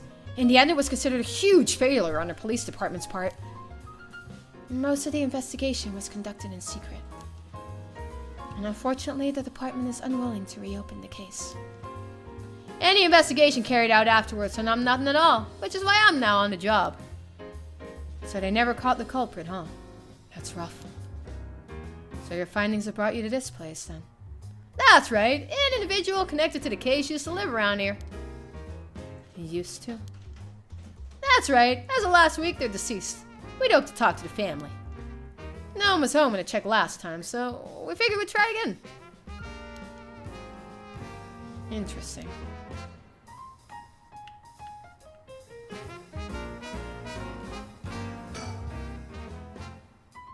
I guess knowing how to deal with cops is also part of an investigator's job. Not quite. The two of us used to be comrades, is all. Comrades? That's right. Richter used to be part of the police force himself. He quit a few years ago to go solo. Is that so? You should give it a try, Ario. There's more freedom in working as a private investigator. Can't say much for the quality of life, though. It's been 2 years, right? Hadn't heard of you since you quit. I didn't think your business would last, but here you are. You sure you don't want to return to the force? We'd take you back with open arms. What, to sit on my ass and watch the birds fly? I'll take a pass. I don't belong in that world. Come on, Richter. We need your talent. The public needs you. Nah, you don't. This is my calling. The police will manage just fine without me. I'll keep on tying up all your loose ends, saving the little birdies y'all abandoned. Come to think of it, I heard some things about this area last night. Something about a strange yet conspicuous man dressed in white loitering around. Wait a second. I assume they were talking about you, investigator. Well, I won't argue that I'm strange and conspicuously dressed in white. And as it turns out, I was out here last night to conduct my investigation. Did you run into anything strange or out of the ordinary? Oh, the ordinary, huh? I guess I did observe a few suspicious characters. You were asking about curses just now.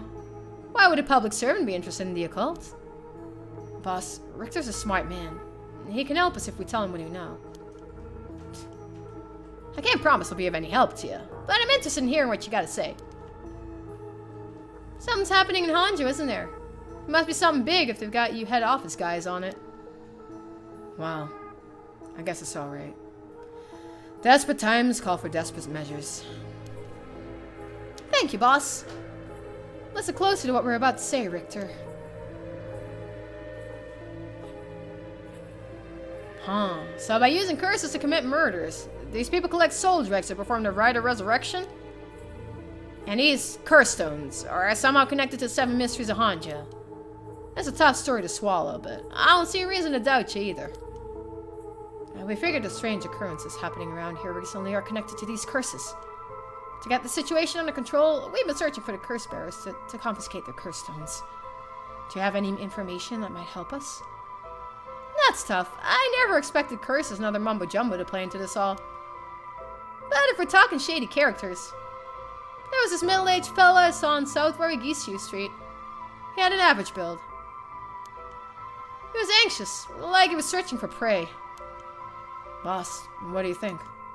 Well, considering the location, it could have been Hideki or Aishi. We already got his curse stone. Impressive, you two working quick. Did you see anything else? Not that I can remember. That's a shame. Ever see any characters that look like they might be carrying a curse stone? It'd be a huge help if you let us know. Absolutely! I'll let you know if I find anything. Richter, perhaps you could lend a hand on our case, too. There's a number of people we can't track, and finding missing persons happens to be your specialty now. I hate to disappoint you, but I'm busy enough with this case. The fate of my clients is what keeps me afloat. That's prioritized requests by the order in which they come. I see. Well, can't say it's not fair. What do you need a private investigator for anyways? The cops should have plenty of bright folks to throw at the job. True, but this isn't an ordinary case we're dealing with here, so...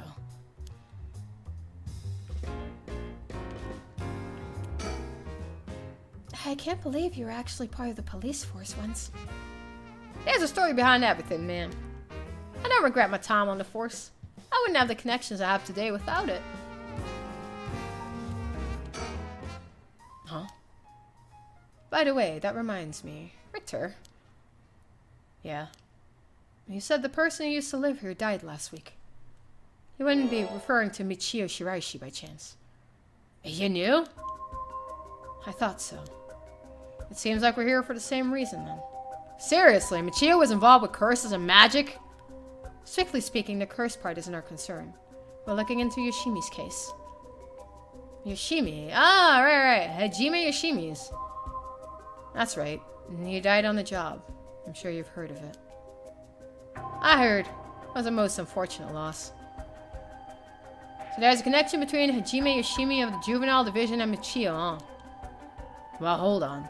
Let's focus on Michio for a second. You think she had something to do with the kidnapping? Talk about unforeseen developments. Exchanging information should prove mutually beneficial. I'll tell you what I know. But in turn, I want the full scoop on your findings concerning Michio. Sure. To tell you the truth. What? You believe Michio's ghost is the one who killed Mr. Yanuchi? So he wasn't just mumbling nonsense? I mean, we haven't fully confirmed anything yet. But the testimonies we've heard and the evidence we've found point in that direction. Testimony? You mean from those, psychic high schoolers? Didn't they also say there was a chance Michio hadn't killed herself? Wait, if that's all true, then... Did you figure something out? Kankichiro Iwai! Huh? Kankichiro Iwai! He'll be the next victim! We have to open the door to Shiraishi's house. We need to look inside, man. Hey, what's gotten into you? Boss? I'm sure the landlord would give us a key if we asked. Screw that! You know how long that could take? We can ask for permission later! Richter? Hey, Richter, calm down. We can't just... Take that, you shitty door. That's how you do it. Richter, get a hold of yourself. So you're still the same as always. Everyone come quick! Oh, look at this.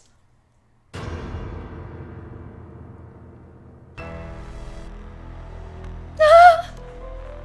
Whoa, what's up with this room? Boss, there's a dead body in here. Whoa. Could that be Michio's dad? Nah, he's her stepdad at best, if that. It's gotta be the body of Kanchichiro Iwai. There's no doubt about it. This man's a goner, man. He's gotten real messed up. Looks like it's been like this for a while. I'd say it happened last night. Ario, did you find Yanuchi's body in the same state? How'd you mention it? It looked as though Kohei Yanuchi had died from a number of heavy blows. What are you suggesting, investigator? How's Michio Shiraishi? She's alive! She used the power of the curses to get back in the men who ruined her life! That's ridiculous. You're suggesting she actually revived? It's gotta be that, and if she is alive, then...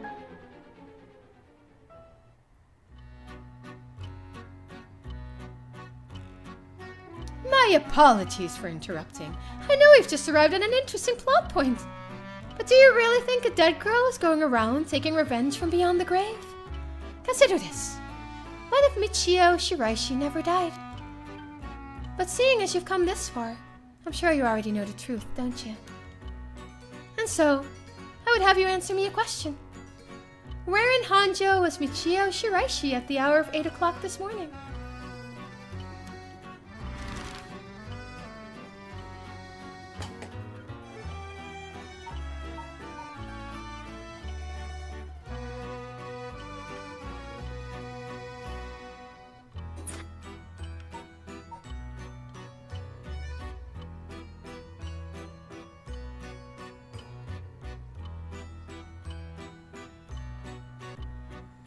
I think Michio is in Yako. I think Michio might be in Yako. Like possessed her, actually. So that's why I want to say she was at Yako's residence. Let's see.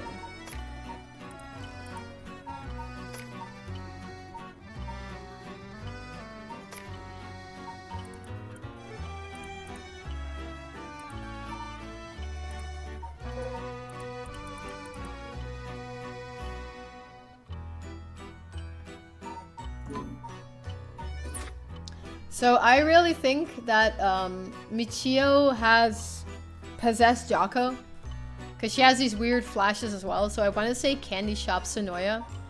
Because if you look at her curse, it kills by fall, you know? What's her curse? Kills by fatal fall, one who hears its music for 30 seconds without seeing the curse bearer.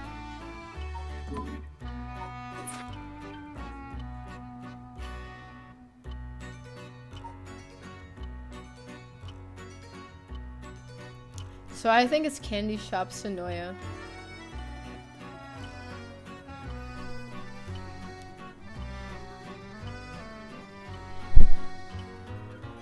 So I'm just gonna do this.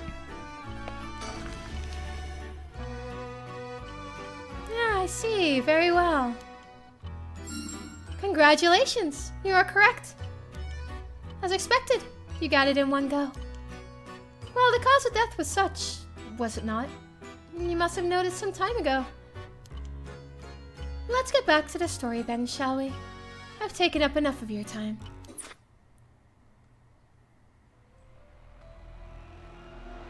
What? So you really think Michio Shiraishi is alive?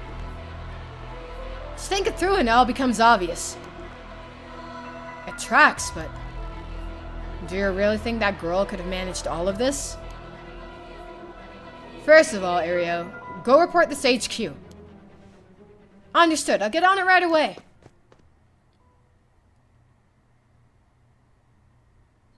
I'll start investigating this place. It sure isn't lacking in stuff that needs to be looked at. There's a bunch of photos of the same person pasted on the wall over there. Huh. Whoa now. Hold on. These photos... these are all of Fumichika Nejima. Gross. Really? Come to think of it, he was in the papers a lot back in the day. Oh, there's even more pasted up over there. These are all cutouts from newspapers and magazines about the Nejima murders. I don't get it. Why the weirdo shrine? Let's keep looking around.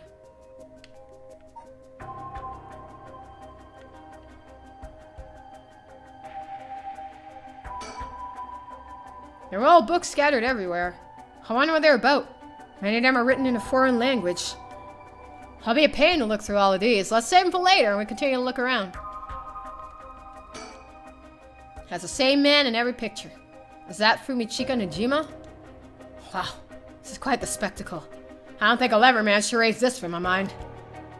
Don't worry, Richter. You're quite the spectacle yourself. Do you mean to compare me with the likes of a bizarre criminal? Look at these. Pictures of Fumichika Nejima cut out from newspapers and magazines? Whoever put these up was obsessed. I wonder what their intent was. You think the Shiraishis are somehow connected to Nejima's case? Perhaps they did this as to not forget a grudge or something? It's crazy to think Nejima might be involved in all this too. Huh. Do you think he might have anything to do with the body here? Maybe. And the man's already out on parole. He's a curse bearer with a curse stone now. He announced that from sundown today, he'll be going on a killing spree. Oh dear. There's an emergency search on the way as we speak, but no one's yet managed to get a hold of the bastard. So he hasn't changed his ways, huh? That doesn't bode well. To tell you the truth, the lady here isn't completely unconnected from the Nejima murders either. You don't say. That's right. We talked about it last night. 20 years ago, I found the hand in Sumida River that brought the incident to life. You don't say. You were the kid from back then. You're really brave, you know. You did a great deed.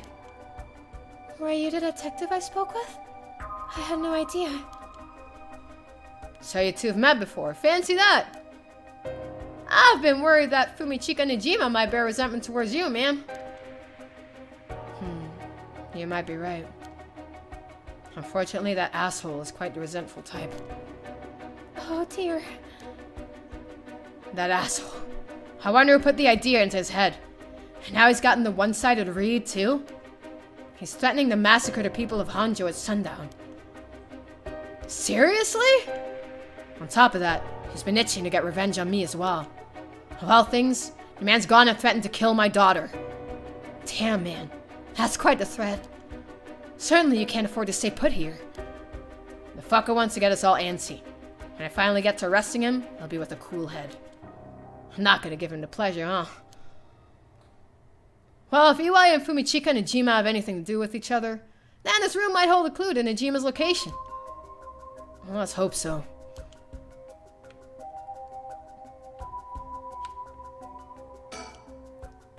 There's nothing around to confirm his identity, but by the looks of him, I'd say he's Kankichiro Iwai. You've seen him before?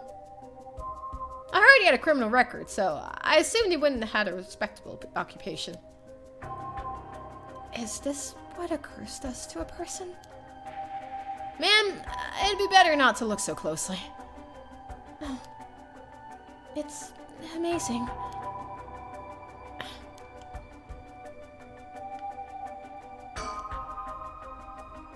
This drawer is really old, Chief Inspector. You mind if I look inside? Huh? I mean, in normal cases, only police would be allowed to touch things, right? Right. Area isn't here, so let me take a look at it. There's just clothes in here. Not much variety either. Can't say they were big spenders. Well, I was hoping to find a kind of talisman here, but I guess we're not so lucky. I see. Thank you anyway.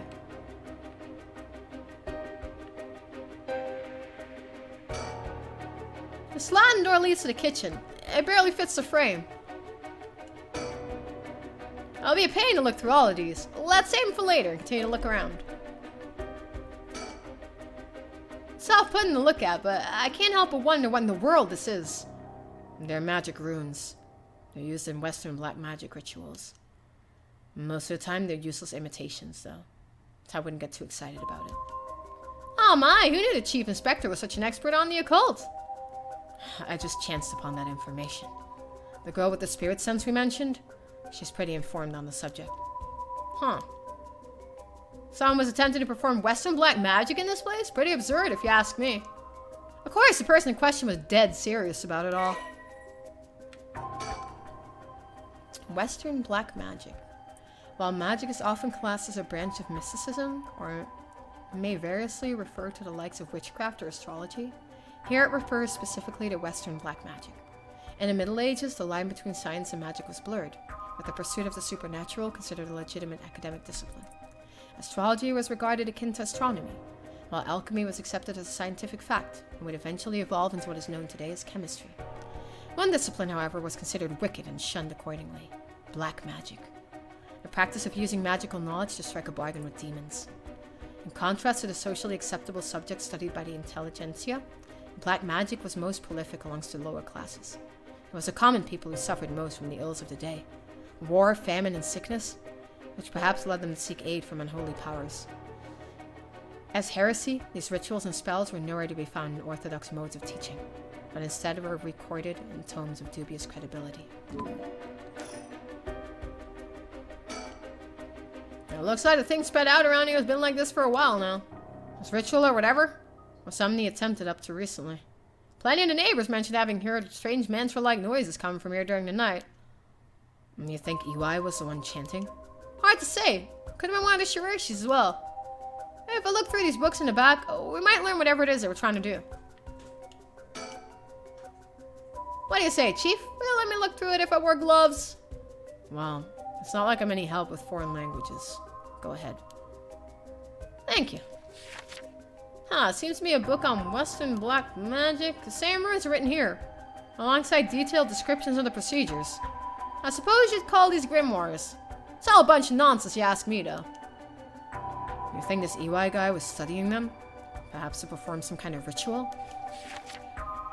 There are a bunch of handwritten notes beside the grimoires. Whoever it was, they were damn serious about it. EY doesn't look the type to be into this stuff, but shouldn't judge a book by its cover. But why would he be studying black magic? According to the materials, this here rune is for the restoration of youth. Perhaps he was trying to become young again. This over here seems to be black magic related to resurrection. Each one of these spells requires a human sacrifice. Talk about dangerous.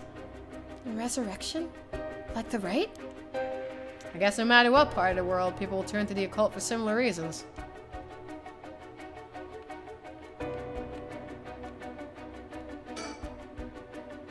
These aren't just cut out from publications. They even snapped a number of shots of their own. They must have admired him. Or why else would they have collected so many pictures? Whatever the case, it's certain they were obsessed. The person who put all these photos up must have been obsessed with Najima. They might have had some relation to Najima's victims, or perhaps it was the opposite. The opposite? What if it wasn't loathing, but admiration? But then...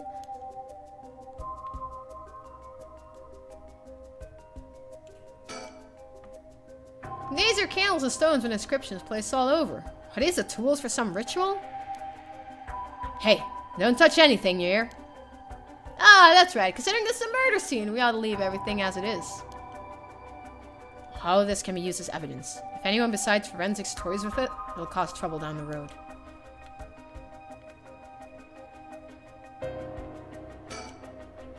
Cruel is what it is. With the window and storm shutter closed, no light gets in here at all. It's pitch black. Neighbors mentioned they started to keep the house shut like this not long ago.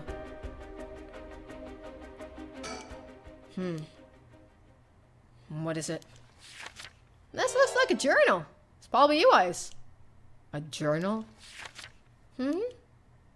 His writing is surprisingly thorough. It's almost as if he was writing a report for someone. Oh, wow. This is something. What is it? What did he write? This is quite the find. Let me give you a summary. So this is Kankichiro Iwai's fella. He'd been searching for a spell to restore youth for years now. So he was into black magic from the start? He believed if he could learn how to successfully perform the spell, he could then use it to earn a fortune. To tell you the truth, it seems he was already getting funded after he acquired this grimoire. You don't say. This is starting to sound kind of familiar. But first, let's find out how he got his hands on the grimoire. It seems that Najima told him where he could obtain the book when they were both in prison. What? That's nearly too much of a coincidence. Likely not coincidence. It seems Iwai took an interest in the Najima murders after it made the news. He admired him rather passionately. He might even say he worshipped the man. Worship? Najima, of all people? This was a time when students were itching to rebel. Anyone who did something to shake the world was bound to gather admirers. Iwai had been collecting these photos ever since that time. And since he just so happened to land in prison at the same time as Najima, he made sure to get in contact. This is a lot. I mean, even having it all laid out like this. The thought of Najima being involved with these grimoires is staggering. I don't think we ever had anything pointing to that. What's the connection? To be honest, it's a shock to me too.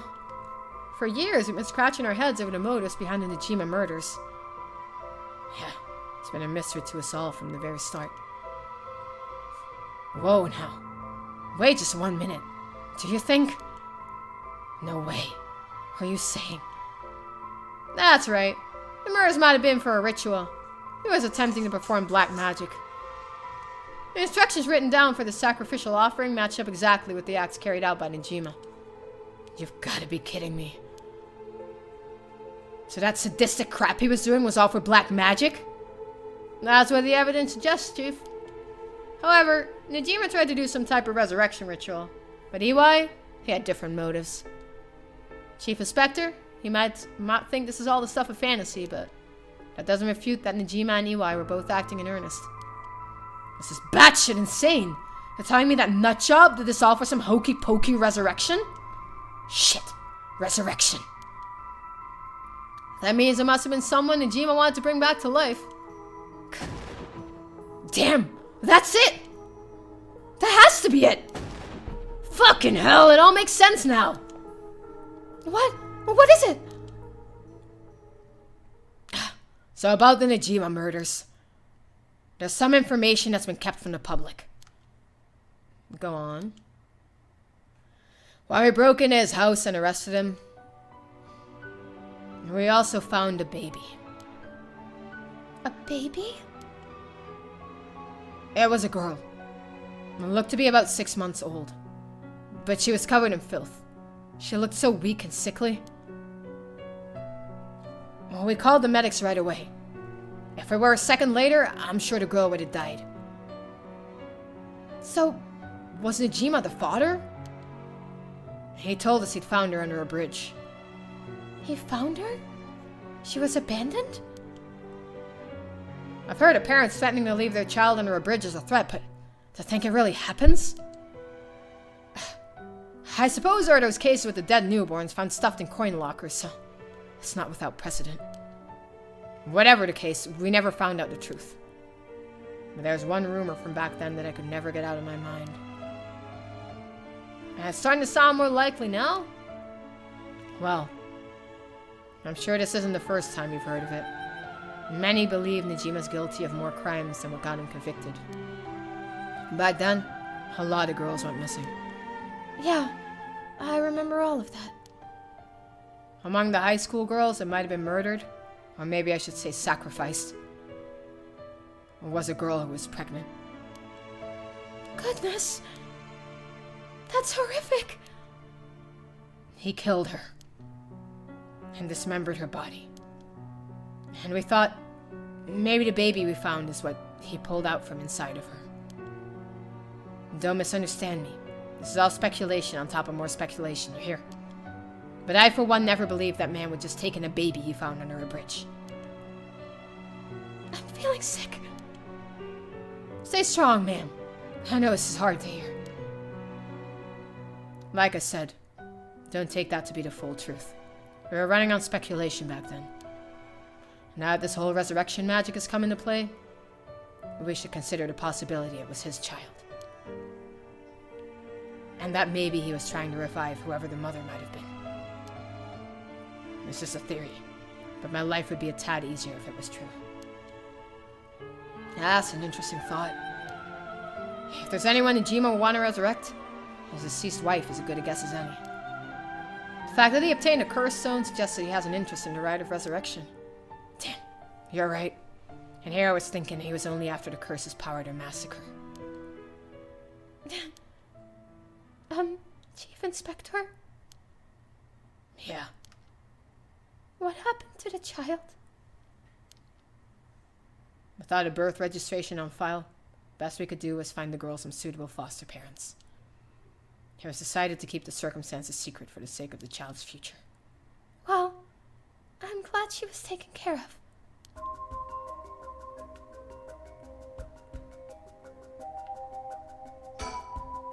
Don't mean to derail the conversation, but there's still more written in EY's journal. We know EY had managed to obtain the Grimoire thanks to the advice he got from his idol, Najima, while in prison. After conducting research and gathering more information, he determined he had a chance to get rich quick. Right.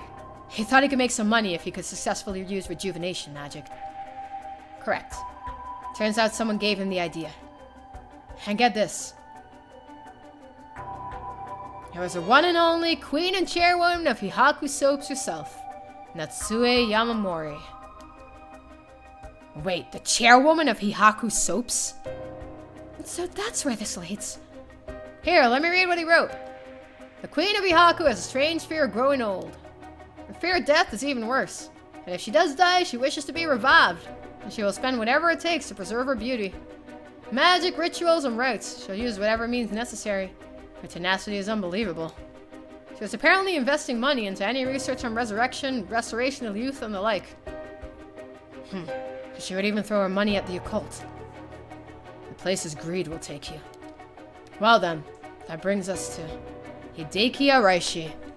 She presumably funded his research into Rite of Resurrection as well. And that's what it all points towards. I wouldn't be surprised if the Witch of Hikaku pounced at the rumors of the Rite of Resurrection. It's starting to sound likely. It might also be why she spread a rumor about having godly powers. It's a convenient cover for if she becomes young again. Godly powers? What's that all about? You can ignore that. Either way, I think Iwai took the payments he was getting for his research to seduce a family into taking him in to keep a low profile. The Shiraishi family. Michio and her mother, Toshiko, were just his unlucky marks. And this is where you get involved. Are you feeling steady, ma'am? Huh? This has something to do with me?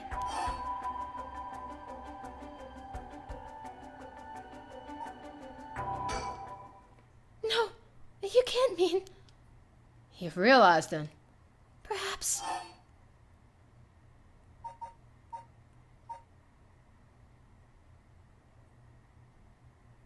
Which one are we doing? Uh-oh.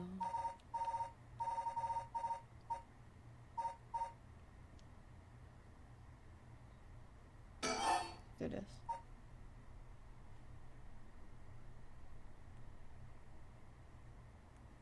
Oh wait, I thought she was the child. So like,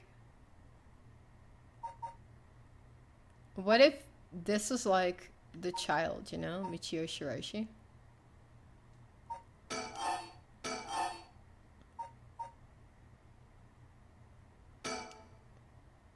Toshiko Shiraishi's child was a sacrifice? Well, man, please calm down. That wasn't it. The child was a child. Oh, was I mistaken? Then what did you mean? Man, please calm down. Iwai moved in with the Shiraishis to practice his magic. He needed a sacrifice to perform his youth restoration spell, but that meant extracting a life force from someone young. Oh. So it was Iwai. This man. Iwai worshipped Najima, so he must have also despised Najima's detractors. Not to mention he was captured and sent to jail once before. Surely he had a bone to pick with the police. So when he realized he had a chance to both avenge Najima, embarrass the police, and acquire a living sacrifice at the same time. Fuck. You got it. Iwai kidnapped Haruhi Shigima's son and managed to score 3 birds with 1 stone. You're telling me then that this horrid man, he never had the intention of returning my child? I thought there might have been a reason why the kidnapper seemed to be mocking the police. He never wanted money. His aim was to humiliate the force. It all makes sense. He must have used Michio to lower your boy's defenses and then kidnapped him on his way back home. That man, he took Shuichi! Man, please calm down. I understand, but you must remember to breathe. You don't understand! You have absolutely no idea what I'm going through! This isn't a joke! I wouldn't expect the police to understand. You'll never understand! Living sacrifices, what a stupid idea from a stupid little man. Okay, ma'am, let's just take a moment to breathe. Why don't we go get some fresh air? I can't believe this.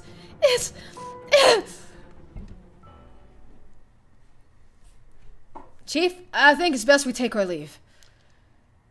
But before we go, there's one more important piece of information noted in this journal. Oh? Iwai got in contact with Najima last year, after Najima was released on parole. He provided him with accommodation and financial support. Is that so? He managed to find a hideout for Najima to stay in. Damn it. If anything, rather than use his money to support the Shiraishis, it seems most went to Najima instead. If Najima's lurking around anywhere at the moment, it's probably in that hideout. And did he write where it is? Unfortunately, nah. Not that I can tell. But it seems Michio knew where it was. She never met with Najima in person, but she was made to go in and clean up, among other things. What good is that information? The girl's already dead! Wait, no. She's alive. That's right. Michio Shiraishi is alive. When you can find her and get her to talk, you can get her to spill the beans on the hideout, too. Investigator, I'm asking you. I should be going. The lady's not well.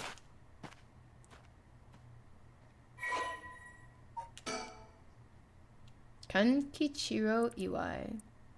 Kankichiro once made a living by placing advertisements in magazines to sell phony magic items and good luck charms. He held a nostalgic yearning for the post-war era, when things and people were simple, and has nothing but negative things to say about the rapidly developing, ostentatious world of late. Radical in his belief that it would be better to tear down society and start over again, Kankichiro was discontent with his life spent poking around in society's cesspools to make a few coins. When the Najima murders were widely reported in the media, it had a great impact on Kankichiro, as he witnessed how a single act by a single man could cause a major rift in society. Perceiving Fumichika Najima as a great hero, he began collecting every piece of information he could find on the man. Kankichiro was later arrested for his illegal business practices, and a chance meeting with Fumichika during his incarceration solidified his idolization. He was captivated by Fumichika's talk of black magic, and following his release, acquired the grimoire Fumichika had hidden away. As for Toshiko Shiraishi, Kankichiro set his sights on her after encountering her at a part-time job. When he learned that the Shiraishi family was in financial trouble and could not afford to send Michio to college, he turned on the charm and took advantage of their weakness by offering them money. He revealed his true colors, however, of moving in with the family, and used violence and money to keep Toshiko and Michio under his thumb. All the while, his belief in black magic deepened, and he found a sponsor in the Hihaku Corporation. Kankichiro forced the Shiraishi family to perform various rituals, with any attempts to resist being met with merciless beatings. The mother and daughter were helpless to resist. After Hihaku offered Kankichiro great sums to intensify his work with black magic, he set his mind to sacrificing a child in order to perform a youth restoration spell. For this purpose, he chose Suichi Shikima, the son of Haruri Shikima, against whom Fukushima held a grudge. He attempted to enlist Michio so as not to alarm the boy, and when she resisted, beat her mother 20 times. With Michio's assistance, Kankichiro kidnapped Shuichi and locked him up in the Shiraishi house and told the young and courageous boy that he'd kill Michio if he tried to run. While his actions were motivated by a personal grudge against the police, it was first and foremost an attempt to create a societal uproar and breakdown in public order. So Kankichiro painted the crime as a regular kidnapping, demanding a ransom from the family. However, because of an embargo on the press, the kidnapping did not cause a public outcry akin to that of the Najima murders. Infuriated, Kankichiro had Toshiko perform the sacrifice ritual by threatening to kill Michio if she refused. Toshiko killed Shuichi in his sleep, but the spell failed, for which Kankichiro blamed her. Warning Michio to keep silent about the murder to avoid incriminating her mother, Kankichiro dumped the boy's body in a nearby river. The tiny corpse was found a week later in the Sumida River after floating through several canals in Honjo. Having drifted for days in the polluted water, little evidence remained. Although Kankichiro performed no further sacrifices, his devotion to black magic only increased. Toshiko and Michio spent their days consumed by guilt, forced to continue serving Kankichiro until the day they died.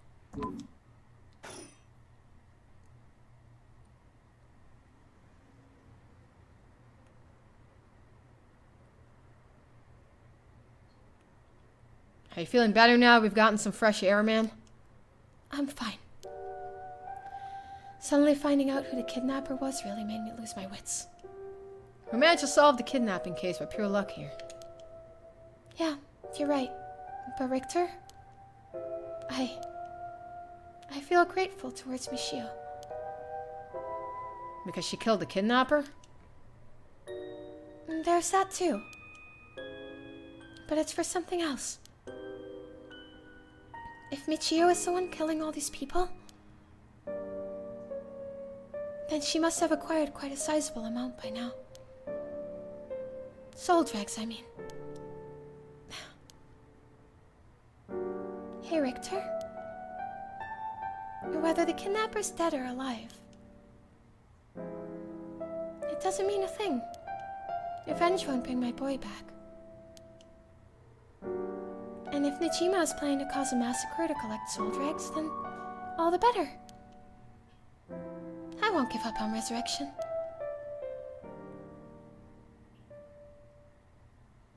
So I'm counting on you.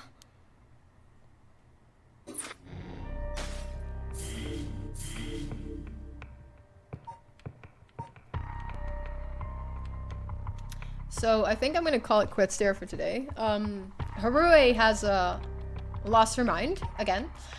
So we'll see if she regains her composure a little bit, or if she's gonna go full super villain next time. I think it was some revelations, some interesting, definitely some interesting plot twists. So we'll see what happens the next time.